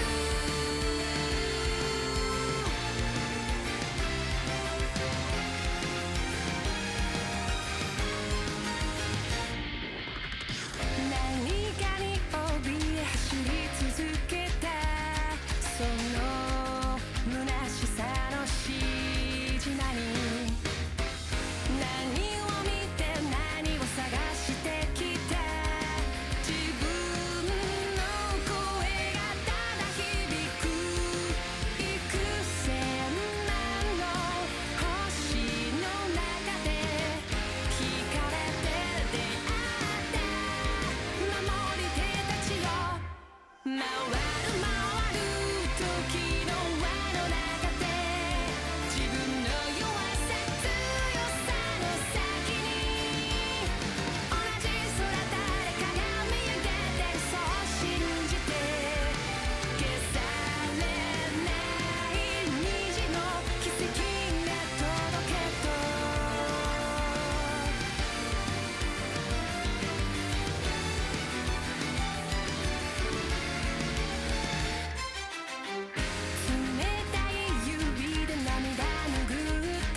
それがいつか風となりきって新たな日が始まる越えてゆく時の輪の中で確かに刻みつけたきらめき同じ空誰かが見上げて信じたから消されない虹の奇跡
follow. We have felt it all come crashing down from far above. Stars are rising, countless worlds colliding. Only one will take it all. Can we bring to fall the giants? Can we make the final call? We are the ones to ignite the darkened skies.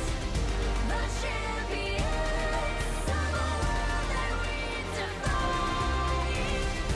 A soul ray of the few who rise up high. And we all fight at the last light.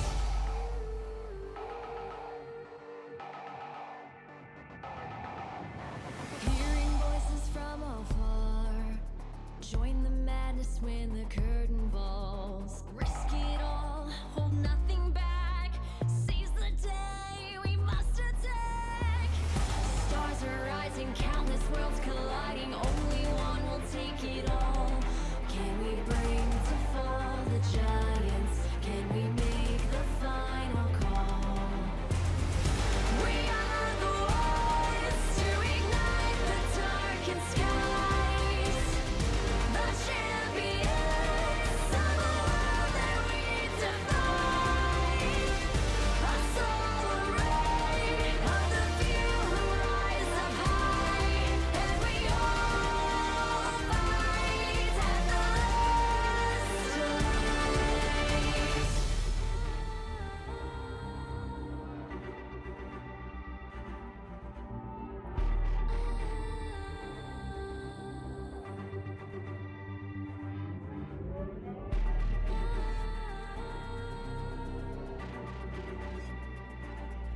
Can we bring to fall the giants?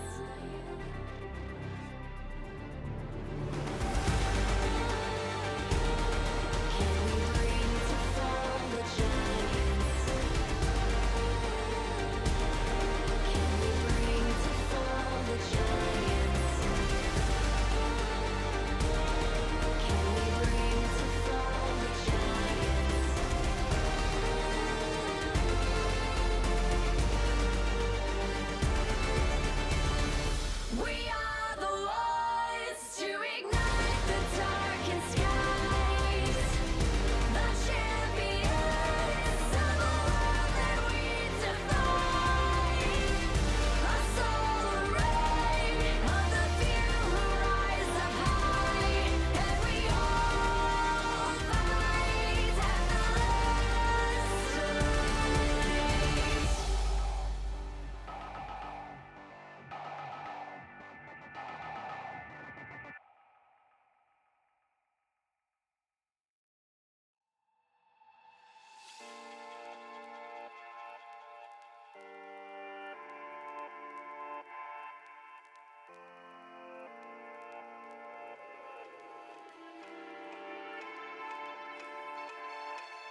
Hello, Welcome everybody. back And to the greatest Oh. stream you've ever seen. we have we got a Go ahead. guest.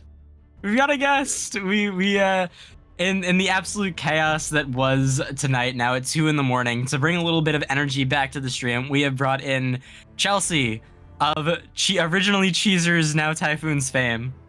Hello, everyone. I'm very glad to bring this energy to you at 2 a.m. Eastern Time to see which of the Spades and the Dragons gets the distinct honor of getting 3-0'd by me in quarterfinals. Is everyone excited? I'm excited I'm because excited. I can't wait to see because both of these teams are trapping us here in gay baby jail here at 2 a.m. I'm excited to see one of these teams lose to you next week. I'm thrilled. I'm just The best. And I will say something to note for our viewers at home. We do have a sub. Array, unfortunately, was not able to, let's call it, maintain his well-being. Being the time, so Odysseus will be subbing in. That does mean the Spades have lost a ban. You can see that on the blanked out square. Not a lot else happening from there aside from the substitution and one ban. There's no crazy penalties or anything like that. So that's most of what's happening right now. So Array will not be joining us from the first two games. A bit unfortunate, given game one. That was sort of an upside, but if this sub is anything like Array game one, hopefully we should have an exciting game. Yes, and while obviously losing a ban is unfortunate, it did seem that between game 1 and game 2, the Spades were kind of losing Array to the EP Sleepy Demons. So definitely, this late into the game, getting a fresh face in the main lane might be what the Spades need to sort of turn this around. The Spades, having already played a best of 3 against the Raiders tonight that went 3 games, then playing their qualifying match against the Valkyries, which they unceremoniously lost, and now entering game 7 of the night. This is like the World Series if it was League of Legends, and also bad. yeah, you know, people were always saying we gotta have BO7 in in League. Well, here it is, folks. BO7. Best of 7. This is what the Wild Rift players dream about at night. Are those dreams or are they nightmares? Is the question. Yeah, and I was going to say, playing 7 games of League of Legends in one night sounds miserable. But what sounds more miserable than that is playing 7 games of League of Legends only to lose and not make playoffs anyway. So the Spades especially, really looking into what they're going to draft to sort of give them a winning angle. Pick 1, blue 1, we did see this Ezreal being taken away from over Syzygy. He did lock it in. Past 2 games, looked kind of really bad on it game 1, but game 2 sort of found his stride. Ryan looking to sort of interrupt that, take it away. Response, over Syzygy with the Kai'Sa Nautilus. Now over Syzygy is what one would call a Kai'Sa merchant in that he plays, frankly, far too much Kai'Sa, more than anyone should really be playing League of Legends.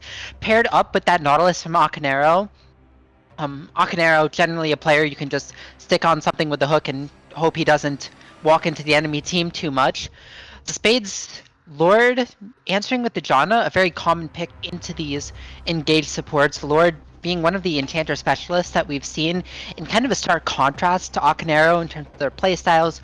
Lord preferring these range champions and Akanero preferring to right click at the enemy team menacingly. Yeah, I'll throw it back to you guys as we do see the mid laners locked. Why don't you talk to us about how you're feeling about that matchup? Yeah, I think this is a lot more of the 2 a.m. we want the simplest I was about to say execution possible.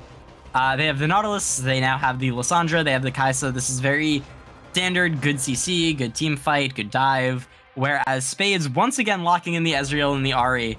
And if the Ezreal is anything like we've been seeing it on over Syzygy for the past 2 games, game 2 over Syzygy, Spades win. Game 1 over Syzygy, I don't know about that.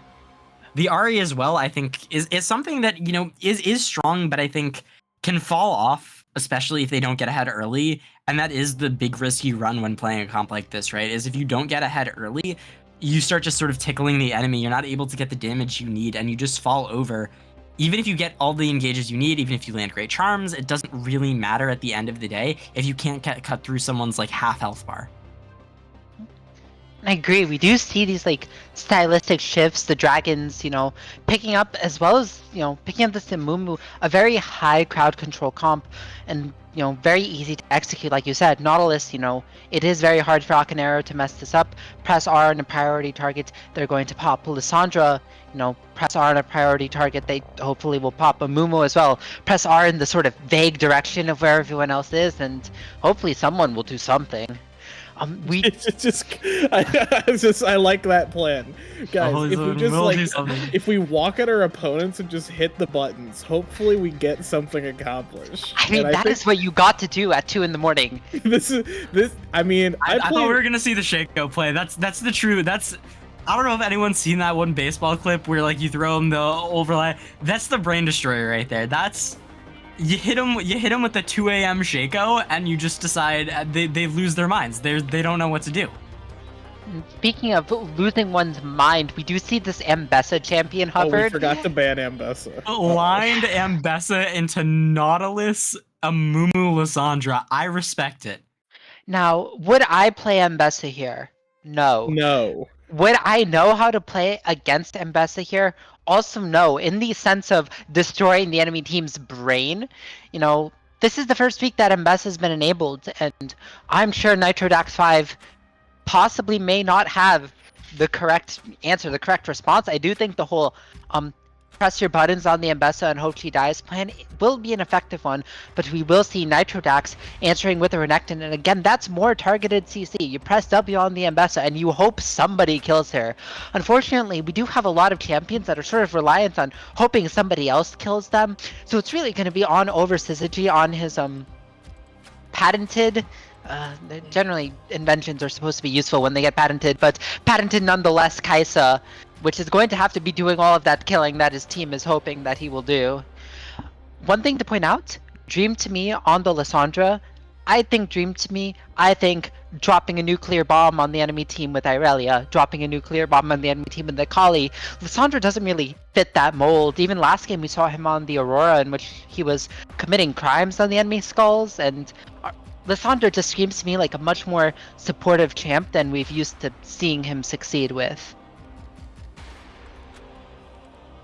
Yeah, I do like it though. I like the idea that Ambessa's going with the dash combo, Q combo, W dash, and the idea is just Renekton W right click, you're stunned, get stunned, buddy, and hoping your team kills them. But I think there's enough base damage and decent scaling to deal with the fact that there isn't a lot of tankiness for the Spades, right? The Ambessa, there's a lot of healing, and anti-heal is going to be very good, especially with the Janna, the Volibear, the Ambessa.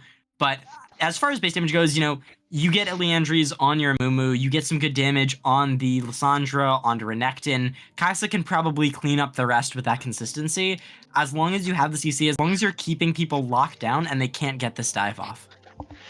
Yeah, and we look at the Spades comp, there's a lot of slipperiness. I see Ari with her 3 ultimate dashes able to weave in and out of the fight. Ezreal very slippery with the arcane shift. Janna with her ultimate to knock people away. And Bessa, they gave her a dash on every ability just for fun, I guess. And, that's a very high execution. Gotta play right on the edge, play on your limits. And frankly, I don't know if the Spades could execute that, when it's not 2 a.m. And I have a lot less faith in them to do it, at 2 a.m. So I personally think that draft-wise, this is going to be in favor of the Dragons, but I'd love to hear your guys' opinions. Yeah, I personally think I'm going to favor the Dragons comp. I think especially at 2 in the morning. This is the comp that just walks at you and hits buttons and then you die, I think is going to be the comp that's significantly easier to play, significantly easier to execute, and also just potent. It's strong. It is people draft this for a reason since the dawn of time, and the Spades are really going to need to try hard if they want to win this. They're going to need some really great dives, really great charms, really great play from their carries if they want to end up taking this one. So I tend to agree. I think the Dragons are definitely favored. I think at the end of the day, no matter who actually wins this game, I'm pretty sure everybody has lost tonight. Everybody involved in this situation is a loser. Really? I'm having a great time. I got to play my Okay, match. I got to duo some fools. I went, I had a nice dinner, had a show, and by a show I mean watch the enemy's Twitch VODs and like sort of hate watched all of that. I get to come back, cast some extremely low quality League of Legends, and I Alright, am personally okay. here for it. All right, Chelsea's the only winner. The rest Chelsea's of the only winner. the only winner. All As it right, should be. that's who I vote to win this game is Chelsea. Uh, so She's with just on that top. said, we're gonna throw it to a break, for the spectator delay, and I will be bowing out. As it turns out, can't being awake as long as I have been today, not healthy or a good idea. So, uh, see you all on the flip side. Good luck and have fun, gamers. All right.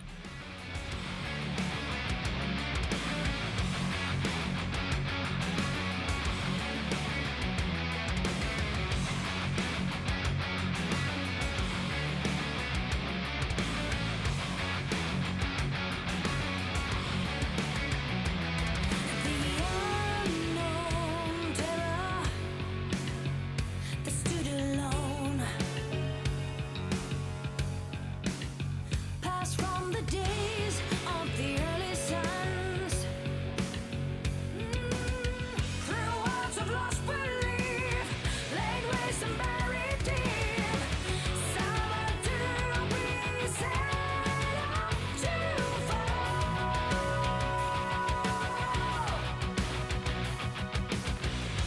But there's no fear that lives inside this soul. Inside this world,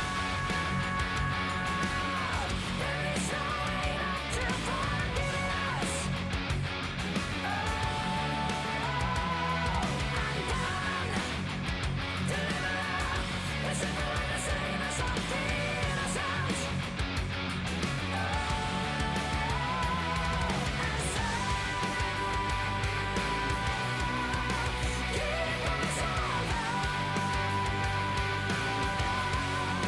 Keep us keep us from God.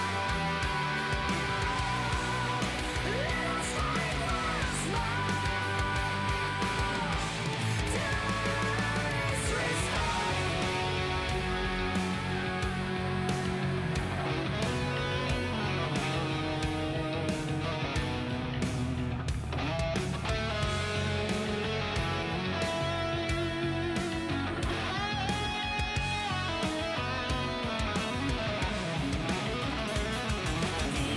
Unknown terror that lives below breathes the flames from the dying suns, and lives to wake the dying ones. The dying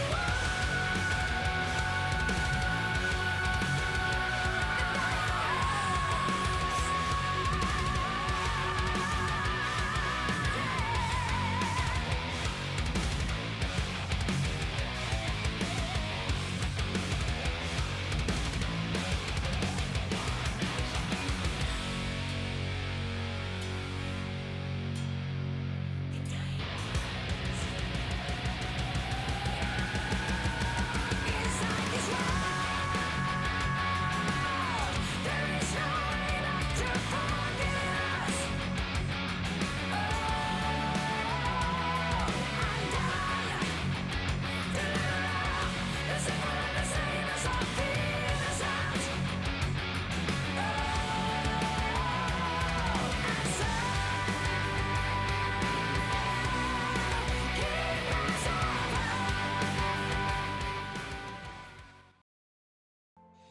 Hello, everybody, and welcome back onto the Rift for Game 3, the final decider match between the Spades and the Dragons, deciding who makes it in. And what better way to do it than to start it off with a 5-stack invade? I would love to see nothing less from this team. Give us the content, give us the dreams, have this game be over in 15 minutes so we can all go to bed. And in that pursuit, we see the dragons have invaded the top side of the Rift as 5, going to try and utilize that Nautilus hook to pick off Gargoomba, but instead walking over a ward. Volter 88 and the rest of the blue team is aware 3-man volley berry. That's going to be really good for the damage numbers. Oh, and the hook still goes down onto Volter. Will there be a fight? Lesforce does want to start the kill on the Amumu over Synergy. Finally using it. Yeah, and there's the Q, but instead it's going to be actually Ambessa getting the first kill. Lesforce going to be able to get the kill onto Volter on the backside, but Gargoomba, will he go down? Does have that flash up, and it is going to be a 1-for-1 on the further side of the dragon. That's a pause. That's what I want to see. That's not what I want to see. I'm lying, guys. I'm losing what it. just happened? I'm losing it. Oh my god, what do you say? I hope to God we're not asking for a remake. Please. Please, God. It looks like it was just a Lord disconnect. Yeah, I'm sort of glad that we can't see chats because I'm sure the tensions between these 10 players are very high. Hopefully this pause gets resolved, but in the meantime, Lesforce did pick up a kill, however, started the Q on that Amumu. That is going to be very, very detrimental for his clear. Will Volter 88 be able to punish that? Maybe. I don't know what he really does on Volley Bear. He could walk in and kill the Amumu, but this is match point. He's actually going to get Dream to me to leash him on the Raptors, which, sacrificing a bit of his lane, but making it so that Lesforce doesn't want to die for the entirety of his jungle clear. Good for him. On the other side, the Spades, Gargoomba, somehow, I blinked and he killed Akanero with what can only be described as, Mbessa moment. Getting that first kill, not burning that flash. He did burn the teleport, but to be honest, Gargoomba has been, a very strong, aggressive laner, and with that extra longsword, I want to see if he can punish Nitrodax on that Renekton. I wish I could have a more concrete opinion, but I'm not a top laner, and I don't really know how Ambessa works. I don't know when she spikes. She does just, will have more stats than the Renekton, who is a very stat check reliant champion, so, if she can play around her grass proc, should be able to get an early lead against Nitrodax 5. Does have that level 2, actually, looking for the trade with the E and the second E. Never mind, that champion doesn't have follow-up. Akanero flashing forward. Yeah. Akanero gets a flash, gets the hook onto Ryan. No sense for Vermeil. Nitrodax on the back seems to have won this trade while we weren't looking. That's going to be the solo kill, burning the flash, but getting the kill. The exact opposite of what I said would happen. Nitrodax playing Renekton, I guess Mbessa beat down Renekton, so Renekton's Akanero gets the hook, but does he want it? That's going to be the heal from Ryan. That's going to be the kill as well. The Spades answering back at the bot side. Over Syzygy does not have the flash, does have the barrier. Ryan's going to E forward, moving past the wave. Will they be able to get enough damage? With the barrier, it should be enough. Over Syzygy holds it as well. Nerves of Steel does not burn that summoner spell, but either way, Akanero hooking into his own demise. Very, very confusing play happening in the bot lane for the Dragons. Yeah, I don't know about that one there. That was a little bit of a strange moment there. Probably thinking that maybe Over Syzygy had more damage early than he did, but in that wave, you don't get that isolated Q. That takes away a lot of your early burst on Kai'Sa, so not accounting for that, I think, and just not accounting for the power that Ryan had fully stacked on that passive. Just has so much attack speed, can really keep firing back. You combine that with the extra AD you get from that Janna shield, and suddenly you're not so tanky anymore. Missed charm there from Odysseus, though. Yeah, unfortunately, Lissandra as a champion, once her spells are down, doesn't have the DPS to really punish Ahri's missed charm, but you see Volter 88 in the top lane looking to punish Nitrodax. Remember, does have no flash after that solo kill in the top lane. Volter 88 going rah, rah, rah, gets the stun, gets the thunder clap down, will be able to bite Nitrodax eventually, and the kill's going to be given over to Gargoomba, and good punish from Volter 88, showing his face, for a first time in this early game. Lesforce still trying to clear his camps, even though he got that leash. Amumu really does need both the W and the E to really have a serviceable clear. Actually had Akanero leash him the Gromp on his way back to lane after dying. But, Volter 88 making good on that advantage, not really gaining a CS lead, but instead looking to flip the top lane matchup back into the favor of Gargoomba. Yeah, and I think this is the biggest thing to note right now is that Gargoomba is always able to pull out an Ambessa moment if you're not careful, right? Nitrodax going for these heals. If you're not able to get the sustain, if you go just a little bit too aggressive when you're not accounting for all these summoners coming out, especially the Grasp too, I think a lot of people expect to Conquer, but that Ambessa heals a lot when you have the Grasp. You do have that extended trades, you have now the pickaxe finished, so being able to respect that, I think, is very important. And I think just in general for the Dragons to respect their opponents is something, because Akanero has just not been respecting, Nitrodax has been respecting. And if you're not showing respect early on, what's going to end up happening is they're going to end up snowballing coming into this mid game, and you're going to lose control of the game. Yeah, I found it really interesting that you talked about not respecting as your opponents as a level 2 Akanero hooked into a level 4 Ryan. Now you might be wondering, what is Akanero doing? And that is what I was wondering when I was playing them as well. Akanero, definitely a player that can make, you know, a lot of good happen on the map when he's ahead, but speaking of making a lot happen on the map, Let's Force Q's in, but I don't know if he wants it. Gets absolutely blown up before the fight even starts. Akanero on the back does get the hook onto Ari, but he hits level 6. He has the ultimate Bolter 88. Will he go down? Overstitch gets a kill, but Odysseus ults in, pops the double kill, gets a reset on the Spirit Rush. That's gonna be the 3rd kill over to Spades. Dream to Me does not have that level 6, does not have the ultimate. Flash forward from Ryan, misses the Q, gets the auto attack, but is not enough. But even still, the Spades win big off of Ari's level 6 spike. Yeah, and I think the biggest issue that is starting to happen now is that the Dragons are just not showing the respect they need to. They keep going in, they keep trying to find these plays without really accounting for their enemies fighting back, right? You're thinking, oh, we go in, we have good damage, but what happens if you get charmed? What happens if the gen is there? What happens if they have the rotations on you? And that's exactly what the Spades are showing us right now, is what happens when you're just overconfident, when you're overzealous, you're going in, you end up in a 1k gold lead at 7 minutes. Luckily, they're able to secure the 3 grubs. That's going to help them try and fight back, get some plate value, get some tower value, going into this mid game, getting the gold back, trying to recover. And right now, a lot of this gold value is on Odysseus and on that Ari, something that can definitely fall off towards that late game if you're not careful.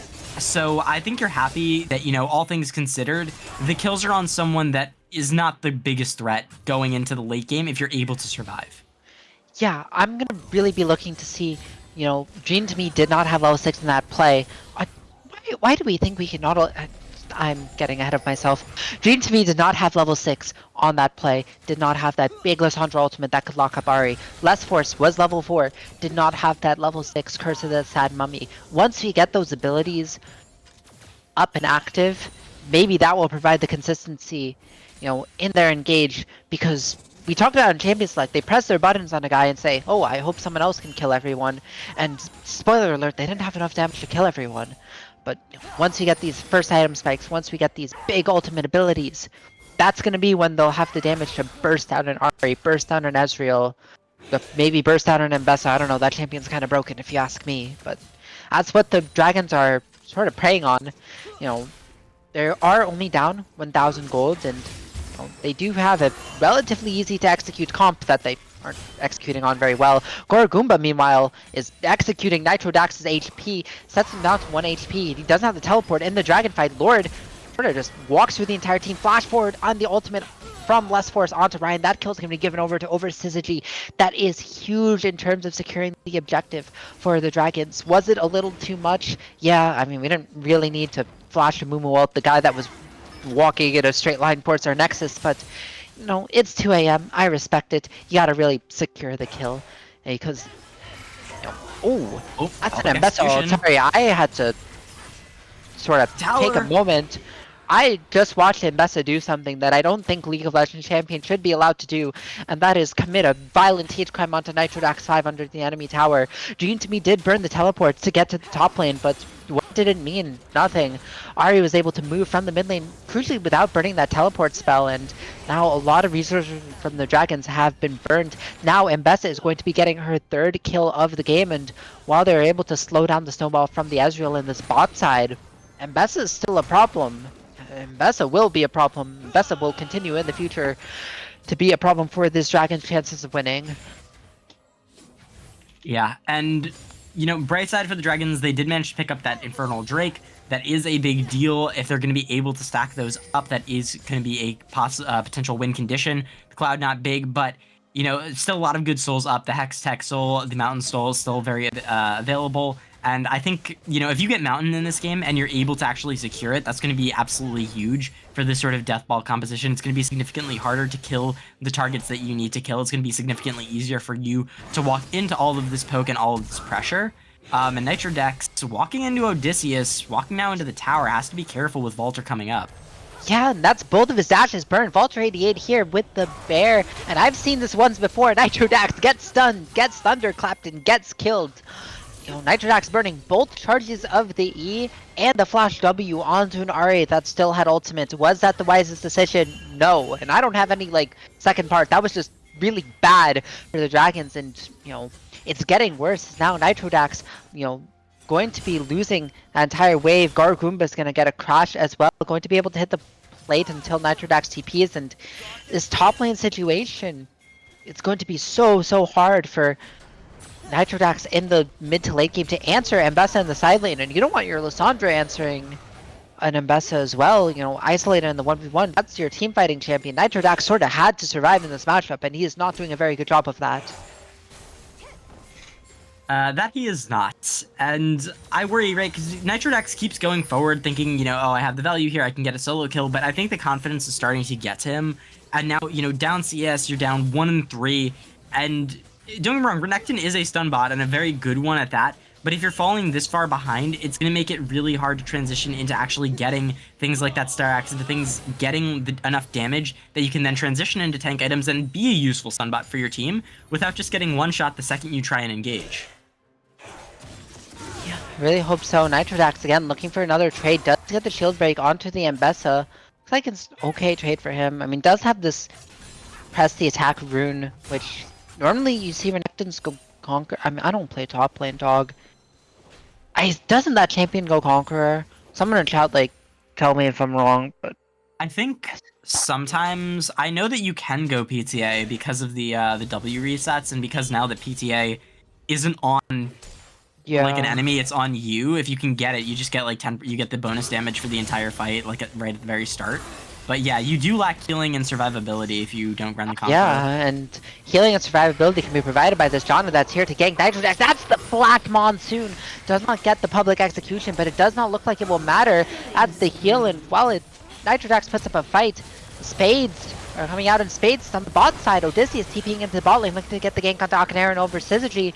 You know, Ari Spirit Rush comes through, gets the reset onto Akanero. Volter 88 uses the ultimate to survive just a little longer. Mumu ultimate is too late. Over Syzygy is down. Can Dream to me get the kill onto Odysseus, and Ryan, he's actually dealing so much damage. Odysseus ran out of Spirit Rush charges. Now it's the Lissandra passive that's getting the reset. Flash away from Ryan, but that's going to be slow into less force bandage cause. That's going to be a double kill for the Dragons, as it looked good on the initial play, but you know, they just ran out of steam.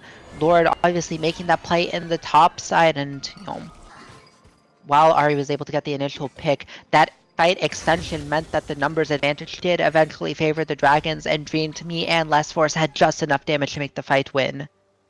Yeah, and also really great from over Syzygy there. Honestly, you know, if we go back and watch that, you can see over Syzygy flashing away from the charm, going towards the bush, getting a really nice, perfect killer instinct there over the wall, just buying so much time for the rotations to come down, and eventually does go down, but by the time he does, Dream to me and Last Force are already in position to follow up. So I think, you know, even if you're not able to get the kills onto your Kai'Sa, being able to get all those assists, as well as buying enough time, getting enough damage down that the rest of your team is set up for big shutdowns is huge, because getting a lot of those kills onto Dream to me is going to put him in a really good spot. You can see so much burst now onto Odysseus with Less Force and Akanero roaming down the flash forward. Auto attack from Akanero, flash forward from Less Force. Seeing that Akanero knew that play was happening, and no one on either team knew that it was happening. Less Force tried to follow up with the flash bandage, but it was too little too late. The Spirit Rush was burnt, but that is, you know, both flashes from your two main engage tools. That's your Mumu, that's your Nautilus. Will it secure this dragon? Probably, hopefully at the very least if you're the Dragons, because you burn so many resources, but there is an opportunity cost associated with using these big summoner spells on a pick that doesn't really amount into more pressure on the map. Yeah, definitely. Well, they weren't able to get the kill, they are able to get that Cloud Drake, and you can see them starting to roam up. It does look like the Herald's going to be started up by Volter, but the Dragons do want to try and fight this. They do still have the ultimates, right? Less Force does still have the Curse of the Sad Mummy. They still have the Frozen Tomb. They are going to be able to fight this if they can get a good engage. Akanero does also still have the Death Charge, which he can just point and click onto Ryan or Lord or any of these major carries to try and take it out. And it looks like they're just going to give it over. Yeah, the Spades completely conceding that space. Odysseus does not have the teleport, does not have the Spirit Rush, and instead walked to the bot lane. That's a really, really good play for the Dragons in terms of just getting objectives on the map, being able to get both sides without any real contest. I mean, Odysseus walked bot to crash a wave. I mean, the consensus is that they can't really fight the Herald, but in which case, you know, they burned a lot of resources. They burned their timer to, you know, potentially shove a mid wave, you know, threaten mid outer, and instead tried to start hitting the Herald, which they eventually just leashed for their opponents. Spades are still in the lead gold-wise. Nitrobax and Gargoomba, you know, continuing to trade heavy. Mbessa does have those plated steel caps, but Nitrodax has that full eclipse, so items-wise, both champions able to stand toe-to-toe with each other. As we sort of get into this state of reset, no neutral objectives on the map for the next 3.5 minutes. And it's going to be on, you know, the playmaking tools of each side, and that's really Akanero on this Nautilus, you know, giving a gank for the Dragons. Doing the flash into the hook, Nitrodax popping the ultimate, that's going to be the depth charge. Gargoomba gets knocked up, but he does not go down yet, and does not look like he will go down at all. Flash burn from Nitrodax, ultimate burn from Nitrodax, but no kill to his name. Yeah, really nice flash there from Gargoomba, dodging out on the rest of that damage. And even though Akanero uses the Ignite, the Depth Charge, Nitrodax using everything, they're not able to secure that kill. Mbessa is able to get out with a huge amount of gold, able to finally finish up this Eclipse. Now going for the Kendall Gem, I'd imagine that becomes a Black Cleaver later on. And that's going to make this game a lot easier, right? Giving you able to shred the resistances of that front line. That's going to help out both War, Volter, and Ryan to be able to cut past this front line that's been so tanky, been so abusive in these team fights and in these sort of skirmishy settings, right?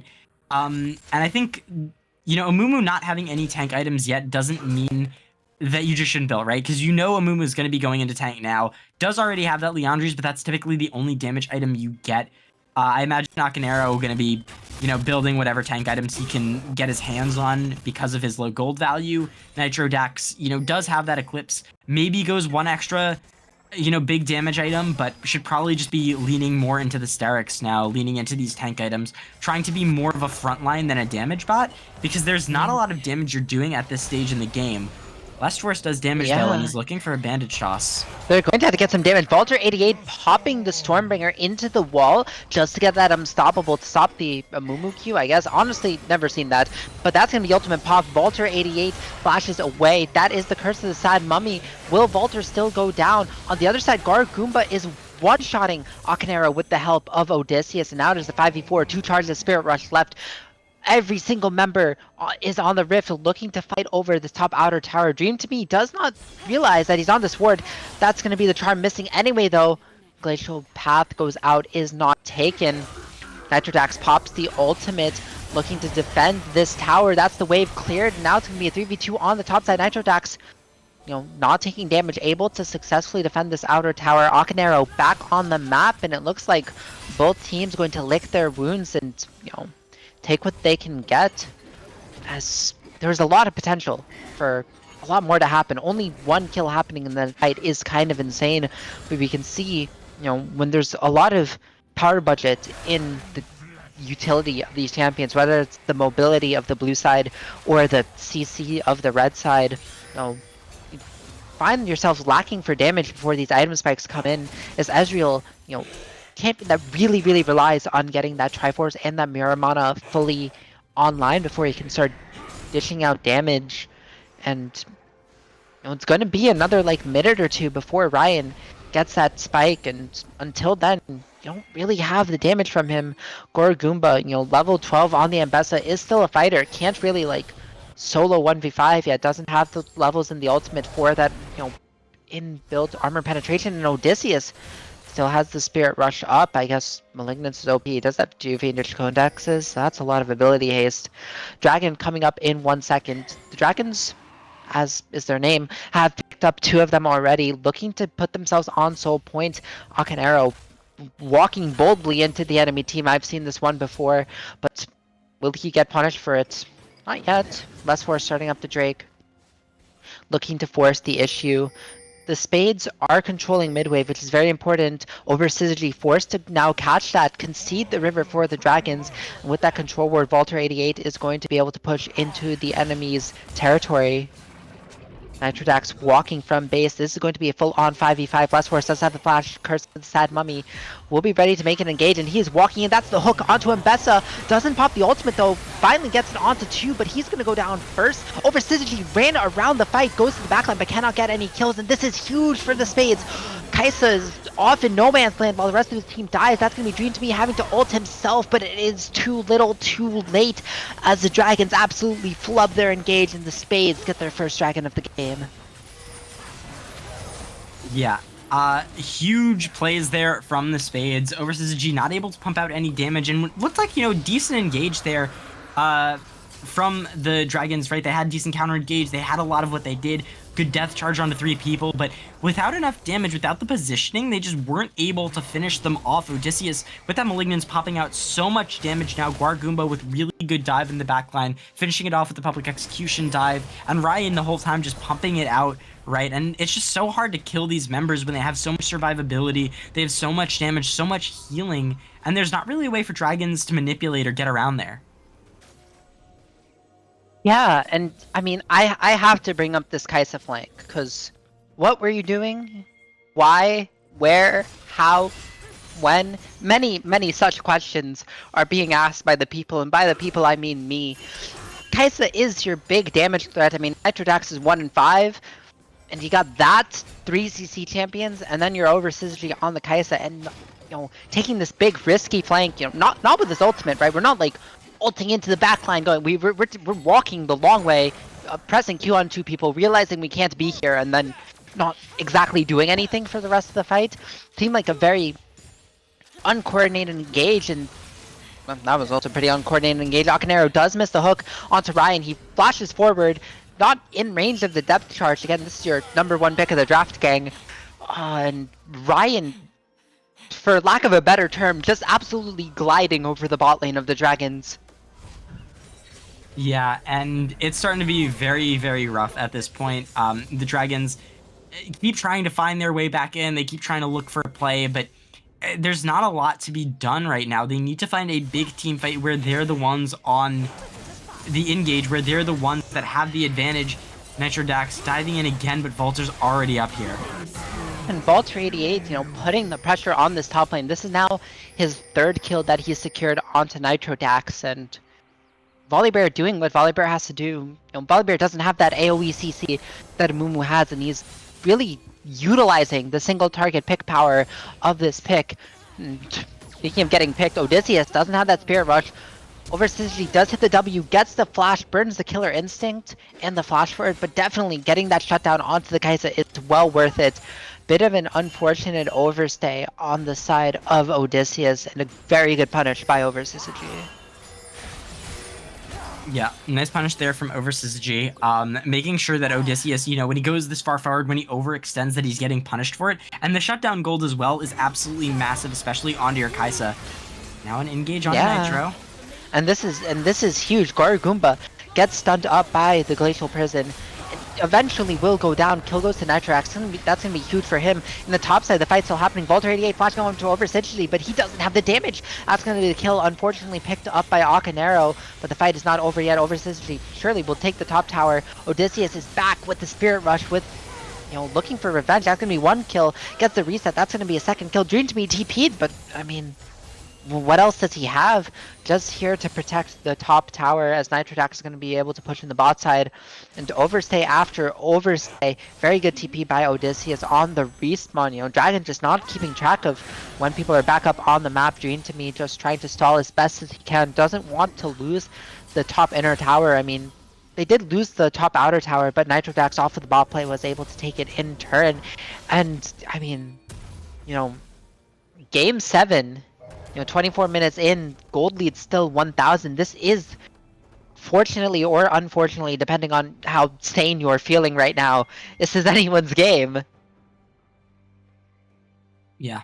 And this sort of back and forth is something that we've seen, in the previous 2 games, but usually by this point, the team's pulled far enough ahead that it stops being back and forth. But only about a 1,000 gold lead, give or take, for the Spades means that both teams still have a very realistic shot. Dream to me doing a lot of heavy lifting in these team fights with the CC, but Goomba might have found the engage onto Akinero.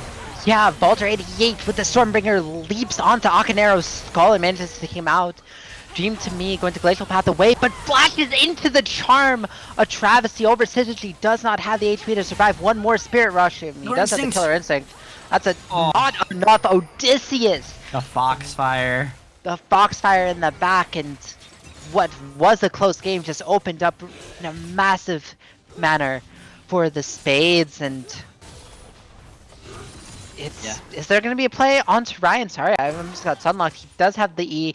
Seems like he will be able to make it out, and the Spades punishing time and time again.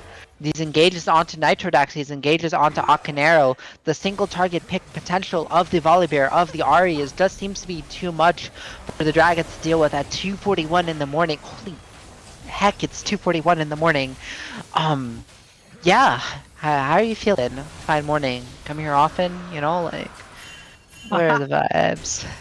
The 241. I mean, usually at this point, if I'm doing anything with League, we're in the solo queue zone. We're in the 2 a.m. space glide zone. I think it's between like 2:30 and 3:15 a.m. That's like the perfect time where your senses are heightened enough off sleep deprivation that you feel like you can kill God, and then immediately after that. Akinero's gonna try and kill God. That's gonna be the hook on to Goomba. Flash away.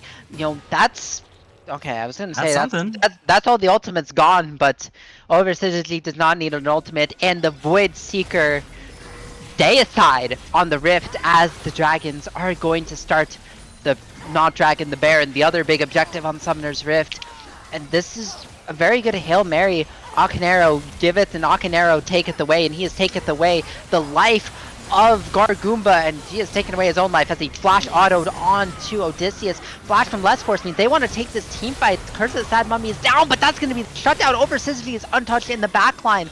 Ryan's firing DPS off, but it is not enough. Less Force, while he does not get the final Q, that will be enough. Right, he is in, but decides to flash out. Will he be him? Will the Crash Out King himself manage to get some gold back for the Dragons? That's going to be one. Ryan is on a rampage. He wants to Arcane Shift back in, but he doesn't have vision of the Spades. Does choose to go over the wall. Goomba has TP'd back in underneath this inner tap. That's gonna be the public execution onto Dream to me as he's gonna be picked up by the tornado, and I am losing my voice. I am losing my mind. What is going on? Noctisera, please tell me what is going on in this game. So this is what happens after you kill God, right? Which is the 315 hits, and then you're the jungler who leashed their red over to Krugs, thinking that if they got enough damage, the pet was going to kill it, but then it resets, and now you're 20 seconds behind on your clear. All my junglers know what I'm talking about. That's the worst. That's the it's time to go to bed indicator. Yeah, I mean, it looked really good for the Dragons. They killed Goomba over here. They killed the Baron Nashor. Less Force goes in, gets Curse of Sad Mummy. The Ari that has frankly been terrorizing the backline of the Dragons was defeated. And then, you know, the Spades did not want to take it lying down. The Spades fought back. Ryan, the Crash Out King of Draft Banter, took matters into his own hands. Eden flashed out, but then decided he was good anyway and went back in. Got a few kills on the back. Goomba TP'd in.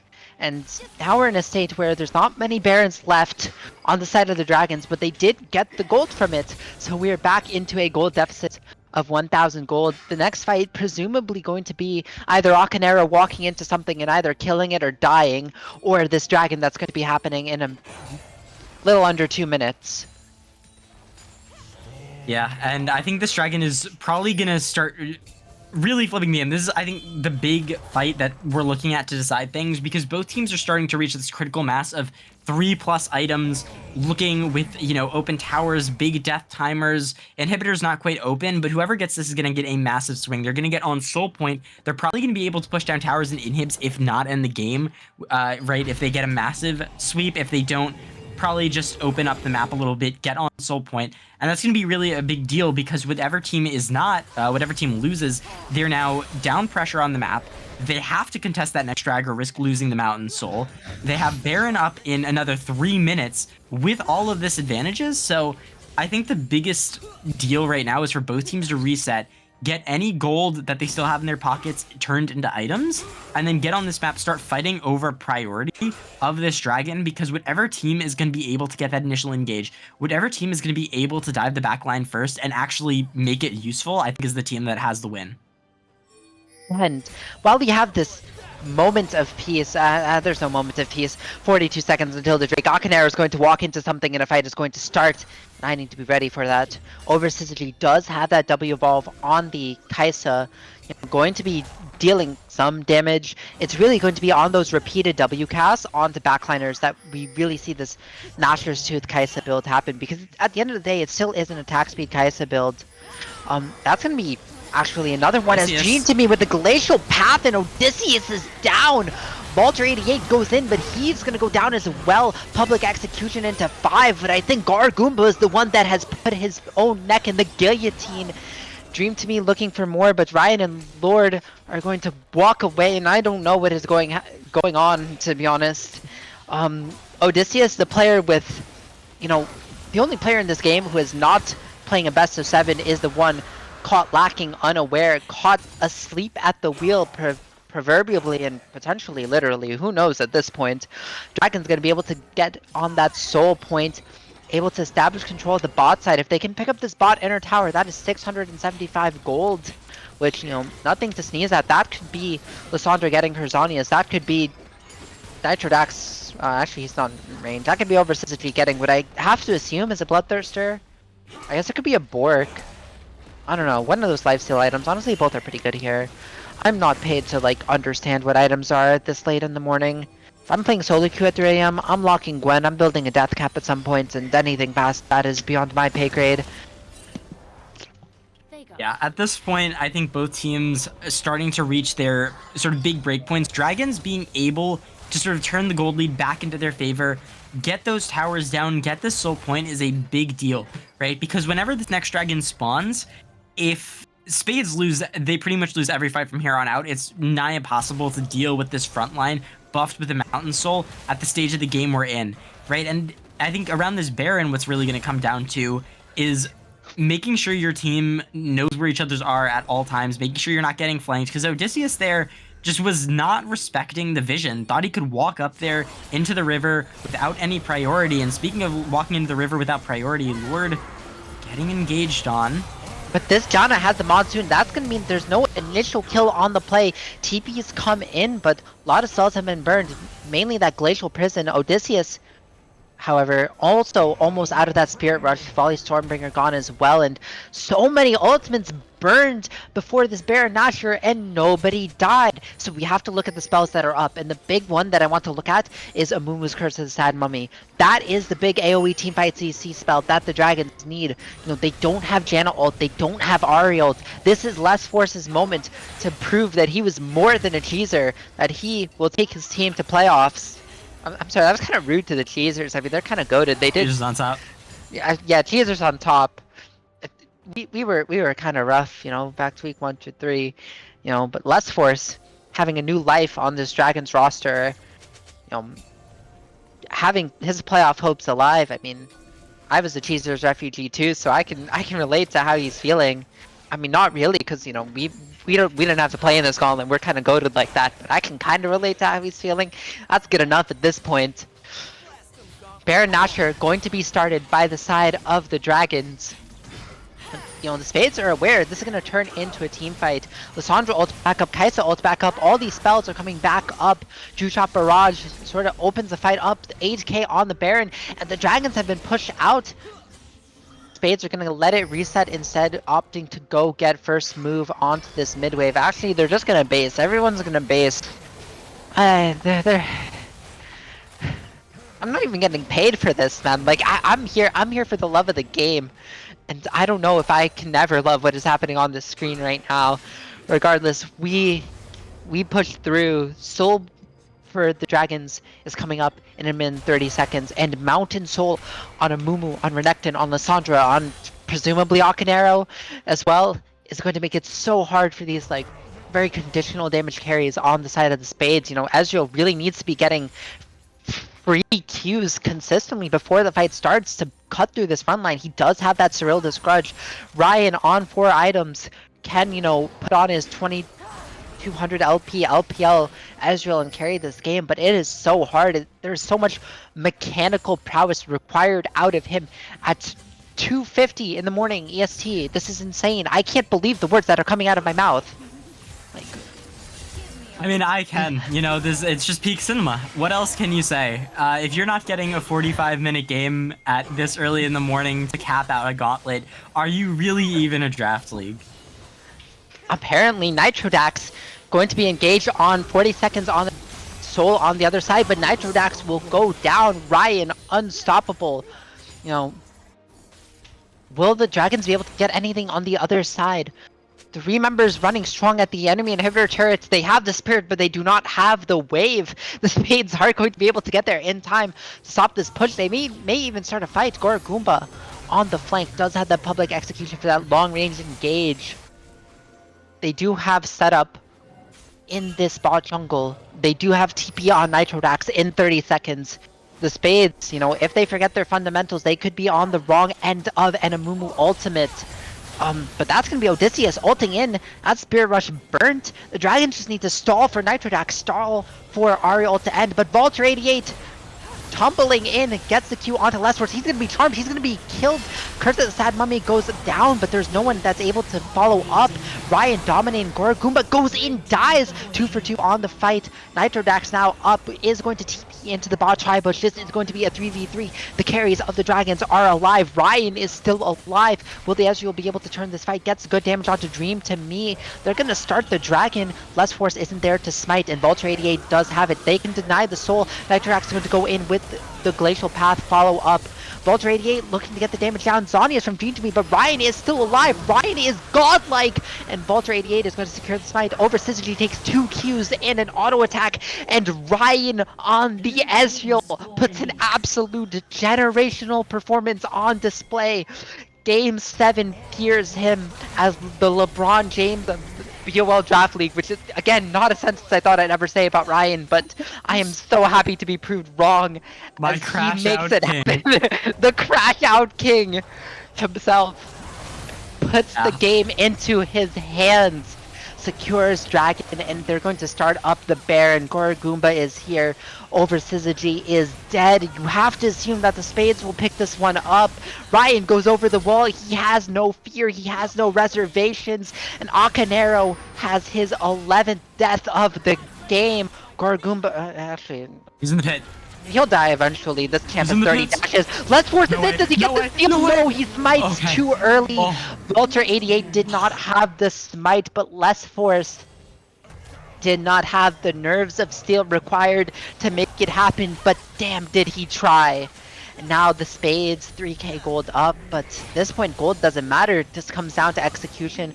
Dream to me and over Syzygy, the last bastion, trying to save their base from being broken. I can't imagine that, you know, there's going to be an end happening anytime soon, but you know, this could be a oh god, Ryan absolutely true shot barrage the health bars of the carries of the Dragons. They're going to break this base open. Ezreal has so much tower damage with his Essence Flux, and they do have, you know, 4 members strong. This Baron Nashor, and oh my god, I'm in shock. I'm in awe. I am other synonyms of these words that I am saying, because what is going on? I wish I could tell you. Every time it looks like a team has any sort of standing in this game, just the craziest thing possible happening. I'm pretty sure just the game itself is starting to operate on Toon Force, where just whatever the funniest thing in the moment to happen is what happens. Which right now would just be, once again, 5 people diving Lord and him still not dying, because 2-0 and 20 in a 40-minute game on the Janna, with the way this game has played out, is diabolical work. Ryan Absolutely easing insane. over the wall, has vision onto Akinero, and Akinero, for once, Q's out. He fears Ryan, and Ryan is one to be feared. The Walter 88 stun, it did expire before he got the auto attack on, but it does not matter. Ryan is putting the game into his hands. He is the engage tool. He is the catalyst for these fades. And that is going to be the bot inhibitor being sieged. Now they already have mid inhibitor down. Supers are going to be filing in, but Nitrodax going in, get pushed out by the Monsoon, goes super low, and that's going to be the ultimate. The Stormbringer disabling the turret, and Odysseus on the side gets the kill onto Nitrodax. Over Syzygy goes in with the killer instinct, but does not have the damage. Dream to be does not have the damage. Less Force does not have the damage. And Ryan goes legendary. Odysseus goes in, and the Dragon's Nexus goes down. The Spades will have the distinct honor of getting 3-0'd by me 1 week from today. Are you not entertained? Blue Water League. Ryan and the Crash Out Kings on the Spades. They might have failed at their first attempts, but they bring it back. They have the redemption arc. Amazing game from Ryan there. Absolutely putting the team on his back. And not just him, Odysseus, Lord, the rest of the team playing very well around him, making sure to give him everything he needed. But so many great performances there, especially around those objectives.